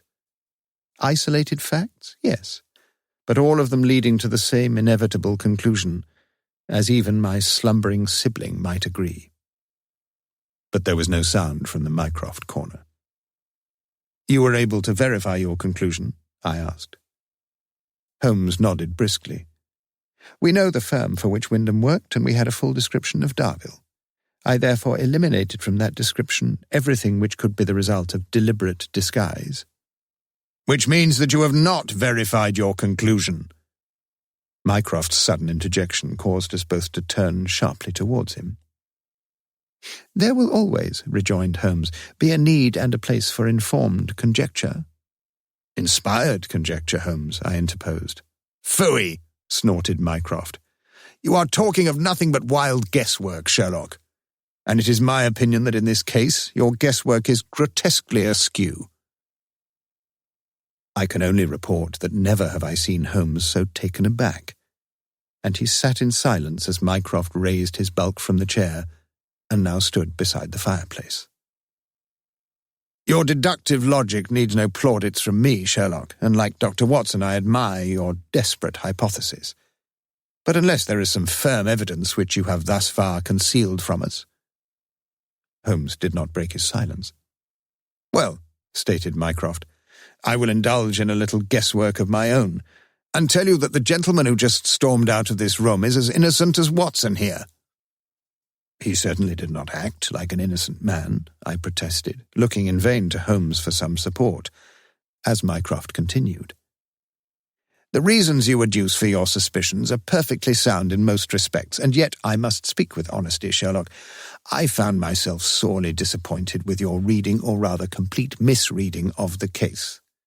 You are, I believe, wholly correct in your central thesis that there is no such person as Horatio Darvill." How the blood was tingling in my veins as Mycroft spoke these words. "But when the unfortunate Mr. Wyndham, who has just rushed one way up Baker Street, rushes back down it the other with a writ for defamation of character, as I fear he will, then you will be compelled to think, to analyze, and to act with a little more care and circumspection." Holmes leaned forward, the sensitive nostrils of that aquiline nose a little distended. But still he made no comment. "For example, Sherlock, two specific pieces of information vouchsafed to us by the attractive Miss Van Allen herself have been strongly discounted, if not wholly ignored, in your analysis." I noticed Holmes' eyebrows rising quizzically. "First, the fact that Mr. Wyndham was older than Miss Van Allen only by some 5 years. Second, the fact that Miss Van Allen is so competent and speedy a performer on the typewriter that she works on a freelance basis for several firms in the vicinity of her home, including Messrs. Cook and Marchant. Furthermore, you make the astonishing claim that Miss Van Allen was totally deceived by the disguise of Mr. Darvill. Indeed, you would have her not only blind, but semi-senile into the bargain. Now, it is perfectly true that the lady's eyesight is far from perfect. Glaucopia athenica, would you not diagnose, Dr. Watson? But it is quite ludicrous to believe that she would fail to recognize the person with whom she was living. And it is wholly dishonest of you to assert that the assignations were always held by candlelight, since on at least 2 occasions, the morning after the first meeting, the morning, Sherlock, and the morning of the planned wedding ceremony, Miss Van Allen had ample opportunity of studying the physical features of Darvill in the broadest of daylight." "You seem to me to be taking an unconscionably long time in putting forward your own hypothesis," snapped Holmes somewhat testily. "You are right," admitted the other. "Let me beat about the bush no longer. You have never felt emotion akin to love for any woman, Sherlock, not even for the Adler woman, and you are therefore deprived of the advantages of those who, like myself, are able to understand both the workings of the male and also the female mind. 5 years her superior in age. Her stepfather, only 5 years. Now, one of the sadnesses of womankind is their tendency to age more quickly and less gracefully than men, and one of the truths about mankind in general is that if you put one of each sex of roughly similar age in reasonable proximity, and if one of them is the fair Miss Van Allen, then you are inviting a packet of trouble. Yet such is what took place in the Wyndham ménage. Mrs. Wyndham was 17 years older than her young husband, and perhaps as time went by some signs and tokens of this disproportionate difference in their ages began to manifest themselves. At the same time, it may be assumed that Wyndham himself could not help being attracted, however much at first he sought to resist the temptation, by the very winsome and vivacious young girl who was his stepdaughter. It would almost certainly have been Wyndham himself who introduced Miss Van Allen to the part-time duties she undertook for cook and marchant, where the two of them were frequently thrown together away from the restraints of wife and home, and with a result which it is not at all difficult to guess. Certain it is, in my own view, that Wyndham sought to transfer his affections from the mother to the daughter, and in due course it was the daughter who decided that whatever her own affections might be in the matter, she must in all honour leave her mother and stepfather. Hence the great anxiety to get out to dances and parties and the like, activities which Wyndham objected to for the obvious reason that he wished to have Miss Van Allen as close by himself for as long as he possibly could. Now you, Sherlock, assume that this objection arose as a result of the interest accruing from the New Zealand securities, and you are guessing, are you not? Is it not just possible that Wyndham has money of his own? Find out, brother, and that what he craves for is not some petty addition to his wealth, but the love of a young woman with whom he has fallen rather hopelessly in love. You see, she took him in just as she took you in, Sherlock, for you swallowed everything that calculating little soul reported. Really, this is outrageous, I objected, but Holmes held up his hand and bid me hear his brother out.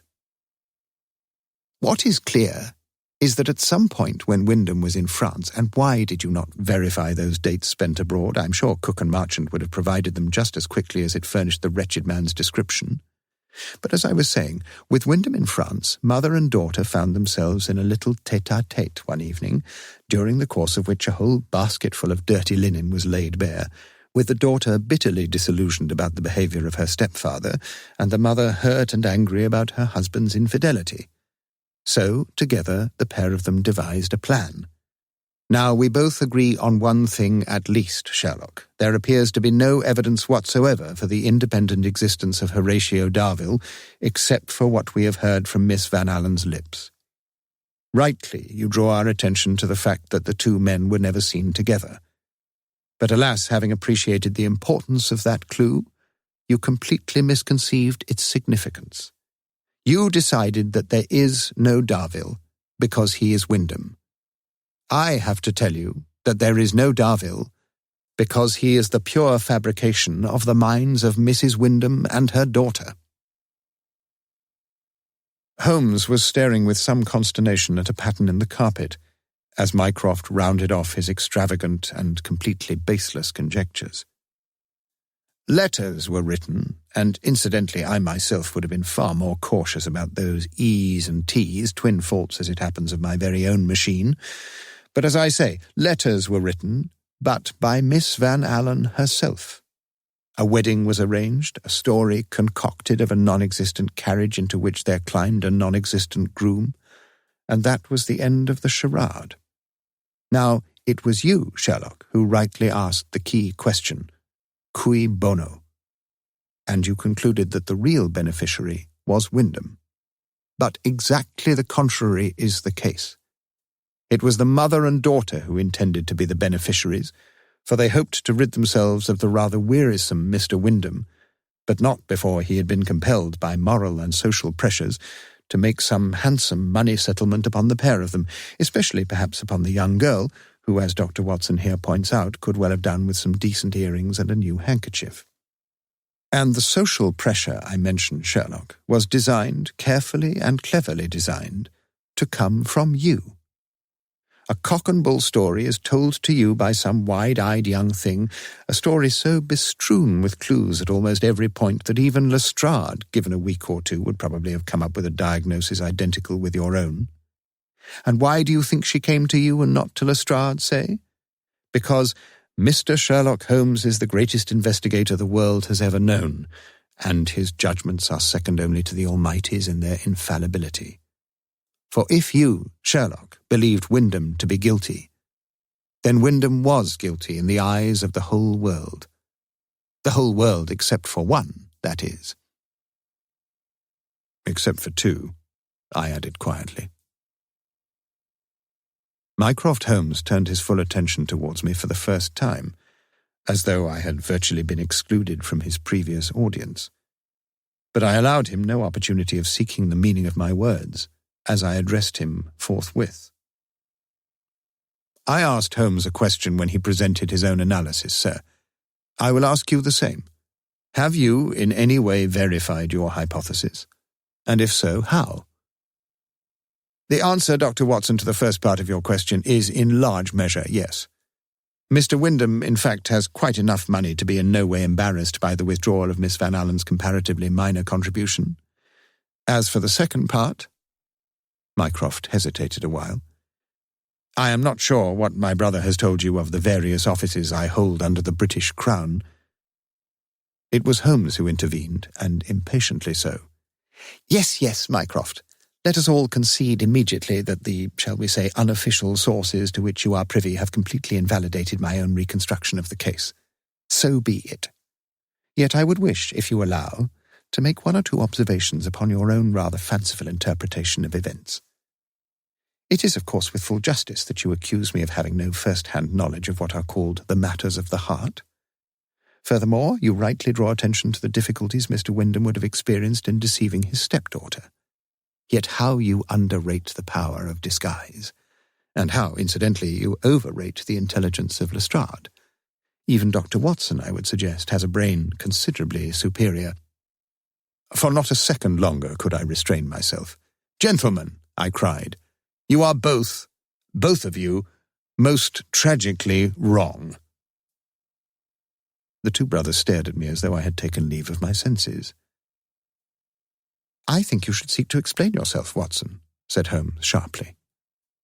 A man, I began, was proposing to go to Scotland for a fortnight with his newly married wife, and he had drawn out £100 in cash, no less, from the Oxford Street branch of the Royal National Bank on the eve of his wedding. The man, however, was abducted after entering a four-wheeler on the very morning of his wedding day, was brutally assaulted, and then robbed of all his money and personal effects, thereafter being dumped virtually for dead in a deserted alley in Stepney. Quite by chance, he was discovered later that same evening and taken to the Whitechapel Hospital. But it was only after several days that the man slowly began to recover his senses, and some patches of his memory, and also, gentlemen, his voice. For, you see, it was partly because the man was suffering so badly from what we medical men term suppurative tonsillitis, the quinsy, as it is commonly known, that he was transferred to St. Thomas's, where, as you know, Holmes, I am at present engaged in some research on that very subject, and where my own professional opinion was sought only this morning. Whilst reading through the man's hospital notes, I could see that the only clue to his identity was a tag on an item of his underclothing carrying the initials H.D.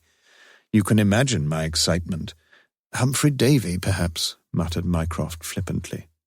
Oh, no, I replied with a smile. I persisted patiently with the poor man, and finally he was able to communicate to me the name of his bank. After that, if I may say so, Holmes, it was almost child's play to verify my hypothesis. I visited the bank, where I learned about the withdrawal of money for the honeymoon, And the manager himself accompanied me back to St. Thomas's, where he was able to view the patient and to provide quite unequivocal proof as to his identity. I have to inform you, therefore, that not only does Mr. Horatio Darville exist, gentlemen, he is, at this precise moment, lying in a private ward on the second floor of St. Thomas's Hospital. For some little while, a silence fell upon the room. Then I saw Holmes, who these last few minutes had been standing by the window, give a little start. "Oh, no," he groaned. And looking over his shoulder, I saw, dimly beneath the fog-beshrouded lamplight, an animated Mr. Wyndham talking to a legal-looking gentleman who stood beside him. Snatching up his cape, Holmes made hurriedly for the door. "Please tell Mr. Wyndham, if you will, Watson, that I have already written a letter to him containing a complete recantation of my earlier charges and offering him my profound apologies. For the present I am leaving by the back door." He was gone, and when, a minute later, Mrs. Hudson announced that two angry-looking gentlemen had called asking to see Mr. Holmes, I noticed Mycroft seemingly asleep once more in his corner armchair, a monograph on polyphonic plain chant open on his knee, and a smile of vague amusement on his large, intelligent face. "Show the gentleman in, please, Mrs. Hudson," I said, in such peremptory fashion that for a moment or two that good lady stared at me, almost as if she had mistaken my voice for that of Sherlock Holmes himself. The Inside Story, Part 1. Dido attempted to raise her heavy eyes again, but failed, and the deep wound gurgled in her breast. Virgil, Aeneid 4, lines 688-9. "Get a move on." "I'll get there as fast as I can, sir. I always do." "What's that supposed to mean?" Lewis turned left at Carfax, down into the High, and then over Magdalen Bridge, car siren wailing, before driving past the Asian grocers' shops and the Indian restaurants in the Cowley Road. "I mean," replied Lewis finally, "that here we are with another murder, and you'll get there, won't you? You always do." "Nearly always," conceded Morse. "And I won't. I've got a second-class mind." "Don't underrate yourself, Lewis. Let others do it for you." Lewis grunted humorlessly. "I'm like a second-class stamp, and well you know it." "But second-class stamps usually get there in the end." "Exactly. Just take a dickens of a lot longer." "Slow down." Morse had been consulting an Oxford Street plan and now jabbed a finger to his right. "That's it, Lewis. Jowett Place. What number did you say?" "Probably where those two police cars are parked, sir." Morse grinned weakly. "Maintain that level of deductive brilliance, Lewis, and we'll be through this case before the pubs are open."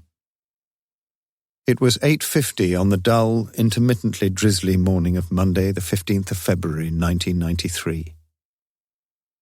The Oxford City Police had contacted Kidlington CID an hour or so earlier, after receiving a 999 call from one Paul Bailey, first-floor tenant of the narrow two-storey property that stood at 14 Jowett Place. Bailey, an erstwhile history graduate from Magdalen College, Oxford, had found himself out of milk that morning, had walked downstairs, knocked on the door of the woman tenant directly below him, Miss Sheila Poster, had found the door unlocked, and there, or so he said. Morse looked down at the fully dressed woman lying just inside the ground-floor living room, the left arm extended, the pleasingly manicured fingernails, straining, it appeared, to reach the door. Beneath and in front of the body was a distressingly copious pool of dully matted blood, and although the weapon had been removed, it was possible even for such a non-medical man as Morse to unjumble the simple truth that the woman had most probably been stabbed through the heart. Longish, dark curls framed the pale face, from which the large brown eyes now stared forever fixedly at a threadbare square of the lime-green carpet. "Lovely-looking girl," said Lewis quietly. Morse averted his eyes from the terrible sight, glanced across to the curtained window, then stepped outside the room into the narrow hallway where Dr. Laura Hobson, the police pathologist, stood in subdued conference with a scene-of-crime officer. "She's all yours," said Morse, in a tone suggesting that the abdication of responsibility for the body was something of a relief. as indeed it was, for Morse had always recoiled from the sight of violent death. "Funny name, Poster," volunteered Lewis as the two detectives stepped up the narrow stairs of number 14. "Is it?" asked Morse, his voice betraying no real interest in the matter. Bailey was sitting beside a police constable in his untidy living room, a large, buttocked, lank-haired, yet handsome sort of fellow, in his late 20s perhaps, unshaven, ponytailed, with a small earring in his left ear, to whom, predictably, Morse took an instant and intense dislike. He had been out drinking, Bailey claimed, throughout most of the previous evening, not leaving the King's Arms in Broad Street until closing time, after which he'd gone back to a friend's flat to continue the celebrations, and in fact had slept there, before returning to Jowett Place at about 7:15 that morning. The rest he'd already told the police, okay? As he gave his evidence, Bailey's hands were nervously opening and closing the Penguin translation of Virgil's Aeneid, and Morse noted, again with distaste, the lines of ingrained dirt beneath the fingernails. "You slept with a woman last night?" Bailey nodded, eyes downcast. "We shall have to know her name. My sergeant here will have to check with her. You understand that?" Again, Bailey nodded. "I suppose so, yes." "You didn't leave her at all?" "Went to the loo a couple of times." "You in the habit of sleeping around?" "I wouldn't put it like that, no." "Ever sleep with the woman downstairs?" "Sheila? No, never." "Ever ask her?" "Once. And?" "She said if we were going to have a relationship it would have to be cerebral, not conjugal." "Quite a way with words she had then." "Well, you could say that." "When did you last speak to her?" "A week or so ago. She was talking, about epic poetry. She lent me this book. I was going to give it back to her today." Lewis looked away in some embarrassment as a curtain of tears now covered Bailey's eyes. But for a while longer, Morse himself continued to stare cynically at the young man seated opposite him. Downstairs, in the second of the two rooms which, along with the kitchen, were offered for rent at 14 Jowett Place, Morse contemplated the double bed in which presumably the murdered tenant had usually slumbered overnight. Two fluffy pillows concealed a full-length bottle-green nightdress, which Morse now fingered lightly before turning back the William Morris patterned duvet and examining the undersheet. "No sign of any recent nocturnal emissions, sir?" "You have a genteel way of putting things," said Morse. The room was sparsely furnished, sparely ornamented, with a large mahogany wardrobe taking up most of the space left by the bed. On the bedside table stood a lamp, an alarm clock, a box containing half a dozen items of cheap jewellery, and a single book, Reflections on Inspiration and Creativity by Diogenes Small, Macmillan, 1499. Picking up the latter, Morse opened its pages at the point where a blue leather bookmarker, "Greetings from Erzincan," had been placed, and then with no obvious enthusiasm read aloud the few sentences which had been highlighted in the text with a yellow felt-tip pen. Obviously, our writer will draw upon character and incident taken from personal experience, inevitably so, laudably so. Yet always it is those fictional addenda which will effect the true alchemy, which will elevate our earth-bound artist and send him forth high-floating on the wings of freedom and creativity. Bloody hell. "Pardon, sir?" "Can't even spell," muttered Morse, as Lewis picked up the bookmarker. "Where's Erzincan?" "Dunno. When I was at school we had to do one of the 3 Gs, Greek, German or Geography." "And you didn't do geography." But a silent Morse was standing now at the window, curtains drawn back, which looked out onto a patch of leaf-carpeted lawn at the rear of the house. Strangely, something had stirred deep down in his mind, like the opening chords of Das Rheingold, chords that for the moment, though, remained below his audial range. Lewis opened the wardrobe doors, exposing a modest collection of dresses and coats hanging from the rail, and half a dozen pairs of cheap shoes stowed neatly along the bottom. Overhead they heard the creaking of floorboards as someone, must be Bailey, paced continuously to and fro, and Morse's eyes rose slowly to the ceiling. But he said nothing. Neither the bedroom nor the kitchen had yielded anything of significant interest, and Morse was anxious to hear Dr. Hobson's verdict, however tentative, when half an hour later she emerged from the murder room. Sharp knife by the look of things, second attempt, probably entering from above. Bled an awful lot, as you saw, still most of us would. With the knife blade through the heart. Shouldn't be too difficult to be fairly precise about the time. I'll be having a closer look, of course, but I'd guess, say, 8 to 10 hours ago. No longer, I don't think. 11 o'clock, 12 o'clock last night. After the pubs had closed. She hadn't been drinking, Inspector. Oh. Morse placed his hand lightly on the young pathologist's shoulder and thanked her. Her eyes looked interesting and interested.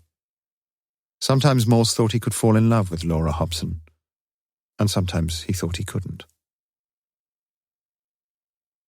It was almost midday before Morse gave the order for the body to be removed. The scene of crime personnel had finished their work, and a thick, transparent sheeting had now been laid across the carpet. Lewis, with 2 DCs, had long since been dispatched to cover the preliminary tasks, to check Bailey's alibi, to question the neighbours, and to discover whatever they could of Sheila Poster's past. And Morse himself now stood alone and gazed around the room in which Sheila Poster had been murdered. Almost immediately, however, it was apparent that little was likely to be found. The 8 drawers of the modern desk which stood against the inside wall were completely empty, with the almost inevitable conclusion to be drawn that the murderer had systematically emptied the contents of each, as well as whatever had stood on the desktop, into something, black plastic bag, say, and then disappeared into the night, in gloves, like as not, for Morse had learned that no extraneous prints had been discovered, only those left almost everywhere by the murdered tenant. The surfaces of the desk, the shelving, the furniture, the window, all had been dutifully daubed and dusted with fingerprint powder. But it seemed highly improbable that such a methodical murderer had left behind any easily legible signature. No handbag either. No documents of any sort. Nothing. Or was there? Above the desk, hanging by a cord from the picture rail, was a plywood board, some 30 inches square, on which 10 items were fixed by multicoloured drawing pins. 5 Medici reproductions of well-known paintings, including 2 Pre-Raphaelites. A manuscript facsimile of Keats's Ode to a Nightingale. A postcard showing the death mask of Tutankhamun. A photograph of a kingfisher, a large fish balanced in its mouth, perched on a no-fishing sign. A printed invitation to a St. Hilda's Old Girls' Evening in March 1993. And a leaflet announcing a crime short story competition organised by Oxfordshire County Libraries. First prize £1,000, judges Julian Simmons and H.R.F. Keating, final date 10th of April 1993. Still 7 weeks to go. But there'd now been no entry from Sheila Poster, would there, Morse? He methodically unpinned each of the cards and turned them over. 4 were blank, obviously purchased for decorative purposes. But 2 had brief messages written on them. On the Egyptian card, in what Morse took to be a masculine hand, were the words, "Cairo's bloody hot but wish you were here, B." And on the back of Collins's Convent Thoughts, in what Morse took to be a feminine hand, "On a weekend retreat, I knew I wouldn't miss men, but I do, Susan." On each side of the boarded-up fireplace were 5 bookshelves, their contents systematically stacked in order, Austen novels top left, Wordsworth poems bottom right. Houseman's collected poems suddenly caught Morse's eye, and he extracted his old hero, the book falling open immediately at last Poems 26, where a postcard, another one, had been inserted.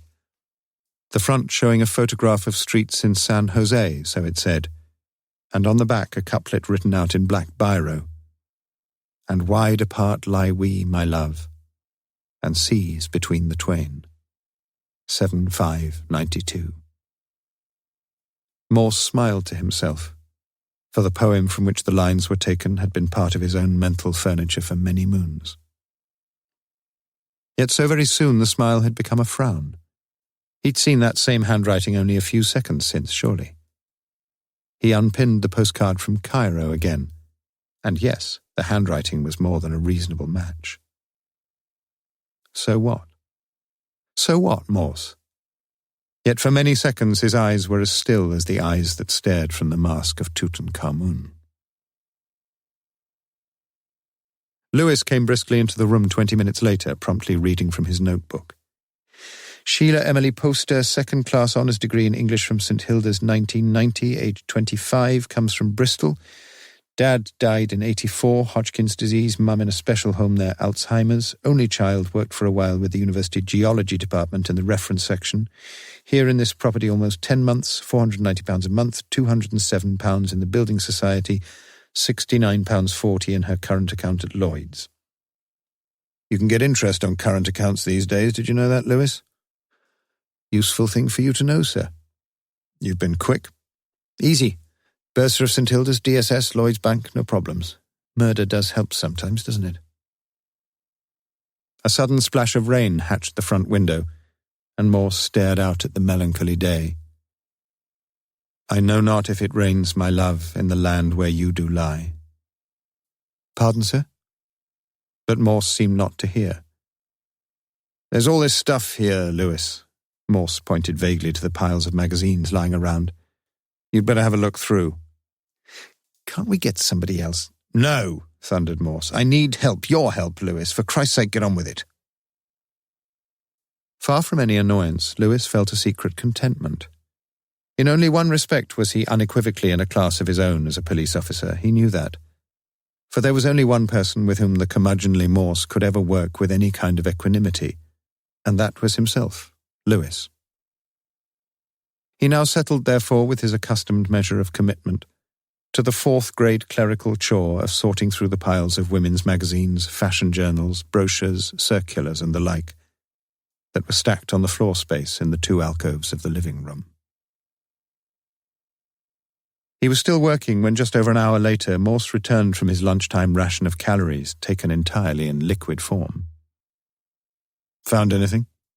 Lewis shook his head. One or two amusing bits, though. Well, let's share the joke. Life's grim enough. Lewis looked back into one of the piles, found a copy of the Oxford Gazette, May 1992, and read from the back page. Cleaner required, 3 mornings per week, hourly rate negotiable, graduate preferred. Morse was unimpressed. We're all of us overqualified in Oxford. Not all of us. How long will you be? Another half hour or so? I'll leave you then. What'll you be doing, sir? I'll still be thinking. See you back at HQ. Morse walked out again down Cowley Road to the Plain, over Magdalen Bridge along the High, and then up Cat Street to the Broad, and was standing, undecided for a few seconds, in front of Blackwell's bookshop and the narrow frontage of the adjoining White Horse, open all day, when the idea suddenly struck him. He caught a taxi from St Giles out to Kidlington. Not to Police HQ, though, but to 45 Blenheim Close, the address given on the leaflet advertising the Oxfordshire short story competition. You're a bit premature, really, suggested Rex Delincto, the short, fat, balding, slightly deaf chairman of the Oxford Book Association. There's still about a couple of months to go, and we'll only receive most of the entries in the last week or so. Well, you've had some already, though. 9. Delincto walked over to a cabinet, took out a handwritten list of names, and passed it across.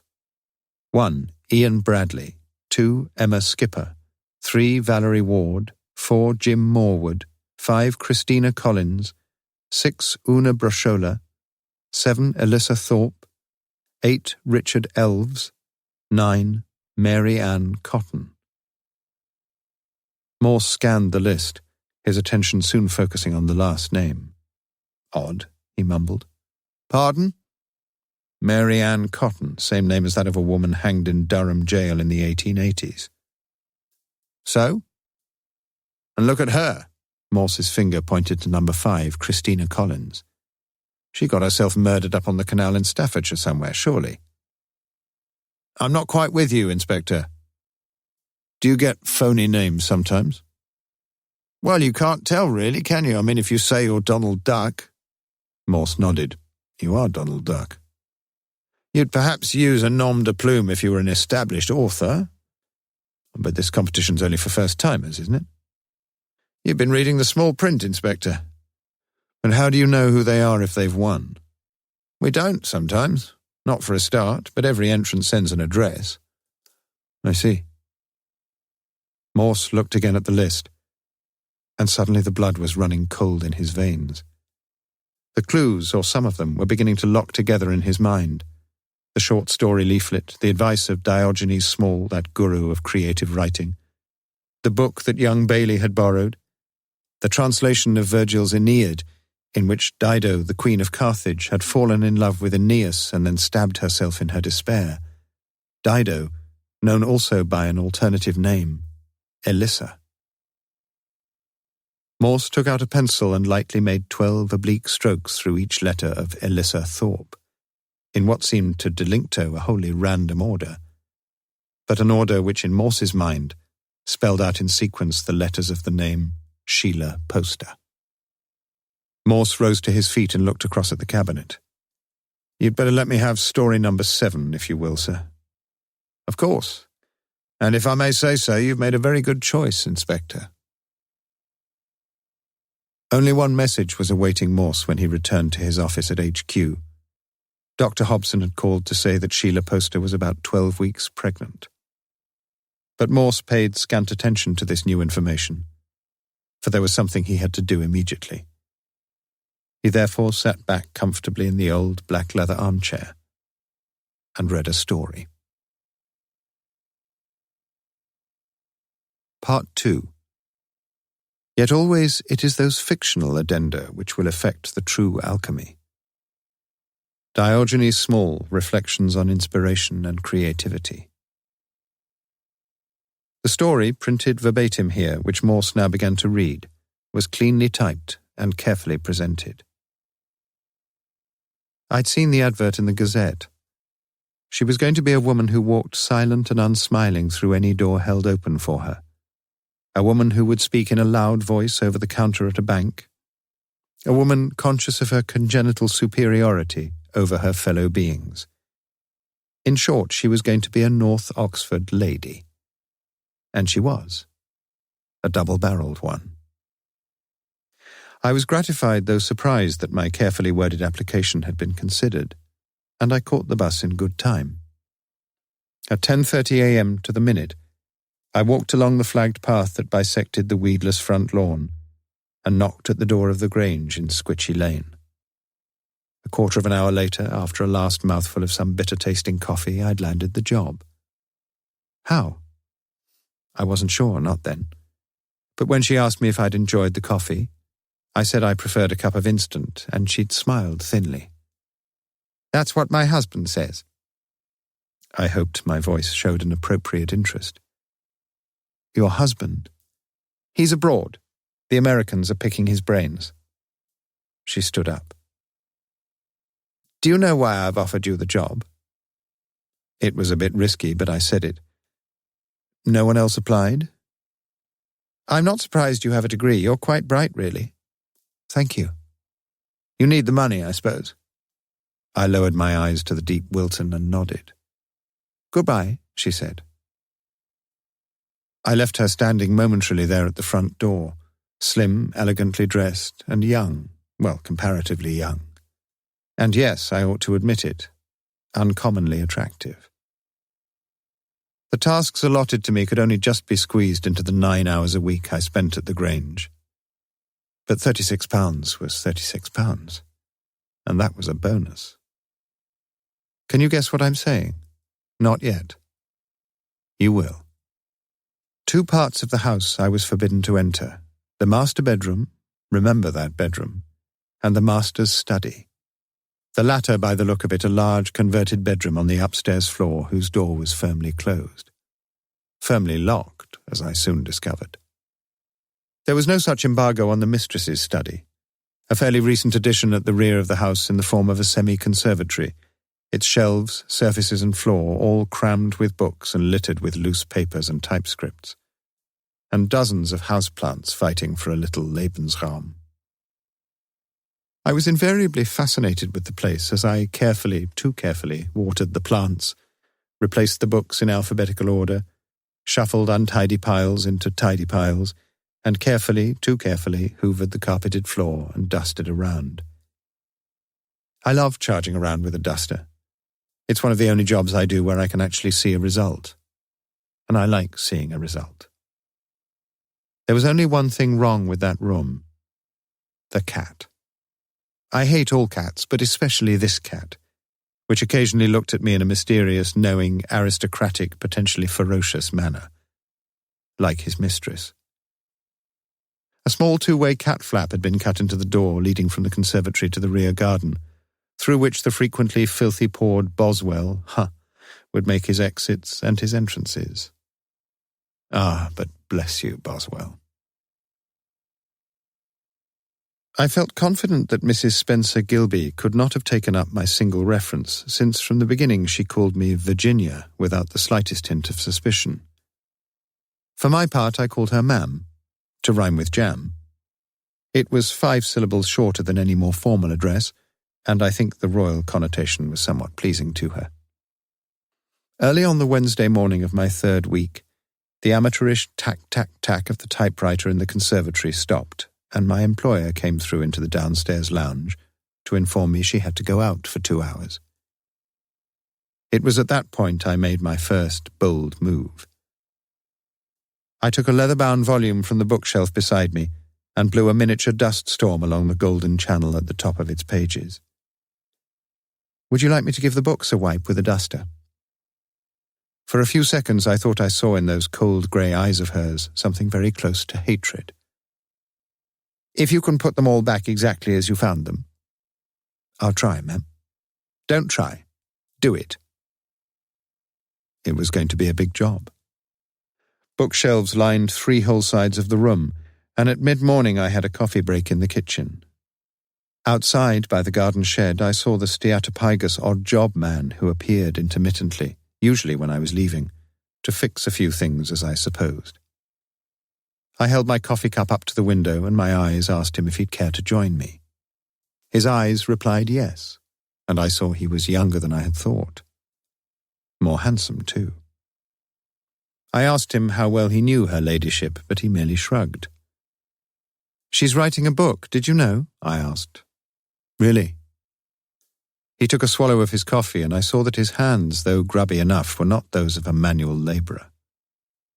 "On Sir Thomas Wyatt," I continued. "I had a look when I was hoovering." "Really?" If his vocabulary seemed rather limited, his eyes ranged over me more widely, and he smiled in a curiously fascinating way. "I don't suppose you know much about Sir Thomas Wyatt?" He shrugged again. "Not much. But if you're going to tell me he died in 1542, you'll be wasting your time, won't you?" Jesus. He smiled again, this time at my discomfiture, then leaned forward and kissed me fully on the lips. "Are you on the pill?" "It's all right. You see, I'm pregnant," I replied.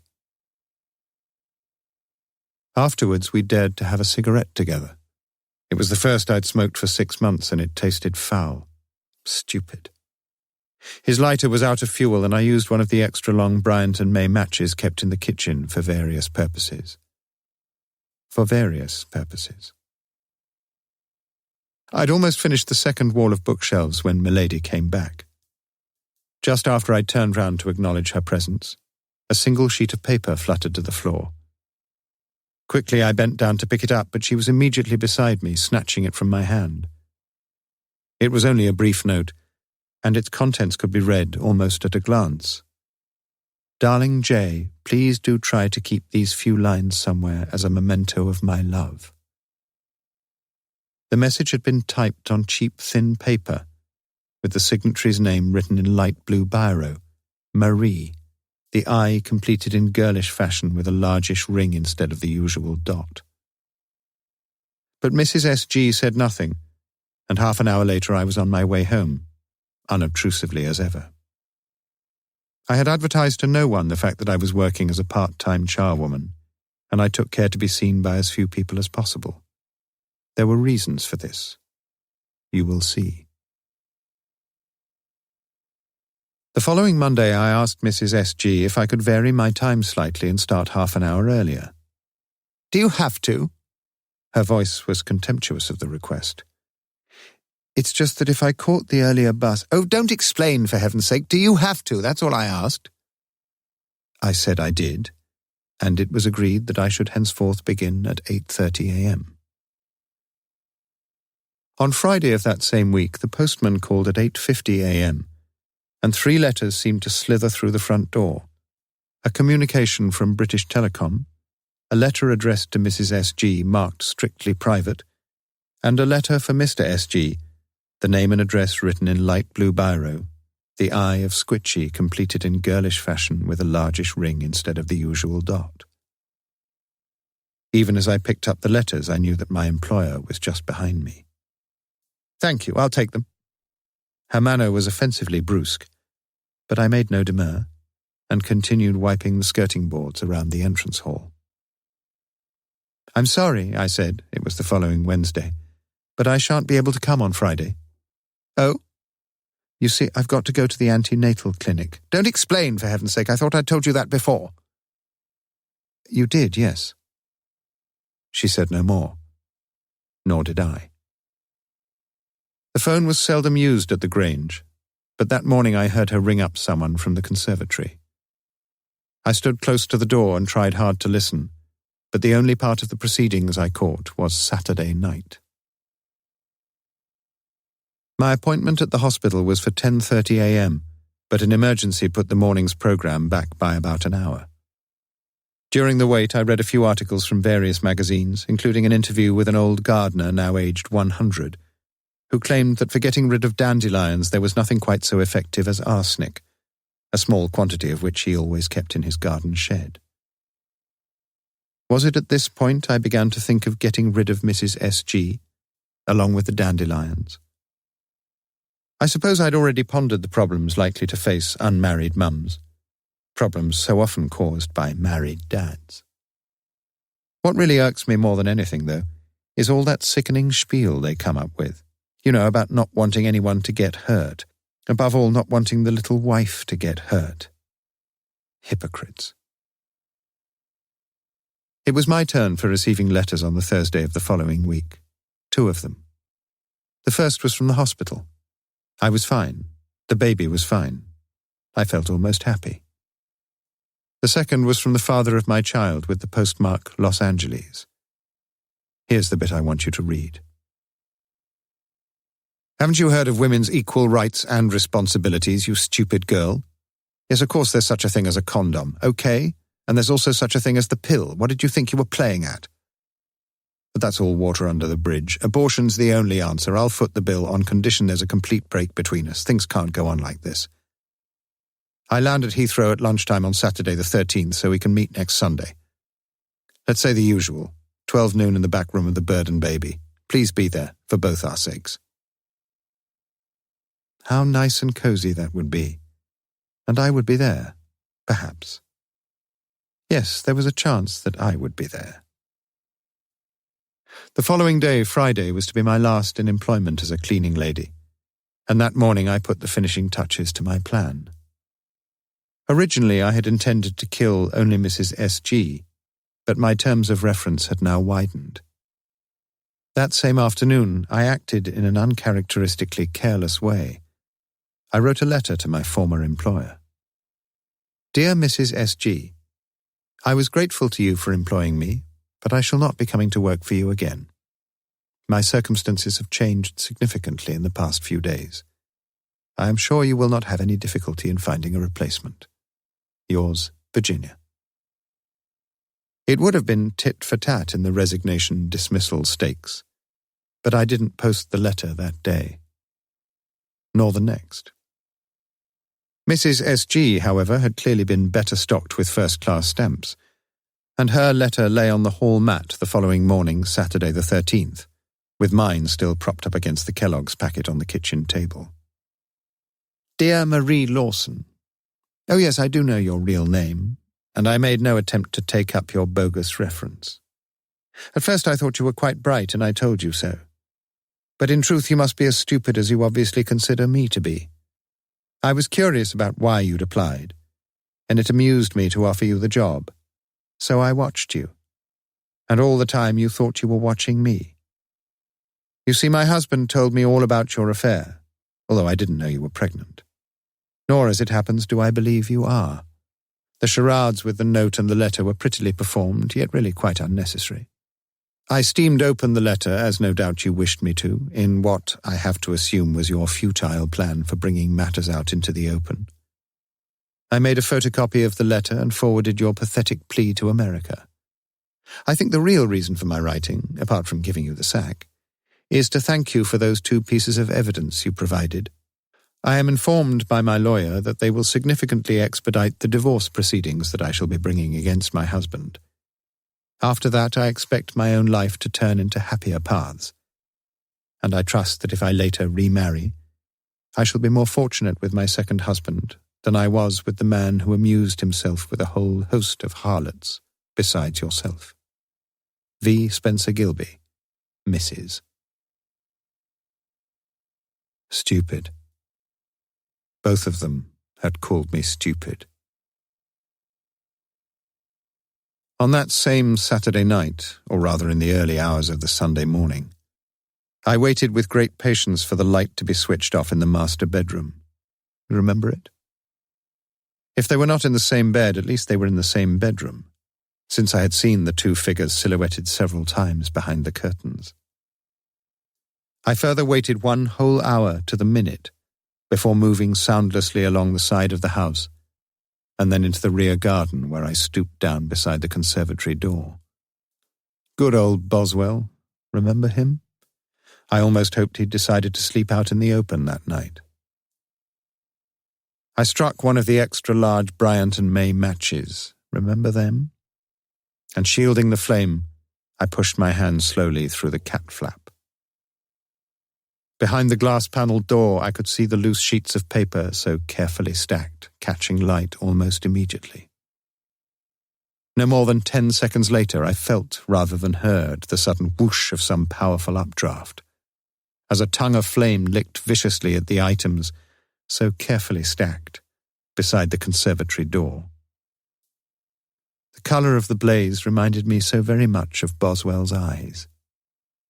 I departed swiftly via the front path before turning round 50 or so yards down the road. The window of the master bedroom was still in darkness, but at the rear of the house, I had the impression that although it was still only 2:15 a.m., the rosy-fingered dawn was beginning to break already. It was big news. Headlined in Monday's edition of the Oxford Mail, for example, I read, "2 die in North Oxford inferno. It seems unlikely that the burned-out shell of the listed thatch and timber property in Squitchy Lane, picture page 2, will provide too many clues to the cause of the fire. The blaze spread with such rapid intensity that—" My eyes skipped on to the next paragraph. "The remains of 2 bodies charred beyond all chance of recognition have been recovered from a first-floor bedroom, and it is feared that these are the bodies of Mr. J. Spencer Gilby and of his wife, Valerie. Mr. Spencer Gilby had just returned from America, where—" But I wasn't really interested about where. So I turned to look at the picture on page 2. It hadn't, after all, seemed worthwhile to turn up at the Bird and Baby the previous day, so I hadn't gone. You can see why. The fire was still bigger news in the Tuesday evening's edition of the Oxford Mail. Blaze mystery deepens. The Oxford City Police were amazed to receive a call late yesterday evening from Heathrow. The caller was Mr. John Spencer Gilby, who, it had been assumed, had perished with his wife in the fire which completely destroyed their home in Squitchy Lane, Oxford, in the early hours of Sunday morning. Mr. Spencer Gilby had been expected back in England on Saturday from a lecture tour in America. However, it now appears that industrial action by air traffic controllers on the western seaboard of America had effected the cancellation of the original flight, and Mr. Spencer Gilby told the police that he had earlier rung his wife to inform her of the rescheduling of his return to England. A police spokesman told our reporter that several aspects of the situation were quite extraordinarily puzzling, and that further inquiries were being pursued.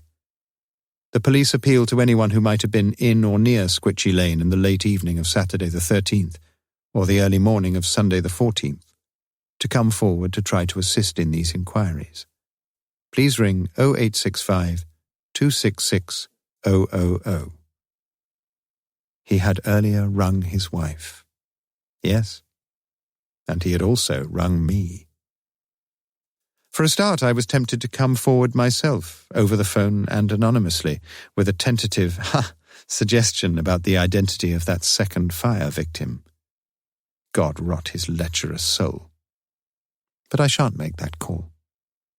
One call I shall quite certainly make, though, once the ashes have started to settle. You see, I think that a meeting between the two of us could possibly be of some value after all, don't you? And even as I write, I almost hear the words that I shall use. John, Sunday, the usual. 12 noon in the back room of the Bird and Baby. Please be there. Yes, John, please be there. For both our sakes.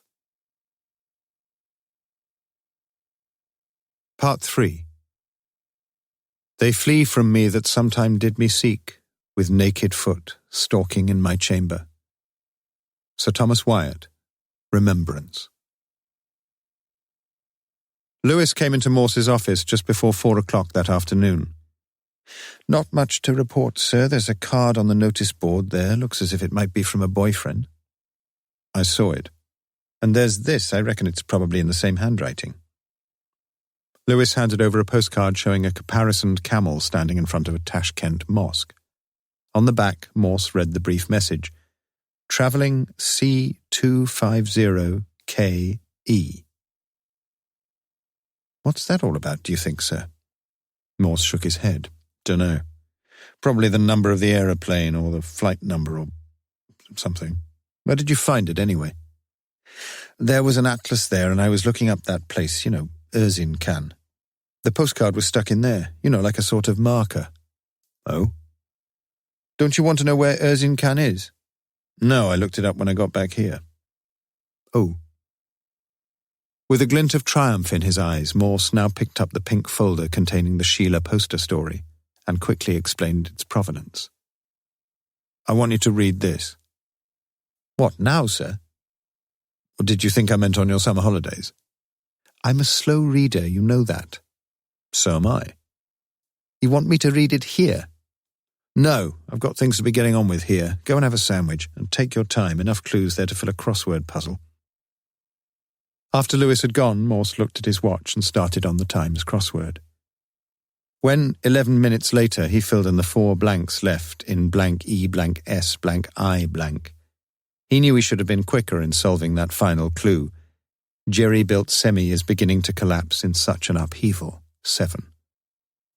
Not bad, though. A further hour passed before Lewis returned from the canteen and sat down opposite his chief. Lots of clues, you're right, sir. Probably made everything up, though, didn't she? Not everything, not by a long chalk. Not according to Diogenes Small. According to who, sir? To whom, Lewis, please? Sorry, sir. I'm getting better about spelling, though. She made one mistake herself, didn't she? Don't you start making things up.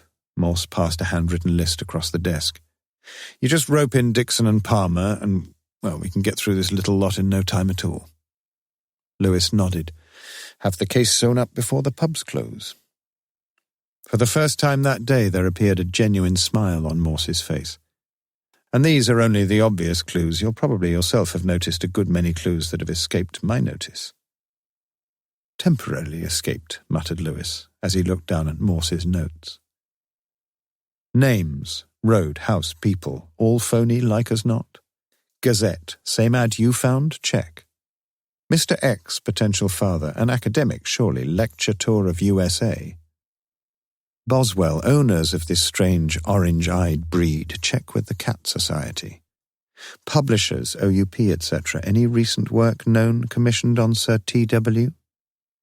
Antenatal clinics, check, especially JR2. Bird and Baby, check, with photograph. We should come up with something, I agree, sir, but it's going to take quite a while. You think so? Well, I mean, for a start, is there such a thing as the Cat Society? That's what you're going to check up on, Lewis. 7 lots of things to check up on, though. 6. Morse rose from his armchair, smiling happily once again. I'll check up on that last bit myself. But where are you going to get a photo from? Good point, conceded Morse, allowing in his mind that occasionally it was perfectly acceptable to end a sentence with a preposition. At 10:15 p.m., Lewis rang Morse's home number, but received no reply. Was the great man still immersed in his self-imposed assignment, with or without a photograph? In fact, Morse was at that moment still sitting in the murder room at 14 Jowett Place. His mind had earlier informed him that he had missed something there, and at 8:15 p.m. he had re-entered the property, assuring the PC guarding the front door that he wouldn't be all that long. But nothing had clicked in that sad room, and the over-beard Morse had sat in the sole armchair there and fallen asleep, finally awakening half an hour after midnight, and feeling as rough, as they say, as a bear's backside.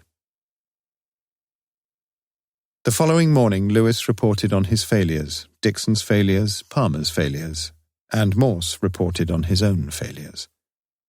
You know this house business, volunteered a rather subdued Lewis. She's very specific about it, isn't she? Listed building, thatched, timbered, conservatory at the back. Couldn't we try the council, some of the upmarket estate agents? Waste of time, I reckon. So, what do we do next? Perhaps we ought to look at things from the motivation angle. Doesn't sound much like you, sir? No, it wasn't much like him. Morse knew that. He loved to have some juicy facts in front of him, and he'd never cared to peer too deeply down into the abyss of human consciousness. Yet there now seemed no alternative but to erect some sort of psychological scaffolding around Sheila Poster's hopes and fears, her motives and mistakes, and only then to look in turn once more through each of the windows, once more to ask what the murdered woman was trying to tell everyone, trying to tell herself, in the story she had written. Morse sought to put his inchoate thoughts into words, while Sergeant Lewis sat opposite and listened, dubiously. Let's assume she's had a fairly permanent job in the past. Well, we know she has. But she's been made redundant. She's got hardly any money. Everything she owns is just that bit cheap. She meets some fellow, falls for him, he's married, but he promises to take her where the lemon trees bloom. She believes him. She carelessly gets herself pregnant. By chance, she finds an advert his wife has put in the local rag. She goes to work there. She's curious about the wife, jealous about her. She wants the whole situation out in the open. Things turn sour, though. Loverboy has second thoughts. He jilts her. The wife gives her the sack into the bargain. And our girl is soon nourishing a hatred for both of them. She wants to destroy both of them, but she can't really bring herself to destroy the father of her child. So in her story, she changes things a bit and sticks the wife in bed with a lover of her own, because then her own lover, Sheila's lover, will still be around, still alive. So there'll always be the chance of her winning him back. But he's bored with her. There's some academic preferment in the offing, perhaps. He wants to get rid of her for good. He's prepared to play the faithful husband again. But Sheila won't play ball. She threatens to expose him, and when he goes to see her, she becomes hysterical. He sees red. He sees all the colours of the rainbow, including orange, Lewis, because he knows she can ruin everything, will ruin everything. And then he knifes her. Who knifes her? Asked Lewis quietly. Morse shook his head. I haven't the faintest idea. I know what, though. I know I'm missing something. For a few moments the look on Morse's face was potentially belligerent, like that of Boswell in the story, and Lewis felt diffident about asking the favour. Yet his wife had insisted that he did. I hope you won't mind, sir, but if I could take a couple of hours off this lunchtime, the wife... Morse's eyebrows rose. Doesn't she know you're in the middle of a murder inquiry? What's she want you to do? Take her a bag of spuds home? Lewis hesitated. It's just that, well, there's this great big crack that's appeared overnight in the kitchen wall, And the wife's worried stiff that if we don't... Bit of subsidence, you reckon? The pedantic Morse gave the stress to the first of the 3 syllables. More like an earthquake, sir. For several seconds, Morse sat utterly immobile in his chair, as if petrified before the sight of the Gorgon. And for the same several seconds, Lewis wondered if his chief had suffered some facial paralysis. Then Morse's lips slowly parted in a beatific smile. Lewis, my old friend, you've done it again. You've gone and done it once again. I think I see it. Yes, I think I see all of it. The happily bewildered Lewis sat back to learn the nature of his latest involuntary feat. But any enlightenment would have to wait a while. That much was clear. Don't you let that missus of yours down, beamed Morse. She's 1 in a million, remember that. Get off and sort things out with the surveyor or something. Or the demolition squad. And get back here, Morse looked at his watch. 2 o'clock, say? You're sure? Absolutely. I've got a few important things to do here. And just ask Dixon to come in, will you? And Palmer, if he's there. Lewis's euphoria was dissipating rapidly, but he had no opportunity to remonstrate, for Morse had already dialed a number and was asking if he was through to the Atlas department of the Oxford University Press. Sergeant Lewis returned to Kidlington HQ just before 2 p.m., almost 3 hours later, having finally received some reasonable reassurance that the Lewis residence was in minimal danger of imminent collapse. And at least Mrs. Lewis was now somewhat happier in her mind. It soon became apparent to Lewis that during his absence, someone, the donut-addicted Dixon, the pea-brained Palmer, had been back out to Jowett Place, and Morse himself, what else had he been up to, now sat purring like some cream-crammed, orange-eyed long-hair as he surveyed the evidence before him on his desk, ready, it appeared, to lead the way along the path of true enlightenment. Clue number 1. Morse opened the magnum opus of Diogenes Small and lovingly contemplated the bookmark. Greetings from Erzincan. All right, Lewis? Clue number 2. He held up the postcard from Tashkent, turned it over, and read out its brief message once more. Travelling C250KE. Not too bright, were we? It means exactly what it says. Travelling about 250 kilometres east of Tashkent, where we find, Lewis, the Suzamir Valley in Kyrgyzstan. Clue number 3, dear old Tutankhamun, another postcard, another message, pretty certainly in the same handwriting. Cairo's bloody hot, but wish you were here, remember? Signed B. Clue number 4, Morse picked up the couplet from Last Poems. Lines from a love poem, Lewis, with the C's between the pair of them, written from Los Angeles, the place to which the letter was readdressed by Mrs. S.G. in the story. Remember? And we know why he went to all these places, don't we? Lewis didn't, but he nodded. Why not? Then there was clue number 5, that walloping great clue you found straight away, the fact that Sheila Poster had worked in the geology department here. I was blind. Then there was clue number 6 from the Times crossword yesterday. Well, no, perhaps that was just a coincidence. And to cap it all, you tell me about those almighty cracks in your bedroom wall. Crack, only one crack, sir. In the kitchen, actually. Morse waved his right hand as if dismissing such trivial inaccuracies as of minor moment. And, Lewis, the dates all match, all of them. In each case, they fall about 10 days or a fortnight after the events. I've checked them with a lovely girl called Eunice Gill in the OUP cartographical section. What hadn't Morse done, Lewis was beginning to wonder. And she faxed me this, continued Morse. Lewis took the sheet and read a newspaper paragraph dated 28th of the 11th, 92. Earthquake Summit. Following the major earth tremors which recently shook central Los Angeles, seismologists from all over the world, including the UK, will be assembling in Sacramento early in the new year to discuss improvements in the forecasting of potential disasters. No conference of similar scale has previously been held, and its anticipated 6-week duration reflects the urgency which is attached to this cosmic problem. It had all taken Lewis far too long, of course, but now he let the information sink in. And finally he spoke. "So what we need is a list of the delegates at the conference. Shouldn't take—" But he got no further, for Morse handed him a sheet on which the members of the UK delegation were listed. "Good man, Sergeant Dixon, you know," said Morse. Lewis ignored the tribute. "None of them with the initial B, though?" "Why not try R?" asked Morse quietly. So an embarrassed Lewis tried R, and looked again at the middle name of the five, Robert Granger, D. Phil, M.A. "So all we need is to find out his address." "Cumnor Hill, Lewis. Not far off, is it? Palmer traced him. Good man, Palmer, you know." Part 4. White on a throne or guarded in a cave, there lives a prophet who can understand why men were born. James Elroy Flecker, The Golden Journey to Samarkand. "Why do you think he did it?" asked Lewis as they drove along the Botley Road.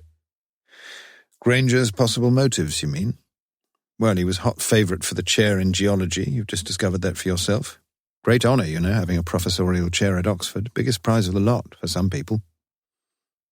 Lewis nodded, for he half understood now, and himself took up the thread. And Sheila Poster was going to ruin it all.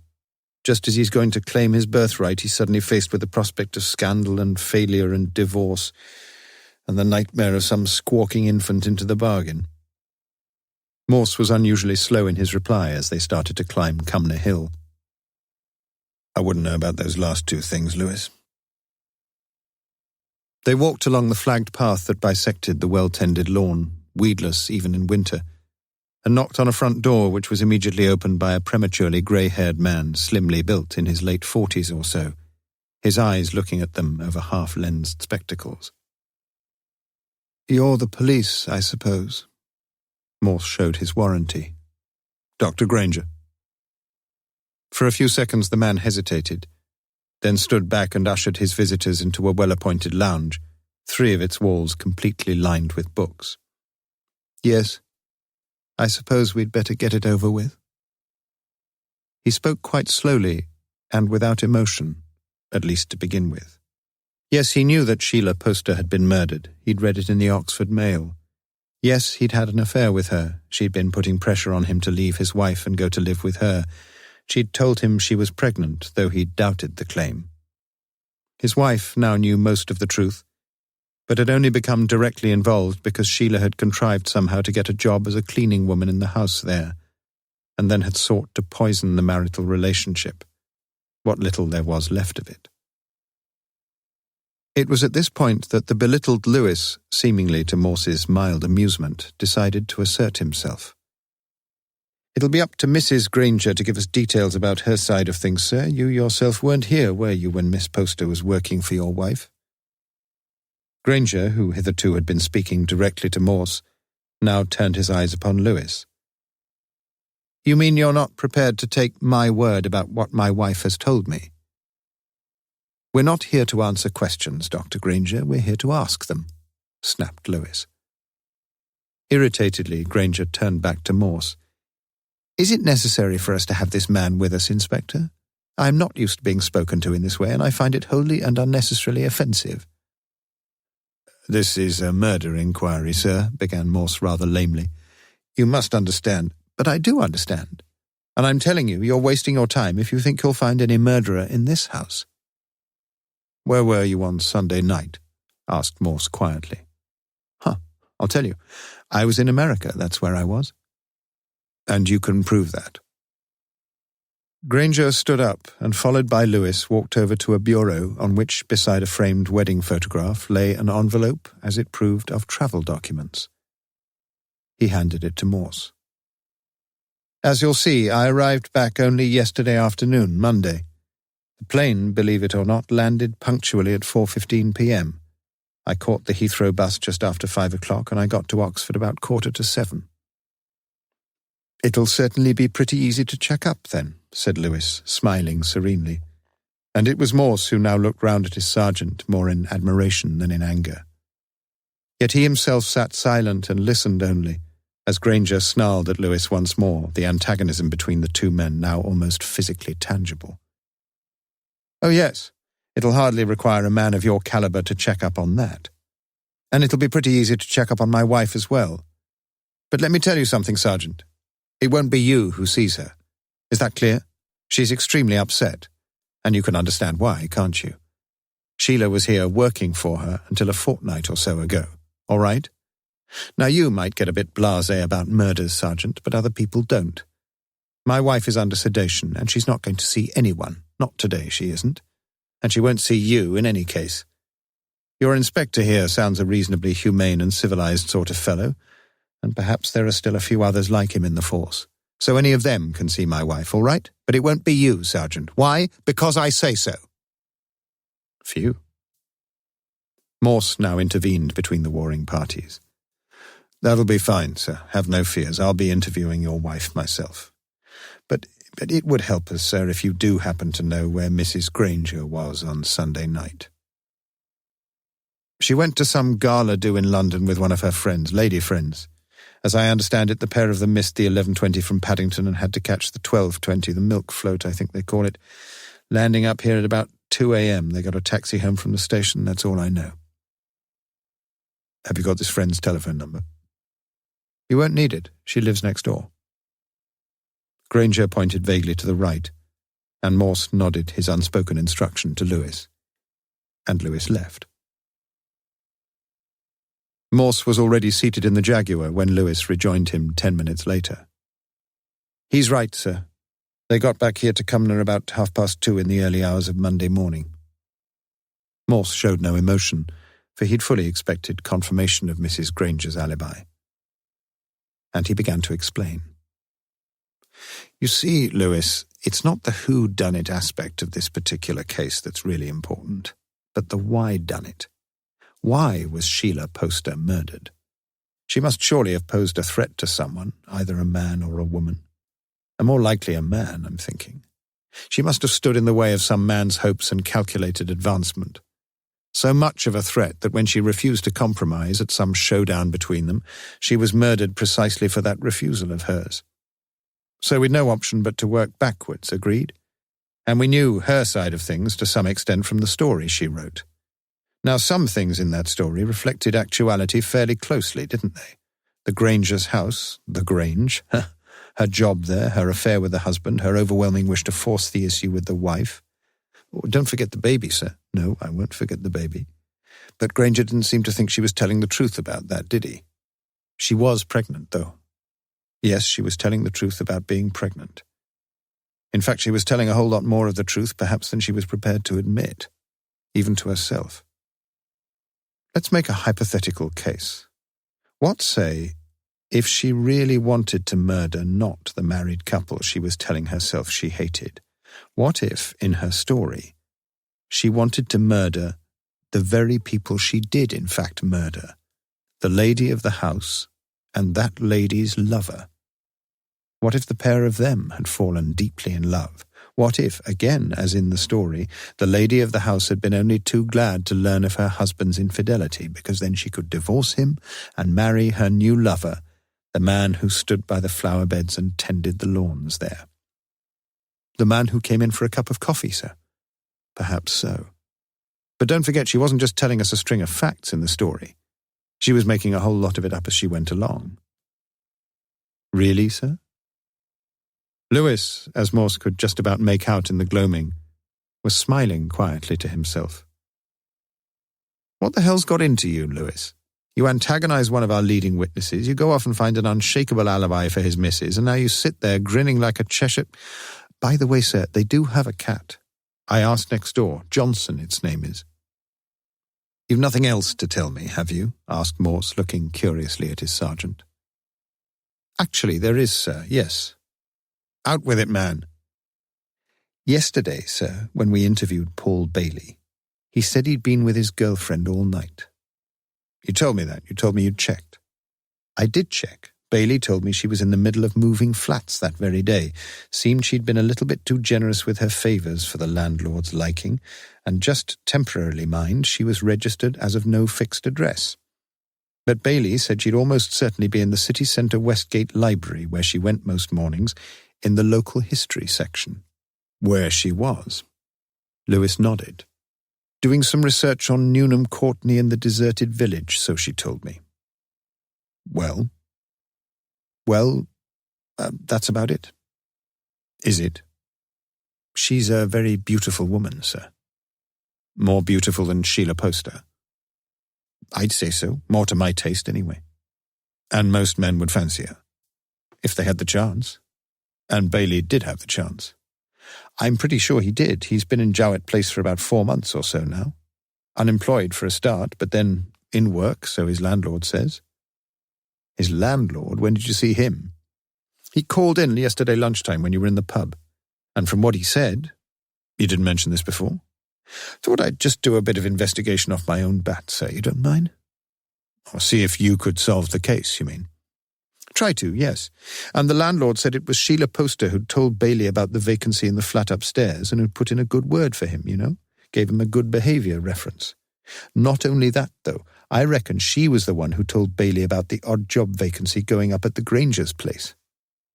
Phew, Morse whistled quietly. You're saying Bailey was the odd job man? I'm saying exactly that, sir. You're sure of this? Not yet, replied Lewis, beaming happily. Let me get this clear. You're suggesting that Bailey goes to work for Mrs. Sylvia Granger. She falls for him, he falls for her. She knows her husband's having an affair with the charwoman. She's proof of it. Then, Morse paused slightly for dramatic effect. Just when things are looking hunky-dory, this charwoman claims she's pregnant. Not by Granger, though, but by Bailey. Yes, sir.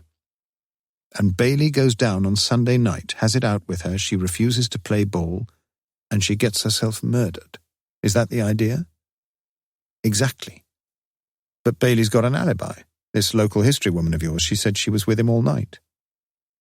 From about 9 p.m. to 7 a.m. the following morning, correct. Slept on the floor together in a friend's house in Cowley somewhere. She refuses to say exactly where.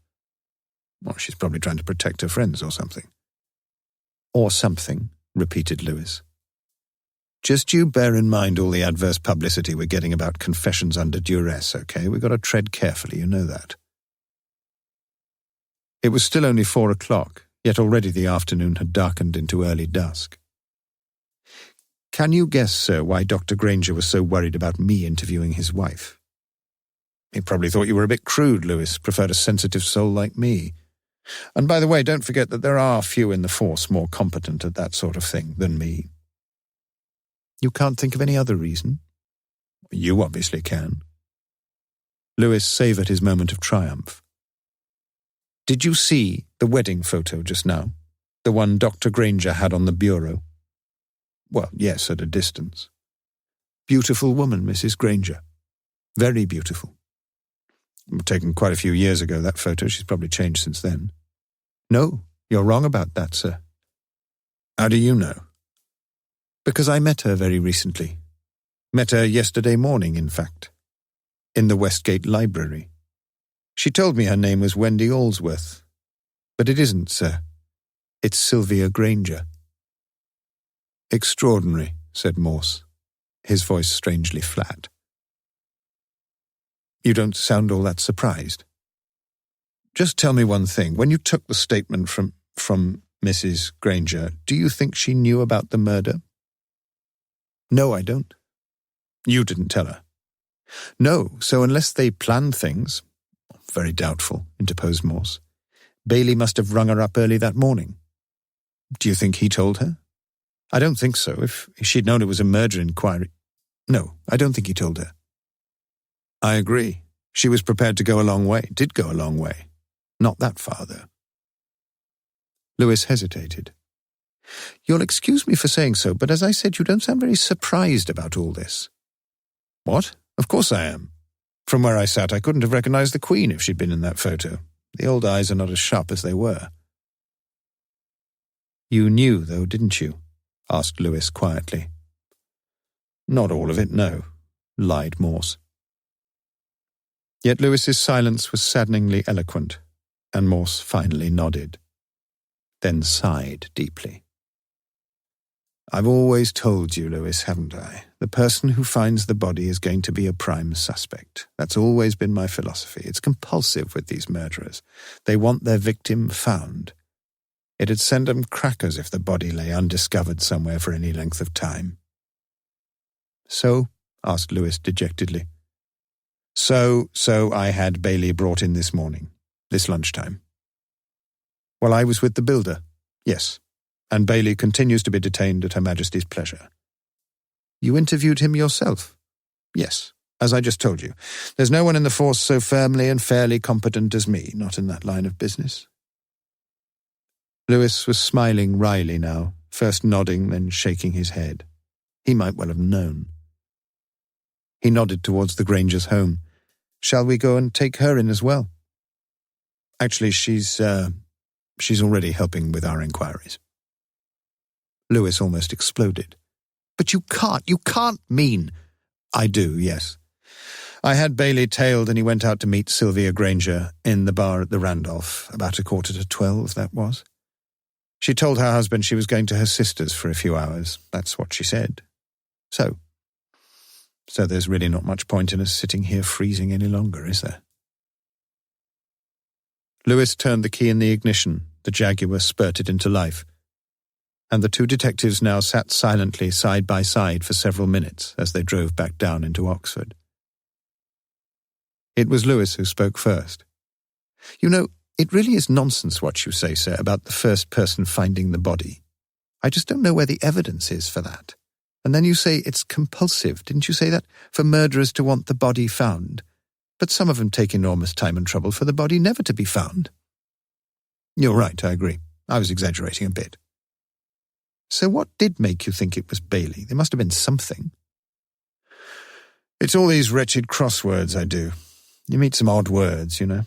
The first time I saw Bailey in his room, I thought what a great big fat-assed sod he was. And then this morning I read Sheila Poster's story again, and, well, things went sort of click. You remember that long word Sheila Poster used about the odd job man? Mind you, she was an English graduate. Lewis did remember, but only vaguely. He'd look it up once they got back to HQ. It was always going to be a straightforward case, continued Morse. We'd have been sure to find out where Bailey had been working sooner or later. Sooner or later, repeated Lewis. And for once I thought it was me who was sooner. It's just like I said, I've got a second-class mind. I'm just like a second-class... that reminds me. Just pull in here a minute, will you?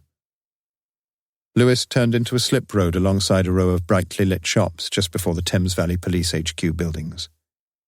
Where exactly? Here's fine. Morse jabbed a finger to the left and Lewis braked outside a sub-post office. Just nip in and get me a book of stamps, please. First or second class? For some reason, Lewis was feeling reasonably happy again. Well, no need to go wild, is there? I'll have one book of second class, all right?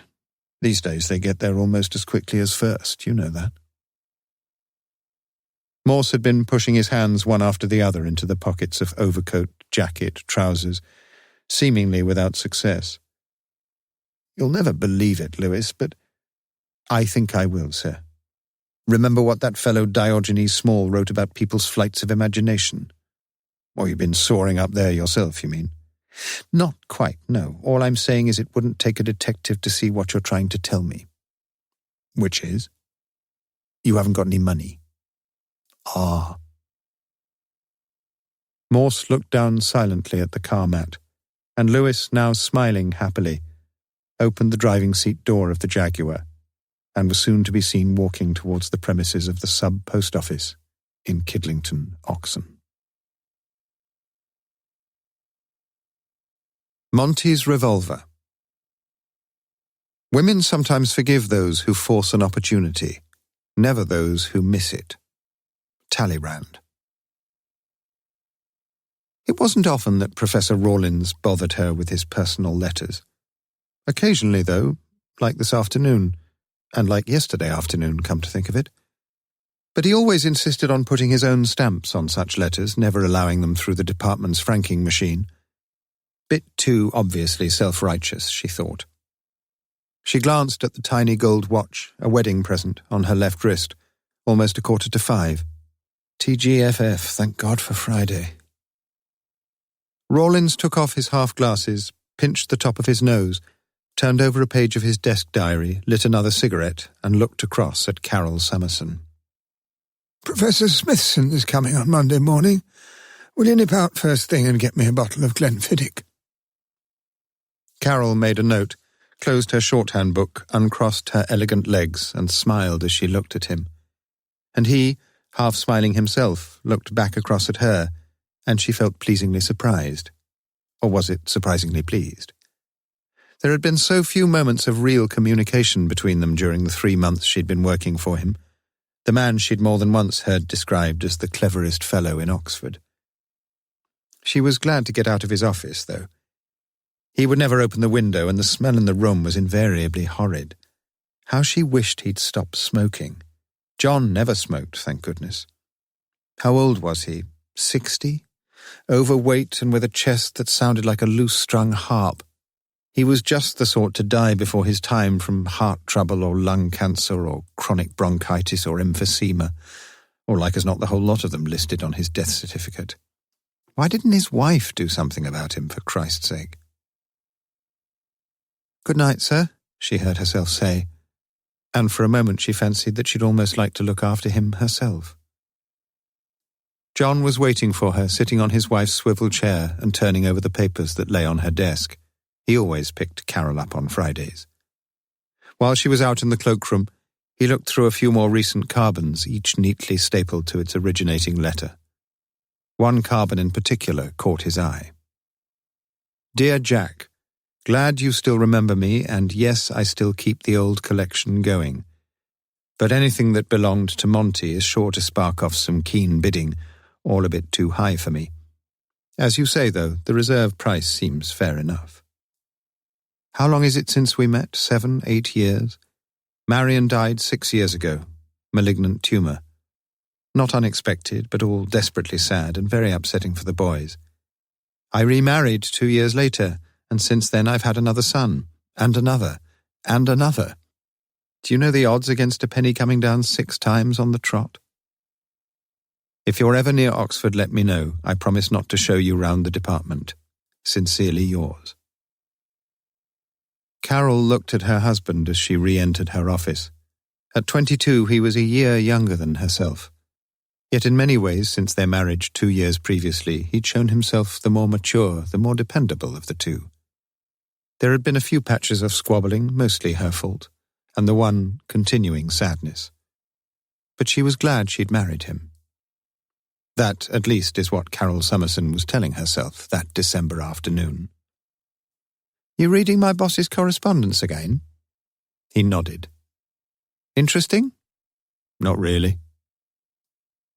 As she unhooked her coat from the wall cupboard, John glanced quickly at the originating letter stapled behind the carbon he had just been reading. A letterhead announced a J. Wingate gunsmith with an address in Guildford.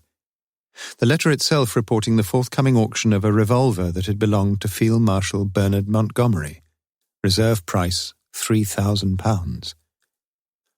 "I didn't know he was interested in revolvers," said John, unlocking the near side door to the metro. "I've told you before, you shouldn't read—" "Didn't mind, did you?" "Course not." She brushed her full lips against his cheek as she fastened her safety belt. "His big hobby.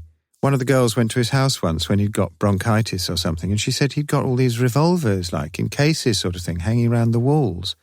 It's not very nice, really, is it? You'd think that with all those young children—" She stopped suddenly, and a silence fell between them. At 5:20 p.m., Rawlins locked the door of his office and left the department.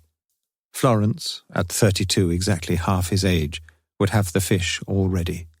TGFF, thank God for Florence. That night, for no immediately apparent reason, Frank Rawlins dreamed of Carol Summerson. It was just before 11 a.m. the following Monday that Smithson arrived.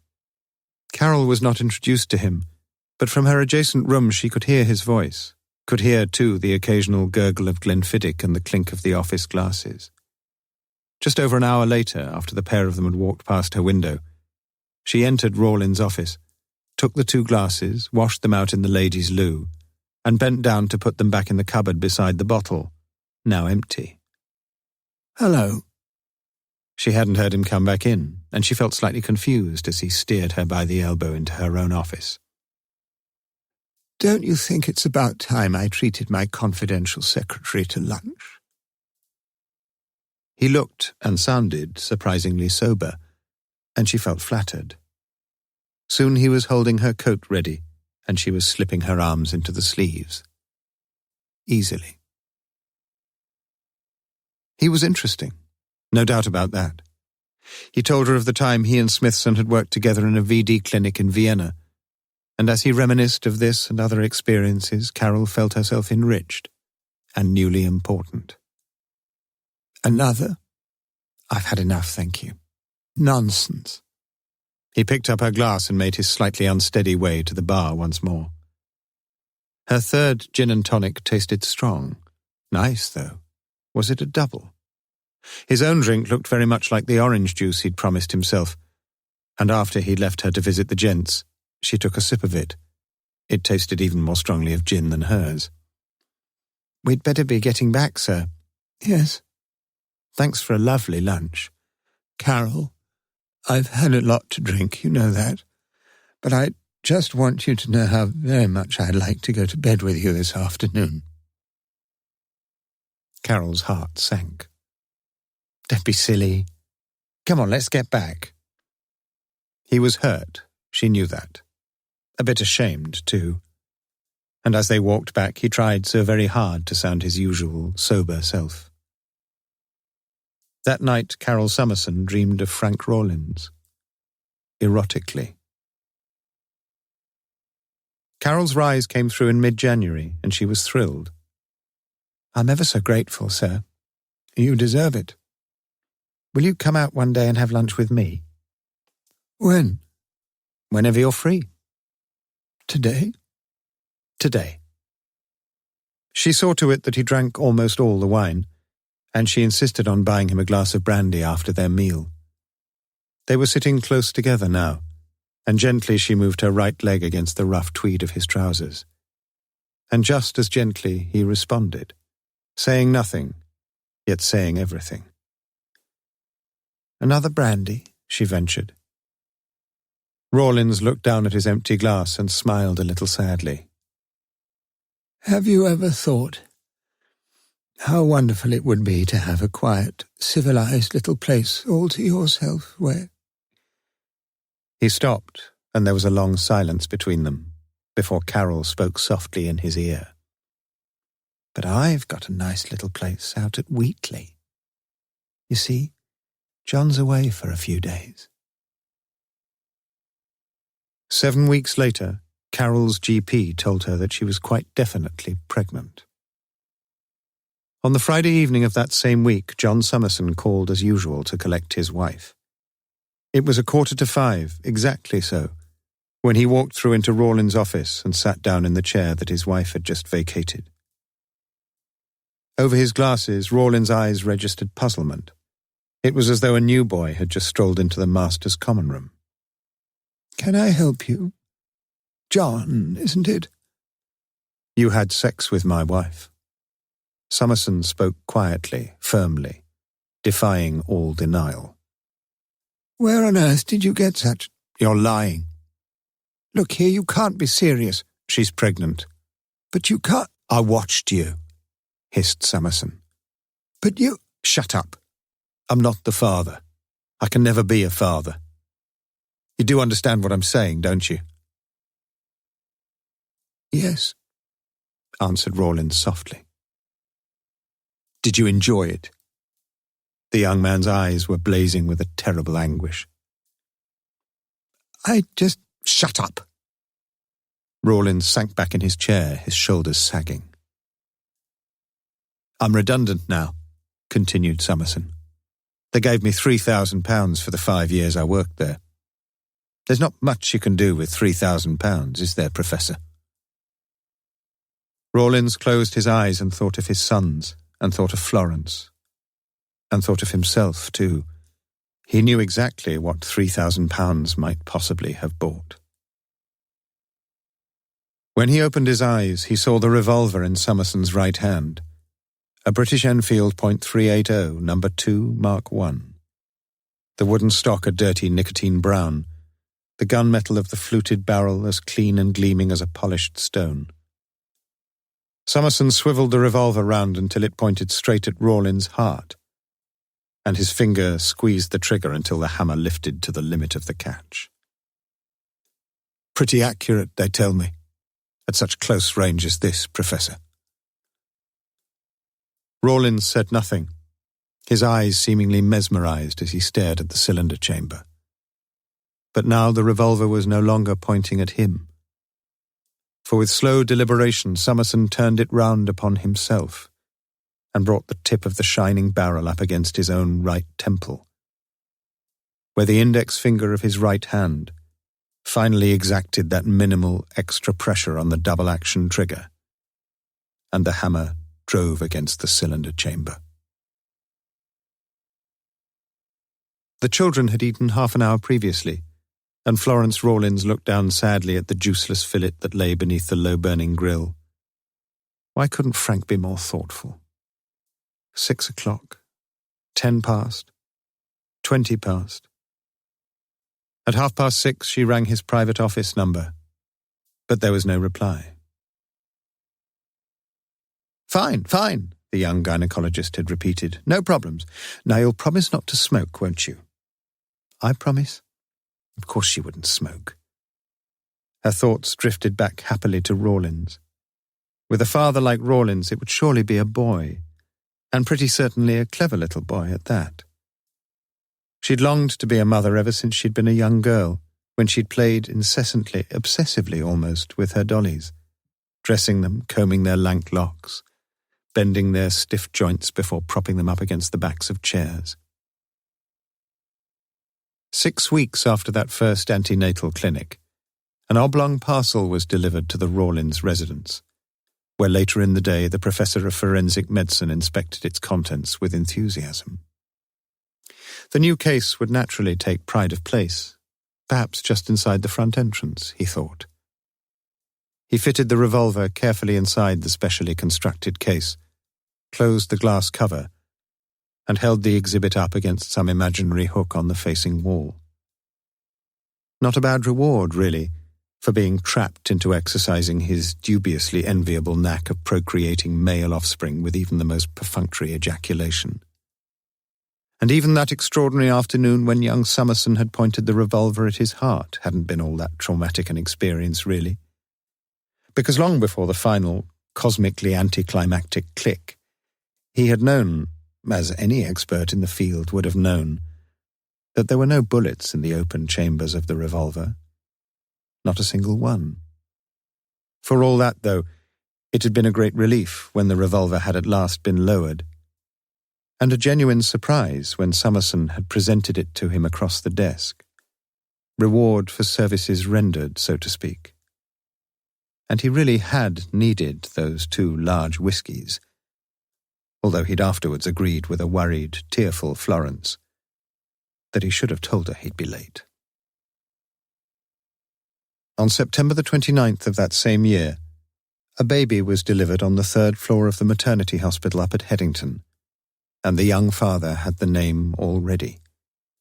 The gunsmith from Guildford may not have bothered to work out any mathematical odds, but John Summerson had calculated the chances of a penny coming down heads for a 7th time, and at 128 to 1, they'd seemed to him wildly improbable.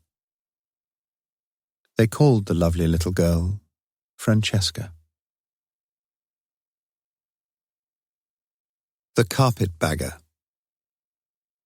He who is conceived in a cage yearns for the cage. Yevtushenko, Monologue of a Blue Fox on an Alaskan Animal Farm. 1. There were longish periods now when the A34 was quiet, almost completely free of the swishing traffic. Only up there along the lay-by, 2 long vehicle lorries ahead, was there still any continuum of activity, where at the side of a converted white caravan a single electric light bulb illuminated Mac's Snacks, open 24 hours. Though with little formal education behind him, Danny had still felt the itch to transpose that single apostrophe from the last word to the first, when 3/4 of an hour earlier he'd walked along to the serving hatch and ordered a cup of tea and a Melton Mowbray pork pie. 2 other drivers had stood there then, chatting in desultory fashion and intermittently stamping their feet, their white plastic cups of piping hot tea steaming brightly in the cold air of that late January night. But apart from swapping first names, the 3 of them had said little to each other. Now back in the cab of the furniture van, Danny began to realize how very cold he was. Yet he told himself that cold was only a relative concept, and was trying to convince himself that he was only relatively cold. As with many things in life, it was all a question of mind over matter. His feet felt bloody frozen, Christ they did. But they weren't really frozen, were they, Danny boy? What if he was standing barefoot on the far North Pole? He'd always believed there was just that 1 square yard of ice and snow comprising your actual North Pole, and no one yet had managed to persuade him otherwise. There were 2 newspapers in the cab, the Daily Telegraph, oddly, and a late edition of the Oxford Mail. And newspapers were super for insulation, everyone knew that. Just stick a few sheets all the way round between your shirt and your jumper. He looked at his wristwatch. midnight, just gone. It had been most unlike him to make 1 mistake, let alone 2, on such an important day. How stupid in the first place to have left his faithful old army greatcoat behind. And absolutely bloody stupid to have drunk more than a little too much that lunchtime, because more than a little had amounted to more than a lot, and he had spent far more than he could really afford of his meagre savings. At a service station just north of Oxford, he had stopped to buy 2-litre bottles of spring water, as well as the Oxford Mail, prior to pulling into the next lay-by just before the M40 interchange. It was a bit naive, he knew, but he'd always believed that considerable quantities of water must significantly and soon serve to dilute and thereby to diminish the alcoholic level in the human bloodstream. And so it was that an hour earlier he'd forced himself to swallow all that flat and tasteless fluid to the final drop. How come he'd been so careless? Nervousness, partly, and partly the exhilaration of the chase, of the fox keeping a few furlongs ahead of the yapping hounds. Perhaps the fox wasn't really exhilarated at all, though, just frightened. Like he was, if he were honest with himself. Just a bit. Yet as he now sat behind the steering wheel in the darkened cab, he couldn't really believe he'd find himself in much trouble with the police that night. He wasn't sure whether they could nick him for being over the limit in charge of a stationary vehicle. But they'd still need some reason for breathalyzing him, wouldn't they? They'd have one if they spotted the number plate, of course. But that was a pretty unlikely possibility, he reckoned. He hadn't read much of the Oxford Mail, but he'd seen one of its front-page headlines, Oxon Police Unable to Cope with Crime, and at least that was a nugget of encouragement in a naughty old world. A vehicle, so it seemed, was stolen every something seconds in the Thames Valley region, and that was very good news indeed, considerably lengthening the odds against him being caught. No, there was something else that was worrying him much more. The wretched tachometer just to the left of the steering wheel, a device, as he was now learning, that showed details of speeds and times, of stoppings and startings. He just couldn't understand the thing, that was the trouble. Nor the pile of paper discs looking like so many CDs that stood beside it. Discs marked freight chart with lines and spaces and boxes for name and base and destination and cargo and date and mileage and God knows what else. Confusing, unfamiliar. He could gauge all the other risks, all right, but not this one. Perhaps the police couldn't give him a random breath test. But could they give him a random tacho test? He switched on the dimmish light in the roof of the cab and picked up one of the white discs, noting that 2 lines had already been completed, presumably in the cheap blue biro that lay beside the pile. Smith, John, Southampton. Danny shook his head and turned to the Oxford Mail again. The main editorial picked up the page 1 article on car-related crime, and Danny smiled to himself as he read the last few sentences. The truth is that some of us, especially in the present cold snap, find it difficult enough to start our cars anyway, in spite of the considerable advantage of possessing our own car keys. So how is it that even some comparatively incompetent car thief can enter our vehicles in a matter of seconds, twist a couple of wires together, so we're told, and be seen 2 minutes later outpacing a pursuing police car along the nearest motorway? Come on, you manufacturers. Let's have a bit more resource and ingenuity in a fully committed nationwide crusade against this growing social evil. Danny inclined his head slightly to the right and wondered what exactly the manufacturers could do, given the nature of electric current. And already it was considerably more difficult than the editor was suggesting. 4 minutes it had taken him with this particular van at Southampton, a ramshackle heap that would have about as much chance with a police car as a moped would with Nigel Mansell. Was it cold, though? And getting colder. He could have turned on the engine for a quarter of an hour or so, but he was reluctant to waste any diesel. There was a long journey north ahead of him, and while he reckoned he'd be safe enough on the busy daytime motorways, he didn't really want to stop again. At the same time, he daren't drive any further either, not until he'd had a few hours' rest, or kip if he were lucky. Twice, only an hour or so since, he'd almost fallen asleep at the wheel, his eyes slowly drooping downwards, and further downwards, until his head followed them, only suddenly to jerk upright in panic as consciousness reasserted itself. Death had never figured prominently among his deepest fears, but he'd hardly had much of an innings as yet. And with all that cargo sitting there just behind him, well, it would have been criminal, extra criminal, to take any needless risks. Thinking of all that cargo, though. Why'd it taken him so long to think of it? Earlier, he'd leafed through the bundle of inventories and invoices and counted at least, 80 or more Oriental rugs and carpets from Turkey, from Persia, from the Caucasus, from places sounding like something Stan, with prices ranging from £4,500, several such from Isfahan, to the cheapest, at only 1,000 or so apiece. Danny's skill at scoring for his local darts team had once been legendary, and his mind dwelt lovingly now on those accumulated spondulics. But the carpets weren't just precious, were they? They'd be warm, too.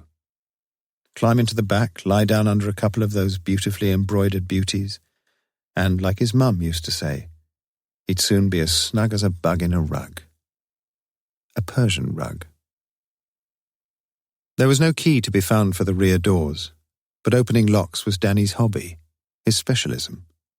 Some few people he knew could finish a fiendish crossword puzzle in a matter of minutes. A few others could spot a master move to some complex chess problem in hardly any time at all. And he was like that with opening locks, only quicker, and immediately disappointed.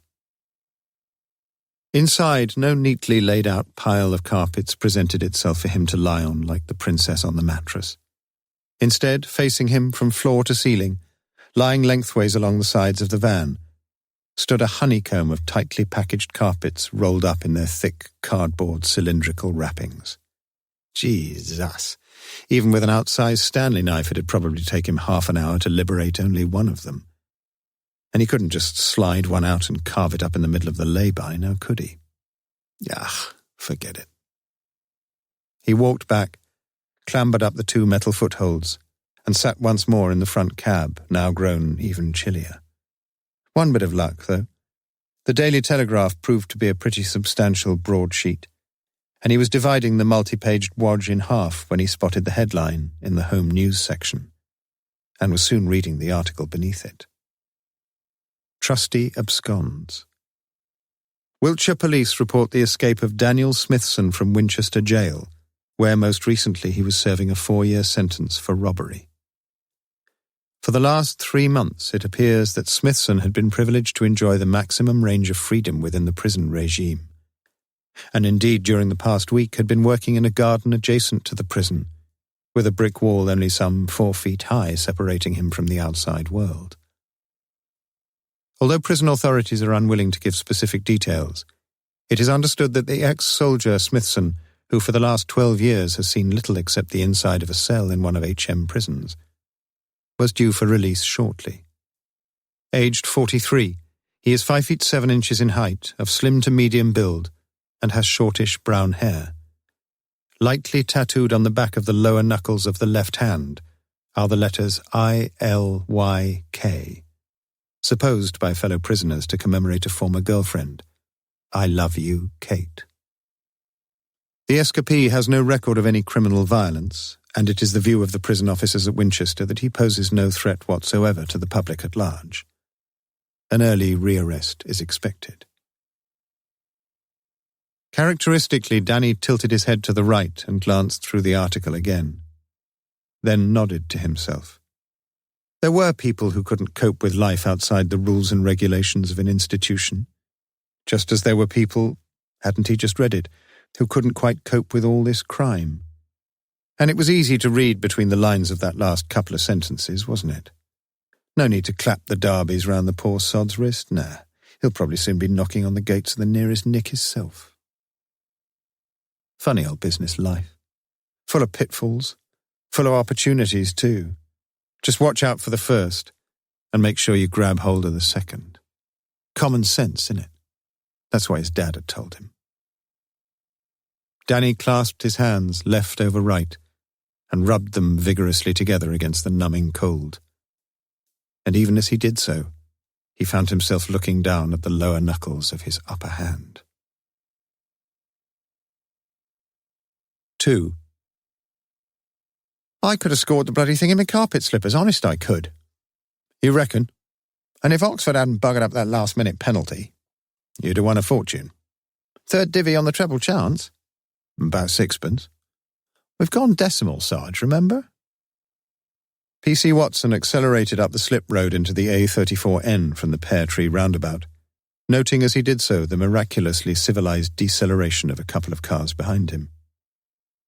Better take a gander somewhere, I suppose, suggested Sergeant Hodges a couple of miles further on, pointing to one of the several lay-bys on the twin-track road that led up to the M40 interchange.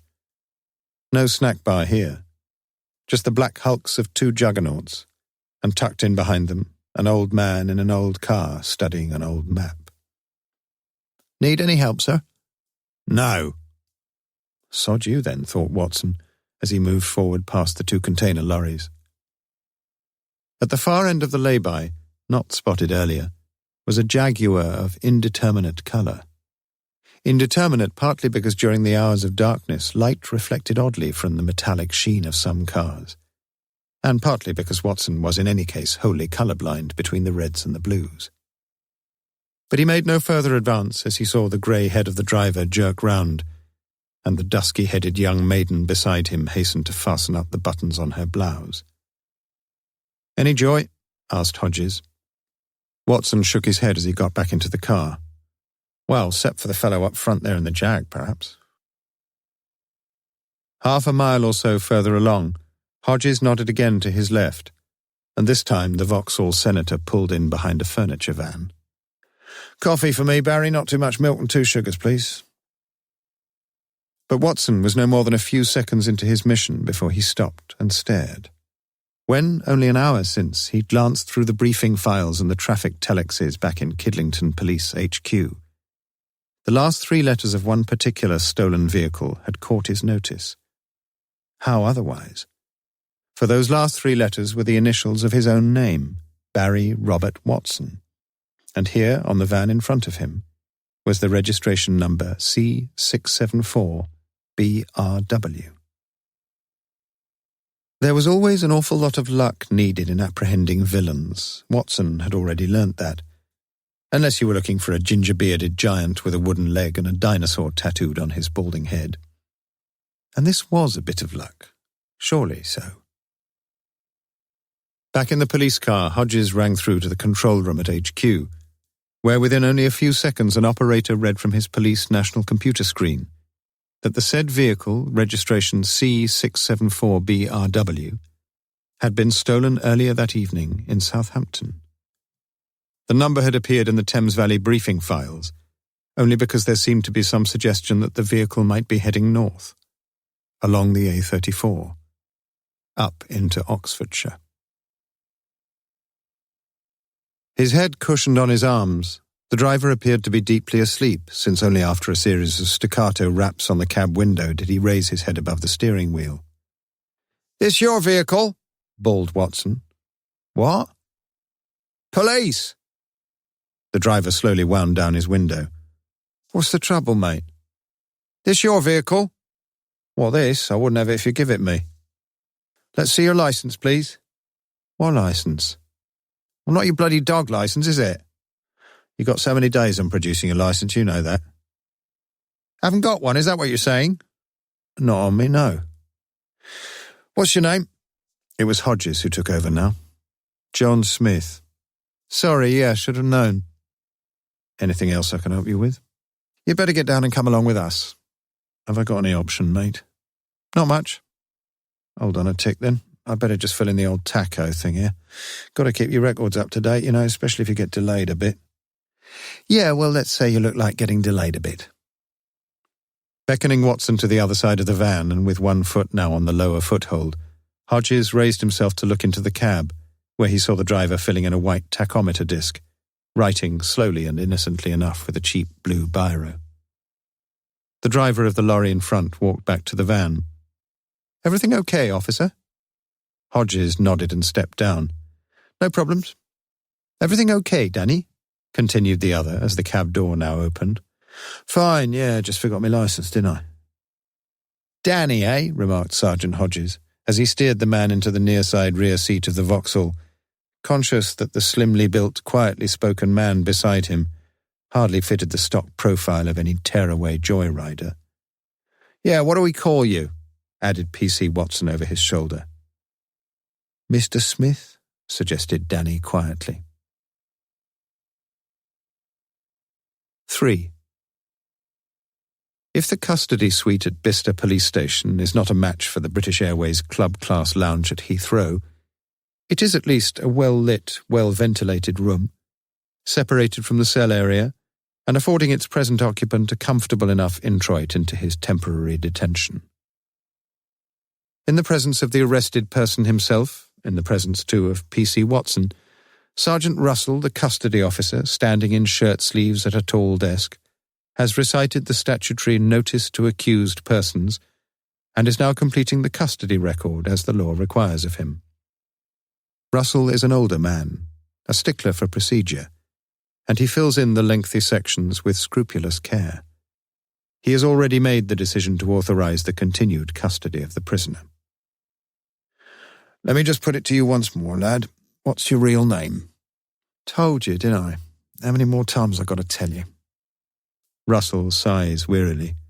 There is little he can do if the man persists in such manifest falsehoods. Yet Danny does so persist, has been so persisting for the past half hour, ever since he'd slid a letter addressed to him beneath the driver's seat in the front of the cab, ever since he'd jumped down into the strong arms of the law. Literally so. "Still no news of your address?"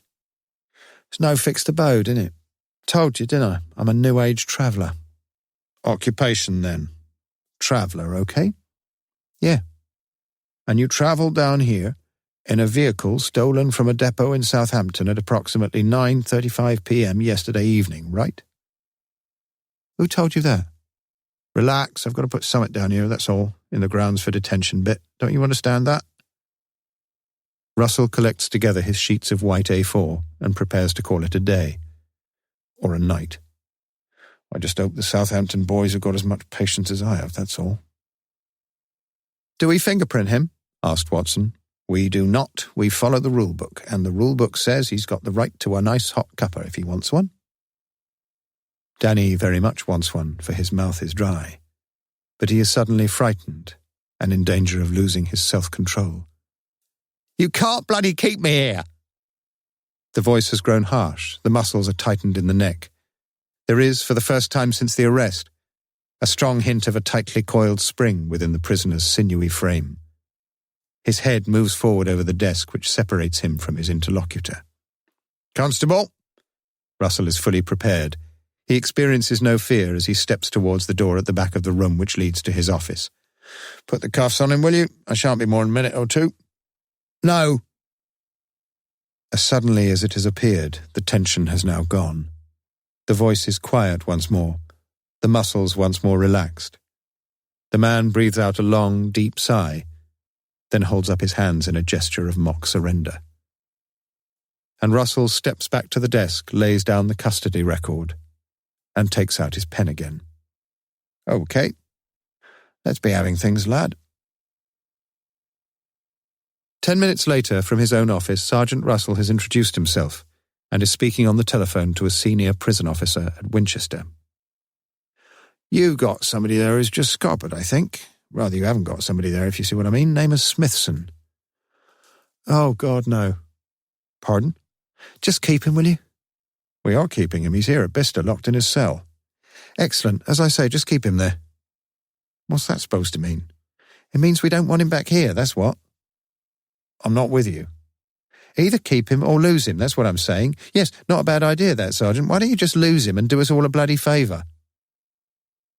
There is a chuckle at the Winchester end of the line, before the voice continues in a more serious vein to explain these strange rejoinders. Daniel Smithson had joined the army at the age of 16 as a boy soldier, became a mercenary in Africa at the age of 22, served in the SAS for 6 years after that, and then served somewhere else, in prison, for virtually the whole of the past 12 years, his offences ranging from petty theft to hefty larceny. And this was the real point, the magistrates and the judges and the prison authorities were all becoming increasingly undecided about how to deal with the fellow. What he'd do was this. He'd keep his nose immaculately clean, cause no trouble to anybody, and end up by getting a trusty job. Then, well, he'd bugger off a day or two before he was due for release. Once outside, he'd pinch as much as his pockets could accommodate, nick a car, live it up for a few days, then inevitably get rearrested, and return to his old haunts and his old mates, with the prisoner governor treating him like the prodigal son. The simple truth was that Smithson just couldn't settle down outside the prison walls. He enjoyed, the stable routine of a familiar nick. Though not a big fellow, he was a strong and wiry one, and his SAS history had reached the prison well ahead of him. No one buggered about, if that was the right word, with Mr. Danny Smithson. Oh no, Sergeant. No one. One thing has been troubling Russell during the recital of the Winchester prisoner's CV. The fact that his man hardly looks the part of some ex-SAS paratrooper or whatever. And Russell puts his thoughts into words. "You sure we've got the right fellow, the fellow you're talking about?" "Well, put him on the line if you like, I'll soon tell you." "No, I don't think I can allow that." "Easy enough to tell, anyway. He's got some letters tattooed on the back of one of his hands. Left hand, I think it is. They mentioned it in the papers. Hold on, shan't be a tick." In fact, 4 minutes drag by before the prison officer reads from a folder, and Russell listens carefully. "I'll go and check straight away. Shan't be a tick." Danny is not asleep. He sits on the side of the bed, staring at the floor, and looking up with no apparent interest as Russell unlocks the door. "Just lift up your hands, will you, Danny boy?" The prisoner lifts up his hands as if, once again, he is surrendering to the foe. "Good. Now turn your hands round, please." So Danny turns his hands round, and on the lower joints of the fingers on his left hand, Russell reads the letters ILYK. This time it is the Winchester end which has waited through 4 long minutes. "Well?" "Yep, it's him, all right. When will you be coming to fetch him?" "Well, not before breakfast, I'll tell you that. We'll let you know." "Okay. By the way, what exactly are you holding him on? Theft of vehicle, theft of goods in transit, driving without a license, driving without..." "Same old stuff. Same old sentence, like as not. Unless some judge suddenly decides to show a bit of sense and refuses to lock the silly sod away again." Russell is not prepared to enter any penological discussion and prepares to sign off. "Thanks anyway. Will you be coming yourself?" "Me? God, no. I'll be seeing him soon enough." And no handcuffs, you say? That's it, no need. Let him have a stroll round Bicester after breakfast, by all means, no problem. No cuffs, though. He's one of those who can't stand any physical contact with people. Know what I mean? Doesn't sound as if he'll give us any trouble anyway. I wouldn't go quite so far as that. What do you mean? Nothing, really. Just don't be surprised if he strings you along a bit. Know what I mean? He's a bit of a joker, is our Danny. Always was. Probably ask you for a bottle of champers for breakfast, say it's doctor's orders. We do a nice little line in tea bags down here in Bicester. Cheers, then. Cheers. P.C. Watson has finished his report and now looks in for the last time at his prisoner. Anything you want? Danny shakes his head. Unless you'd like to give me my baro back. Returning to the custody suite, Watson passes on the request, and Sergeant Russell looks down first at the cash envelope, then at the property bag. From the latter, finally taking out the cheap blue pen with which Danny had written on the taco disc. No harm, I suppose. He probably wants to write a poem on the loo paper. 4. At 8:20 a.m. the minibus from Winchester arrived in the front yard of Bicester Police Station, where one of the two prison personnel immediately alighted and reported to the information desk. Everything was ready. Driven now into the yard behind the main building, police vehicles only, the minibus was backed up alongside the wall, its rear window coming to a halt only a few feet from the single external door of the custody suite. The prisoner had not, after all, ordered champers for breakfast. Instead, he had done splendid justice to the sausages and beans brought to him an hour earlier.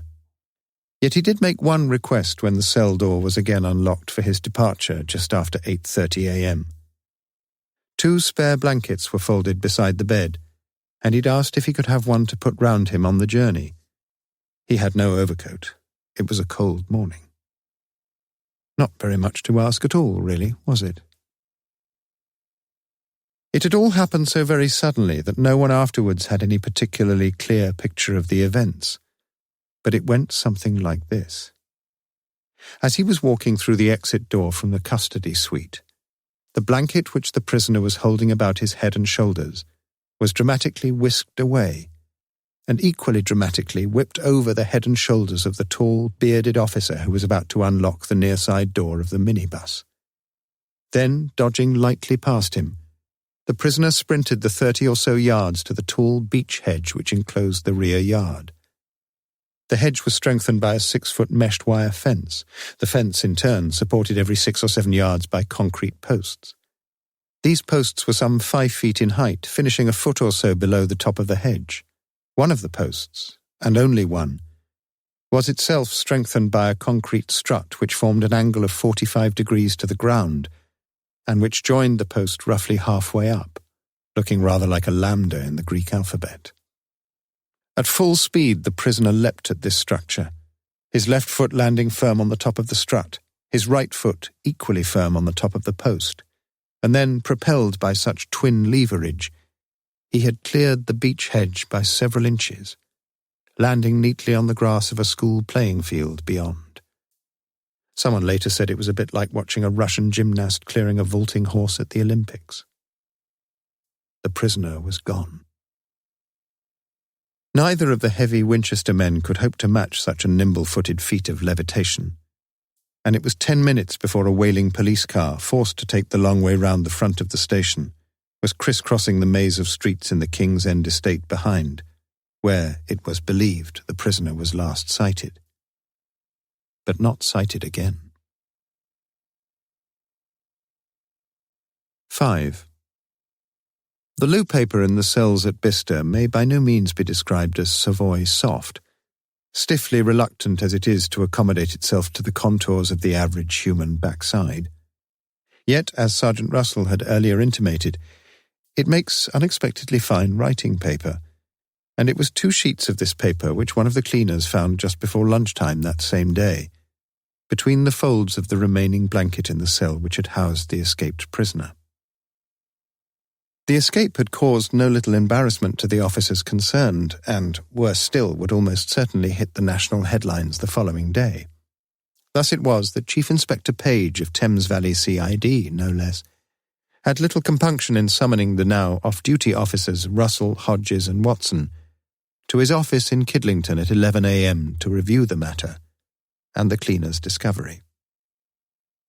The spelling and punctuation were both a bit shaky, but the import of the letter could hardly have given a clearer answer to what had hitherto seemed the increasingly bewildering question of the escaped man's identity. The Tory graft did it, very useful paper, and a lot of criminals vote Tory. It was Smithson gave me the idea because we got the same name, see? If he got nicked, he gets good treatment, but if I got nicked, no. So what about him and me changing places for a little while and no harm done, is it? Besides, probably gives me a best chance of scarpering. Lots of that nowadays, perhaps it's the recession to blame like for everything else. There was just that one problem, that tattoo I read about. And when you coppers thought I was filling the old taco with the blue biro, I was just writing them out 4 letters on the old knuckles, see? Easy. Then I'd done a pretty good job, really, with all that stuff about me name, don't you think so? Well, well, Danny Smithson, boy. I wonder where you are. Have you decided to keep out this time? Why not? I'll leave this letter in the bottom blanket because I've got ideas with the top one. If I get away, what a big laugh for me when you find it. And if I don't, it's your turn for the big laugh. Samuel Danny Lambert. P.S. You can give me old comb and spare hanky to Oxfam or the Sally Army. It's up to you. Newly recruited to the force, P.C. Watson was glad to have someone to chat with, even a subdued-looking Sergeant Russell, as they stood in the lunch queue at the HQ canteen. "Rotten bit of luck, Sarge," he began. "You make your own luck, lad. I should have been far more careful checking out that tattoo." "I was thinking more about both of them being named Danny." "Nicknamed, you mean? One of them?" "Yeah, I mean there's your Pongo Warings." "And your Nobby Clarks." "How come you're Danny Lamberts, though?" "Dunno." The queue moved a couple of feet, and the plainclothes man in front of them turned round to proffer a suggestion. "Might be someone from Stamford in Lincolnshire. Lamberts there often get called Danny after Daniel Lambert, fellow who weighed 52 stone odd, still in the Guinness Book of Records." "Who's he when he's at home?" asked Watson after they'd been served. "You don't know?" Watson shook his head. "That, my lad, was Chief Inspector Morse." Watson frowned slightly. He'd never heard of the man. Yet for a fleeting second he thought he'd almost recognised the profile, as that grey head had turned towards them in the queue. Next morning, the governor of HM Prison Winchester received a full report on the case, now becoming widely known as the cock-up at Bicester Corral, including a photocopy of the letter found in the escapee's cell. He immediately summoned the senior prison officer from D-Wing, where Smithson had spent so many comparatively contented months and years. "You'll be interested in this." The governor handed over the file.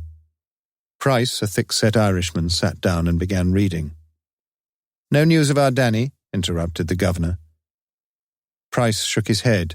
Then, halfway through the letter, his eyes suddenly widened with a new and startling notion. "You don't think, sir?" he began slowly, pointing to the letter. The governor groaned, permitting himself also, albeit briefly, to contemplate the unimaginable. "Don't tell me that. Please. Don't tell me it's Smithson's writing." Price studied the writing of the letter again. "Yes, sir. I'm sorry, but I'm pretty sure it is." And for a few moments the two men sat there in silence, each of them visualizing their erstwhile prisoner perched aloft in the cabin of a stolen van and carefully over-tracing his own tattoos with a cheap blue biro pen. Last call. Wives invariably flourish when deserted. It is the deserting male who often ends in disaster. William McFee. Not carefully at all, really, Morse looked down at the man lying supine on the double bed, dressed only in an unbuttoned white shirt, Oxford blue pants, and black socks. The paleness of the man's skin precluded the probability of any recent holiday on the Greek islands, with only the dullish red V below the throat suggesting the possibility of any life outside the executive-suited higher echelons of British management. Late 40s by the look of him, a firmly built man with a pleasantly featured, clean-shaven face and frizzy, grey-flecked hair. The jacket of a sub-fusk herringbone suit was hanging inside the open-doored wardrobe, a maroon tie over it, and neatly aligned at the near side of the bed was a pair of soft black leather shoes. A methodical, successful businessman, thought Morse. A quiet knock on the door of room 231 of the Randolph Hotel heralded the arrivals of Sergeant Lewis and Dr. Laura Hobson, the latter immediately stepping forward to peer down at the dead man's face. Blood was still seeping slowly from a deep gash that slanted over the closed right eye like some monstrous acute accent. But there was no other sign of red in the face, for the lips were a palish shade of purple. Probably had a heart attack, volunteered the pathologist. Lewis looked down at the Corby trouser press standing to the left of the bathroom door, on which a pair of sub-fusk herringbone trousers were draped over the opened leaf. Probably bashed his head on that, suggested Lewis. And Morse nodded. The cream paint of the left-hand door jamb was splashed with elongated flecks of scarlet, and 2 feet inside the bathroom itself on the blue and white tiled floor was a patch of darkly dried blood. If he'd tripped, it could have brought on a heart attack, don't you think, sir? Again Morse nodded. And if he'd had a heart attack, he could have tripped and cracked his head, yes. Turning her head momentarily towards them, Dr. Hobson put the situation rather more simply. Which came first, the chicken or the egg? The chicken? Said Morse. But the blonde pathologist was clearly in favour of an each-way bet, like as not it happened contemporaneously. Lewis's eyes shot up. Big word, that. Dr. Hobson smiled at him attractively. I've finished with it for now, Sergeant. It's all yours if you'd like to have it. On the dressing table to the right of the bathroom door, beside the phone, lay 2 items which had been recovered from the bathroom floor. A calibrated syringe, its orange hood still in place over the needle, and the glass fragments of what had been a small phial some 3 inches long, which had contained, as indicated by its label, human actrapid insulin, the colourless liquid having almost completely seeped away into a layer of white tissue paper. For a minute or so longer, Chief Inspector Morse stood exactly where he was, visualising much, visualising almost everything, perhaps, of what had happened there on the threshold of the bathroom, his eyes finally concentrating on the telephone, its receiver cradled firmly on its base. Then he announced his strategy. I think we'll just nip down to the bar, Lewis, while Dr. Hobson finishes off here. He looked at his wristwatch. That's 2 nights running I've missed the Archers. For nothing, too. There's been no murder here. But before leaving room 231, he dipped a hand gently into the inside breast pocket of the dead man's jacket, withdrawing a wallet of pigskin leather. Do we know who found him, and how? Asked Lewis, as the 2 detectives walked down the grandly wide staircase to the reception area of the Randolph. That's exactly what I hope you're going to find out for me. 3/4 of an hour later, Sergeant Lewis had discovered all there was to be known. Not much, but enough. And he reported to Morse.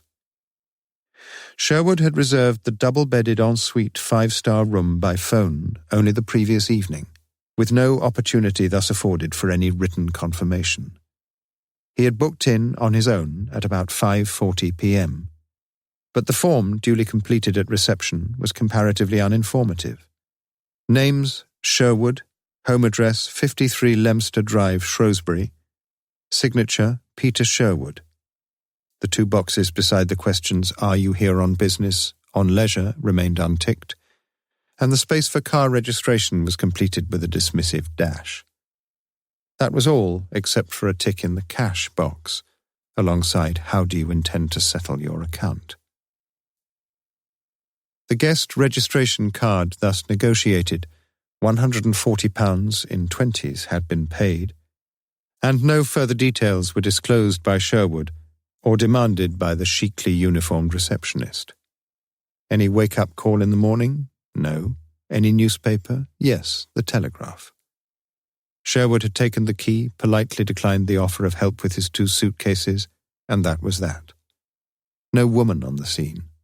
No one remembered a woman at all. Sherwood was scheduled to attend a 2-day conference on computer technology being held at Rewley House, very close by, just up at the top of St. John Street, almost immediately opposite the Randolph. Now, clearly of importance had been 2 telephone calls. The first, probably an outside call asking to be put through to Mr. Sherwood. The second, presumably made from inside the hotel, reporting to the operator that medical assistance was urgently required in room 231. The senior concierge, Roy Harden, had immediately gone up to the room, where he'd found the door slightly ajar and Sherwood lying across the threshold of the bathroom, already dead by the look of him. From the room itself, Harden had promptly telephoned the house doctor, and then the manager, with whose assistance, 2 minutes later, he'd carried Sherwood's body over to the bed. A room maid had cleared up the broken glass from the bathroom, for there seemed to be no suspicious circumstances at the time. It was only because of the house doctor's marginal unease over the head wound that the manager had deemed it prudent to call in the police, just to be on the safe side. "What do you think so far?" asked Morse. "Same as you, sir. Cherchez la belle femme. He's off to another conference. He invites his mistress. They know how to work things. He has a heart attack. She's scared out of her wits, rings for the doc, and then gets pretty smartish out of it." "Yes." Morse picked up the dead man's wallet. "No railway tickets in here, Lewis." "So?"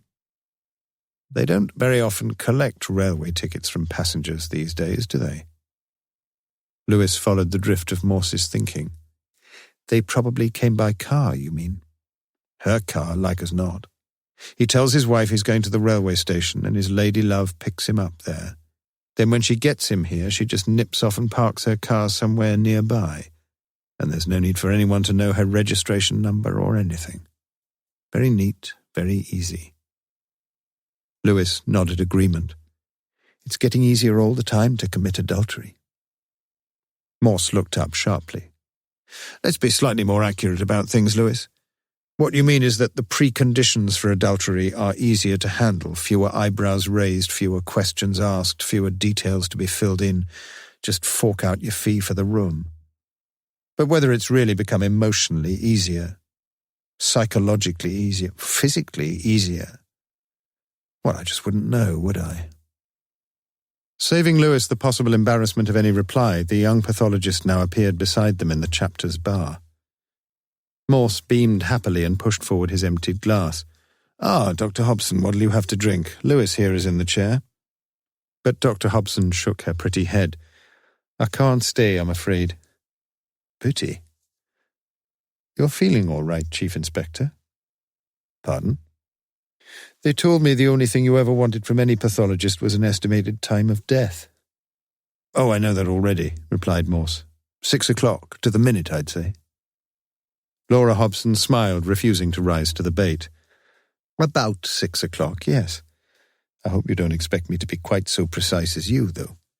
I'm just a humble medical scientist myself. No foul play, though. I'm fairly sure of that." "Fairly sure?" "As I say, I'm just a scientist. Good night." "He was a neat and tidy enough man," resumed Lewis. "The bag he'd packed for himself, well, it was all laid out with sort of military precision, you know, socks, hankies, spare pants, washing kit, all in their proper compartments." "Condoms?" "Yes, sir, in a little compartment at the front." "It's all very sad, isn't it?" "More sad for the wife, if you ask me." "It was the wife I was thinking of," replied Morse quietly. Lewis thought it wise to change tack. "You seem very sure about the time." "There's a diabetic card here in the wallet giving details and times of daily injections. 7 a.m., 6 p.m., 10:30 p.m. Military precision, did you say? I think you're right." "We'd know it was just before or just after 6 anyway, wouldn't we? From the telephone calls, I mean." "Yes." "Who do you think made the first call, sir?" Same woman who made the second. She rang from a phone box outside, said she'd parked okay, asked him for the room number, told him to leave the door slightly ajar, promised she'd be with him in just a few minutes. Saw him lying there, realized he was dead, and rang for help. Where did she ring from, though? Asked Morse slowly. Bedroom, I should think. I wonder. She'd have to stand just over him when she rang, wouldn't she? Not everybody's quite so put off by dead bodies as you, sir. The senior concierge, now resummoned, briskly confirmed his earlier evidence, and Morse had only one additional question. Was the telephone off the hook when you went into the room? Yes, sir. Dangling on the cord. And you replaced it? I replaced it. I see. Should I have left it? No. For some reason, Morse seemed almost relieved, and the concierge left. I wish all our witnesses were as bright and unequivocal as Mr. Harden Lewis. Important, is it, this phone business? No, I don't think so. Not now. Lewis looked at his watch. We shall have to do something about his wife, sir. You know the routine better than I do. Yes, Lewis did. Tell him to be gentle with her, just to say her husband's had a fatal heart attack. We can arrange transport, well, they can, if she wants to come to Oxford tomorrow. Not tonight, though. Get a local GP in, when you know the ropes. Morse drained his beer, and his eyes reflected the curious sadness he clearly felt for the woman left alone that night in Shrewsbury. Another pint, suggested Lewis. But Morse shook his head and stood up to go, the pigskin wallet held tightly in his right hand. 3/4 of an hour later, a police car drew up outside the double-garage property that stood at 53 Leominster Drive, Shrewsbury.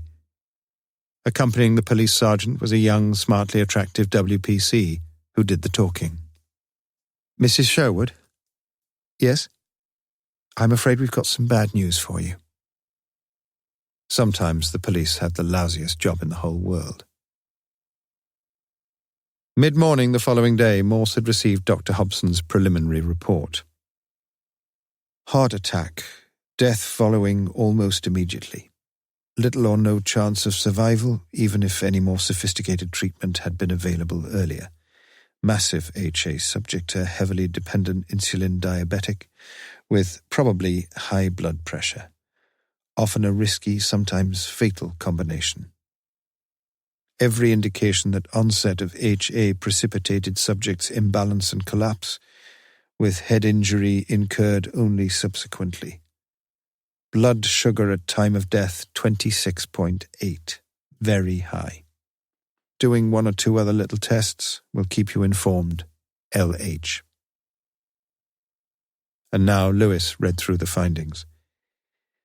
Things seem to have happened contemporaneously, sir. Clears it up, certainly, as far as I'm concerned. Mrs. Sherwood's coming down this morning, identify the body, and... Morse nodded. Keep her out of the Randolph if you can. No need for her to know anything about the room or anything. I suppose not. Look, nobody's going to profit from parading any dirty linen, agreed? Least of all Mrs. Sherwood. And her family. Okay. Have we discovered much about her? Lewis consulted his notebook. Aged 45, son and daughter, both early 20s. She works part-time, bags of money. Everybody seemed to think the marriage was fine. Morse nodded somberly. Death's bad enough, but remember that Greek Archbishop Lewis had a heart attack in his local knocking shop at Athens? Poor sod. At least he hadn't got a wife. How do you know? Perhaps Mrs. Sherwood was having a bit on the side too. But Morse appeared not to be listening. He took from the dead man's wallet a passport-sized colour photograph of a duskily tressed and deeply tanned young beauty, wearing thinly rimmed schoolmarmish spectacles and looking half seriously into the camera, yet with lips beginning to curl in a sensuous smile. Lovely, said Morse. Lovely. And that's Mr. Sherwood's bit on the side, as you so elegantly phrase things. Then Morse, after glancing briefly at the back of the photo, slowly tore it into smaller and smaller pieces. Destroying evidence, that is, could be valuable in the case. What case? Lewis shrugged. You're in charge, sir. Morse was now on his feet. Just nip me down to Oxford, will you? Railway station for a couple of minutes, then on to St Aldate's. What time's Mrs Sherwood due here? 11:30. Driving down. Don't know if it's the Rolls or the BMW, though. Morse shot off at an odd angle. Do you believe in any afterlife, Lewis? Not sure, really. What about you? No, not me. I think death's just a process of chemical disintegration. Perhaps she could tell us, Mrs Sherwood. She took a chemistry degree at Cambridge. How on earth did you find that out? Lewis, too, now rose. I'm a detective, sir, remember? She must have been a clever lass at school. But you still don't want to see her? No. As he promised, Morse spent only a brief while inside Oxford railway station, and 5 minutes later Lewis was driving down St Aldate's when Morse peremptorily announced a slight change of plan. It was just after 11 a.m. Drop me anywhere here, I'll just nip in to see how the landlord is. He gestured vaguely to the bulldog, and Lewis brought the police car to a stop opposite Christchurch. Just give this to Mrs Sherwood, will you? Lewis took the proffered wallet. No more photos in it? Only one of the four of them, Mum and Dad and the two kids. Everything's all right now. Lewis had arrived back at Kidlington HQ at 2 p.m. to find that the chief had not yet returned, from wherever. Mrs Sherwood had been a quarter of an hour late in the BMW, and Lewis had looked quickly through the contents of her late husband's wallet as he'd waited in a small anteroom in the Pathology Institute. The usual plastic cards were there relating to moneys and memberships, £110 in banknotes, the family photograph that Morse had mentioned, but no others. And something else, yes. 2 green and orange British Rail tickets, one out and one return, between Shrewsbury and Oxford. Neither had received the attention of any ticket collector's clip.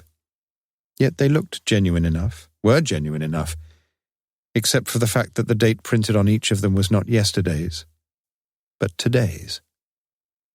Lewis smiled wryly to himself. Mrs. Pamela Sherwood had turned out to be a slim, well-groomed, delicately featured woman. Distressed, yes, but well in control. Lewis himself never really knew what to do or what to say in times of bereavement. But that was exactly why, as Morse well knew, he performed the job so successfully, since it was not unusual on such sad occasions for roles to be reversed, and for the bereaved themselves to feel an instinctively reciprocal sympathy with the good sergeant. As now.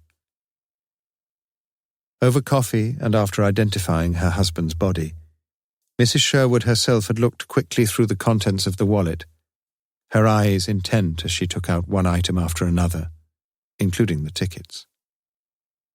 One item after another, except, of course, for the photograph of the dusky siren whose features for a little while had recently held the chief inspector mesmerized. But it was the message on Morse's answer phone which displaced any thoughts of Mrs. Sherwood. A message left by the manager of the Randolph. A message which Lewis, now for the 3rd time, replayed as he waited for Morse to return. Bamber Goodall here, Chief Inspector. I had a personal call this morning just before 12. A woman, youngish woman by the sound of her, said she'd got to speak to me, and I accepted the call. She said she was feeling guilty because she was the woman who was going to stay with Mr. Sherwood. She said she'd driven him down in her own car. She'd kept out of the way when he'd booked in, and when he'd gone up to the room with their luggage. Then he'd come down again, given her the room key, and said he'd expect her in about 10 or 15 minutes after she'd parked the car, which she had done up in Norham Gardens. It seemed they'd both been worried about leaving the car in the hotel garage. Then when she got back and walked up to their room, she'd opened the door to find him lying there, and she'd just panicked, her word, and grabbed her case, still unopened, and got the hell out of things. She drove out to the Cotswolds and then back home this morning. She was still feeling awful about it, she said. Somehow she'd known he was dead, though she didn't say how she knew. Well, that's it, really. When I said she ought to talk to the police, she said she couldn't. I tried to keep her talking, but it was no good. She just kept saying that if only Mrs. Sherwood could be kept out of it all, kept in the dark about things, about her, well, she'd be extremely grateful. So that's it, really. I'll be in the hotel here till about 8:30 this evening, if you want me. During the replay of this message, Lewis had been conscious that Morse was standing beside him, listening, it seemed, intently. And as Goodall signed off, Lewis noted that Morse's eyes were shining with excitement, and impatience too, like a camel sniffing the coolness of the air and eager to ride forth at evening from the wells. Although Lewis himself would not have made that particular simile. Morse's verdict, whispered and intense, was barely audible in the now silent office. She did it. She murdered him. For a few moments, Lewis looked across the desk with mouth agape, like a young lad bidden to display his tonsils to the doctor. He would have asked about that unspecified she, but already Morse had picked up the phone, asking to be put through to the Path Lab, urgently. And as he covered the speaker with the palm of his left hand, he gave his instructions. Go and take a full statement from the manager, Lewis. I want to know exactly what she told him, verbatim, as far as... Dr. Hobson. You can drive back, Morse had said the following morning, when just after 10 a.m. he himself took the wheel of the maroon-coloured Jaguar and began the drive up to Shrewsbury via motorways 40, 42, 6 and 54. 110 miles, no services, an hour and a half. Lewis, whose only indulgence in life, apart from eggs and chips, was speedy driving, would have cut 15 minutes off the time. Did cut 15 minutes off on the return journey. Difficult to know why anyone would ever want to go from Shrewsbury to Oxford by British Rail, declared Lewis, as Morse pulled up outside the elegantly appointed detached house that stood at 53 Leominster Drive. Mrs. Sherwood, began Morse, we have some difficult things to tell you. When your husband went off to Oxford, we have every reason to believe, I'm afraid, that he'd arranged to spend 2 nights with a woman friend, with a mistress, in the Randolph Hotel. She'd driven him down to Oxford in her own car. Mrs. Sherwood shook her head and closed her eyes, like a young girl refusing to believe that Santa Claus was just a dream. You've got it all wrong. He went to Oxford by train. I took him to the station myself. He knew he'd be having quite a lot to drink at the conference. He went to Oxford by car, countered Morse. His mistress drove him there. But that's nonsense. I've got the rail tickets. Show me. From her handbag, Mrs. Sherwood took out her husband's wallet, and from the wallet the 2 tickets, which she handed to him. We decided to buy these for you, Mrs. Sherwood, because we wanted to spare you some of the anguish and the pain of all this trouble. And if you'd been more observant, you'd have spotted the wrong date on them. Until yesterday, you see, we'd no suspicion at all that your husband's death was due to anything but natural causes. Her eyes flicked up sharply. And now you're saying? Morse made no direct answer, but looked away from those compelling eyes, and slowly tore the rail tickets into smaller and smaller pieces, just as earlier he'd torn the photograph. Did you know your husband's mistress? For a while it seemed that Mrs. Sherwood would challenge the premise of Morse's brutal question, but she didn't. I know her. We did find a photograph, continued Morse, but foolishly I tore it up because, as I say, we wanted... She was hardly the first, Chief Inspector. Please tell me who she is and where we can find her. But Mrs. Sherwood shook her head as she stared into some middle distance. I felt jealous about his other women, of course I did. But I envied this one. I'd found out a few things about her, and I think she was everything to Peter that I'd never been. You see, I'm so very careful and tight about life, about emotions, money, everything. And she's open and vivacious and wonderful in bed for all I know. And very young, added Morse cruelly. About half Peter's age, yes. Perhaps that's what hurt more than anything. But who is she, Mrs. Sherwood? Morse had lifted his fiercely blue eyes to challenge hers, yet to no avail, and it was Lewis who pursued the questioning. We are interested in 2 telephone calls, Mrs. Sherwood, made about the time your husband died. One just before 6 o'clock, and one 5 or 10 minutes later. At first we believed both calls were made by the same person. Yesterday, though, a woman rang and admitted making the second call, the one asking for a doctor. But she claimed quite certainly that she hadn't made any earlier call. A call, we thought, possibly asking for your husband's room number, or whatever it was she needed to know. She said she already knew the room number. He'd gone upstairs with the luggage after checking in, and then come down and actually given her the key before she drove off to park the car somewhere. So what reason could she have had for ringing him? Mrs. Sherwood shrugged her thin shoulders. Doesn't seem much point, does there? Do you think it was one of his other lady loves? Could have been. You, perhaps, broke in Morse very quietly. Rising from her armchair, Mrs. Sherwood walked over to the French window and stood gazing out across the wide lawn. Is a wife not allowed to ring her husband? At least he almost always told me where he was staying, if not who he was staying with. What time did you make the call? Continued Morse. 6-ish, as you say. Before or after? Does it matter? You said you're, what was it, a bit tight and careful about things like money? She nodded. Silly, really, with plenty of money, 2 salaries coming in. You work in a pharmaceutical lab, I think. Part-time, yes. And you're a chemistry graduate.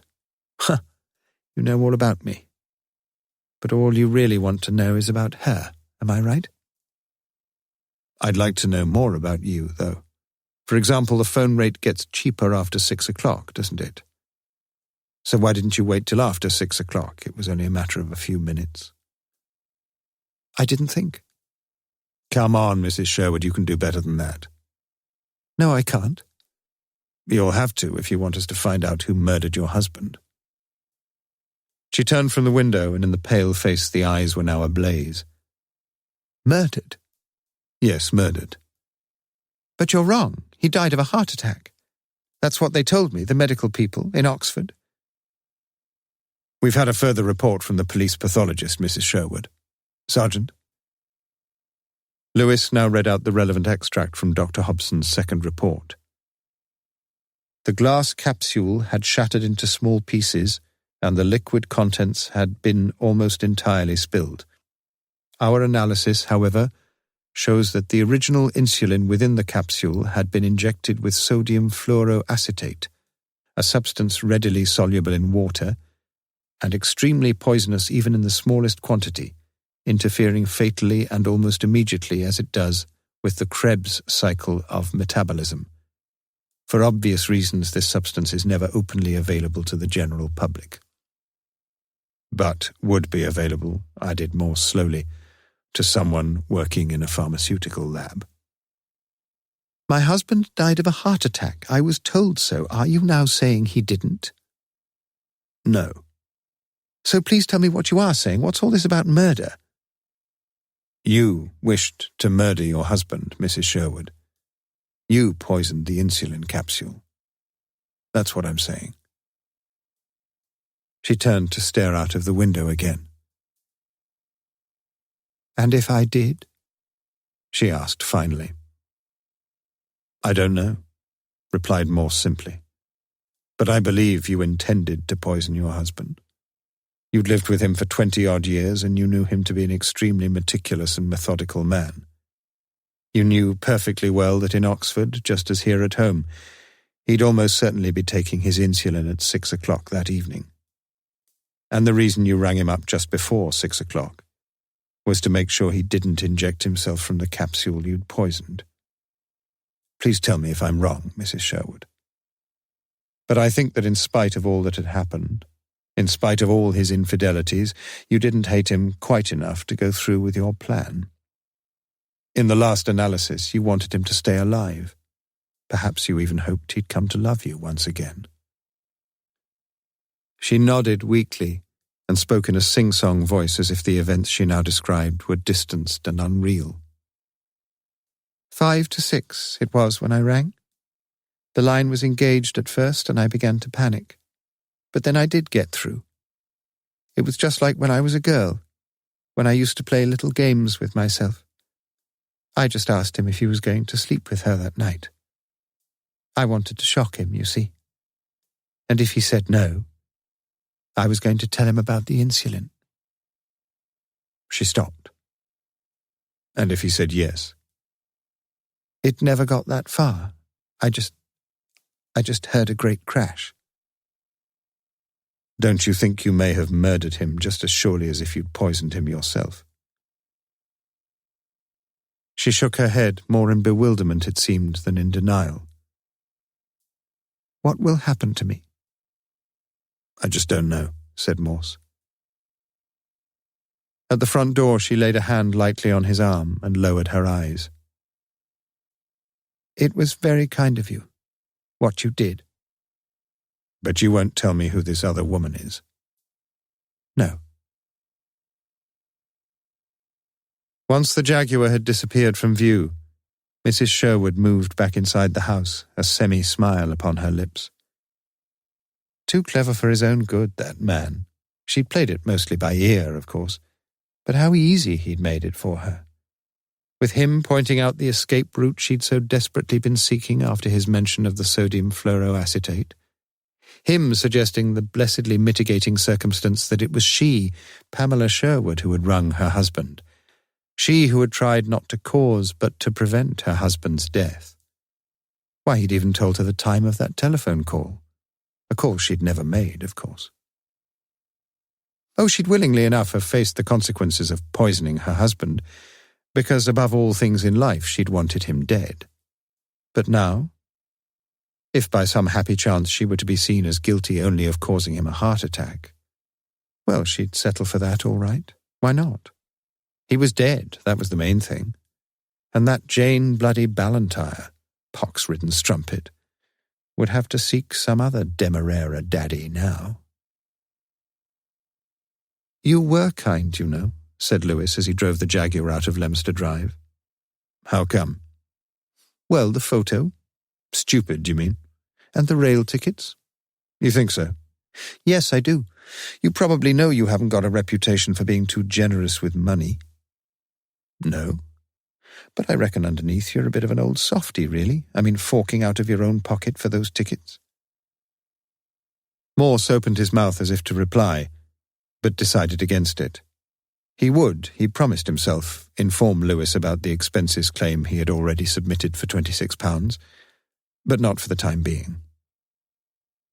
Where to now, sir? We're going to try to trace Peter Sherwood's mistress. But haven't we cleared things up?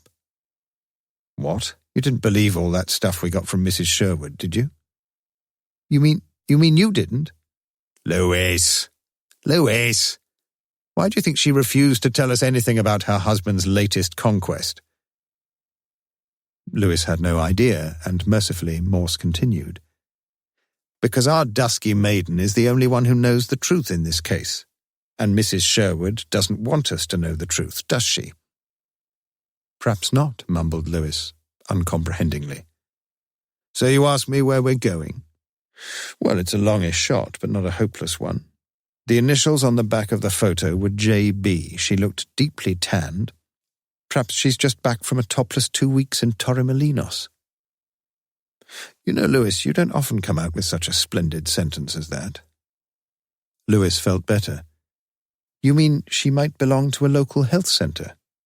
Lying on a sunbed, yes, and if Mrs. Sherwood was able to find out a few things about her, she might not live 1,000,000 miles from Leominster Drive. Exactly so. Sounds like my sort of job, sir.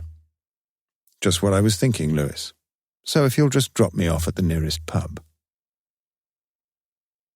Late that same afternoon, in a luxury flat rather less than a mile from the Sherwood residence, a dark-haired, totally and fatally attractive young woman, wearing thinly rimmed schoolmarmish spectacles, was still in an agitated frame of mind, for she knew that she had killed her lover. Had it been foolish to ring the manager of the Randolph?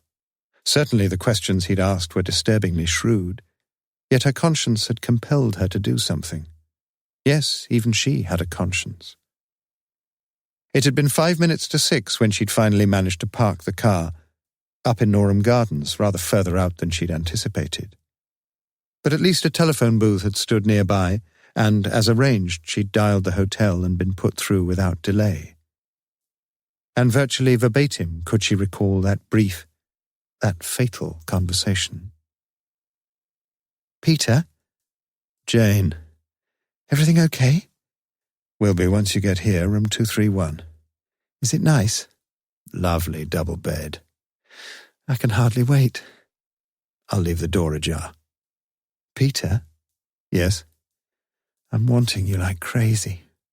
"Jane, please don't say things like that." "Why on earth not?"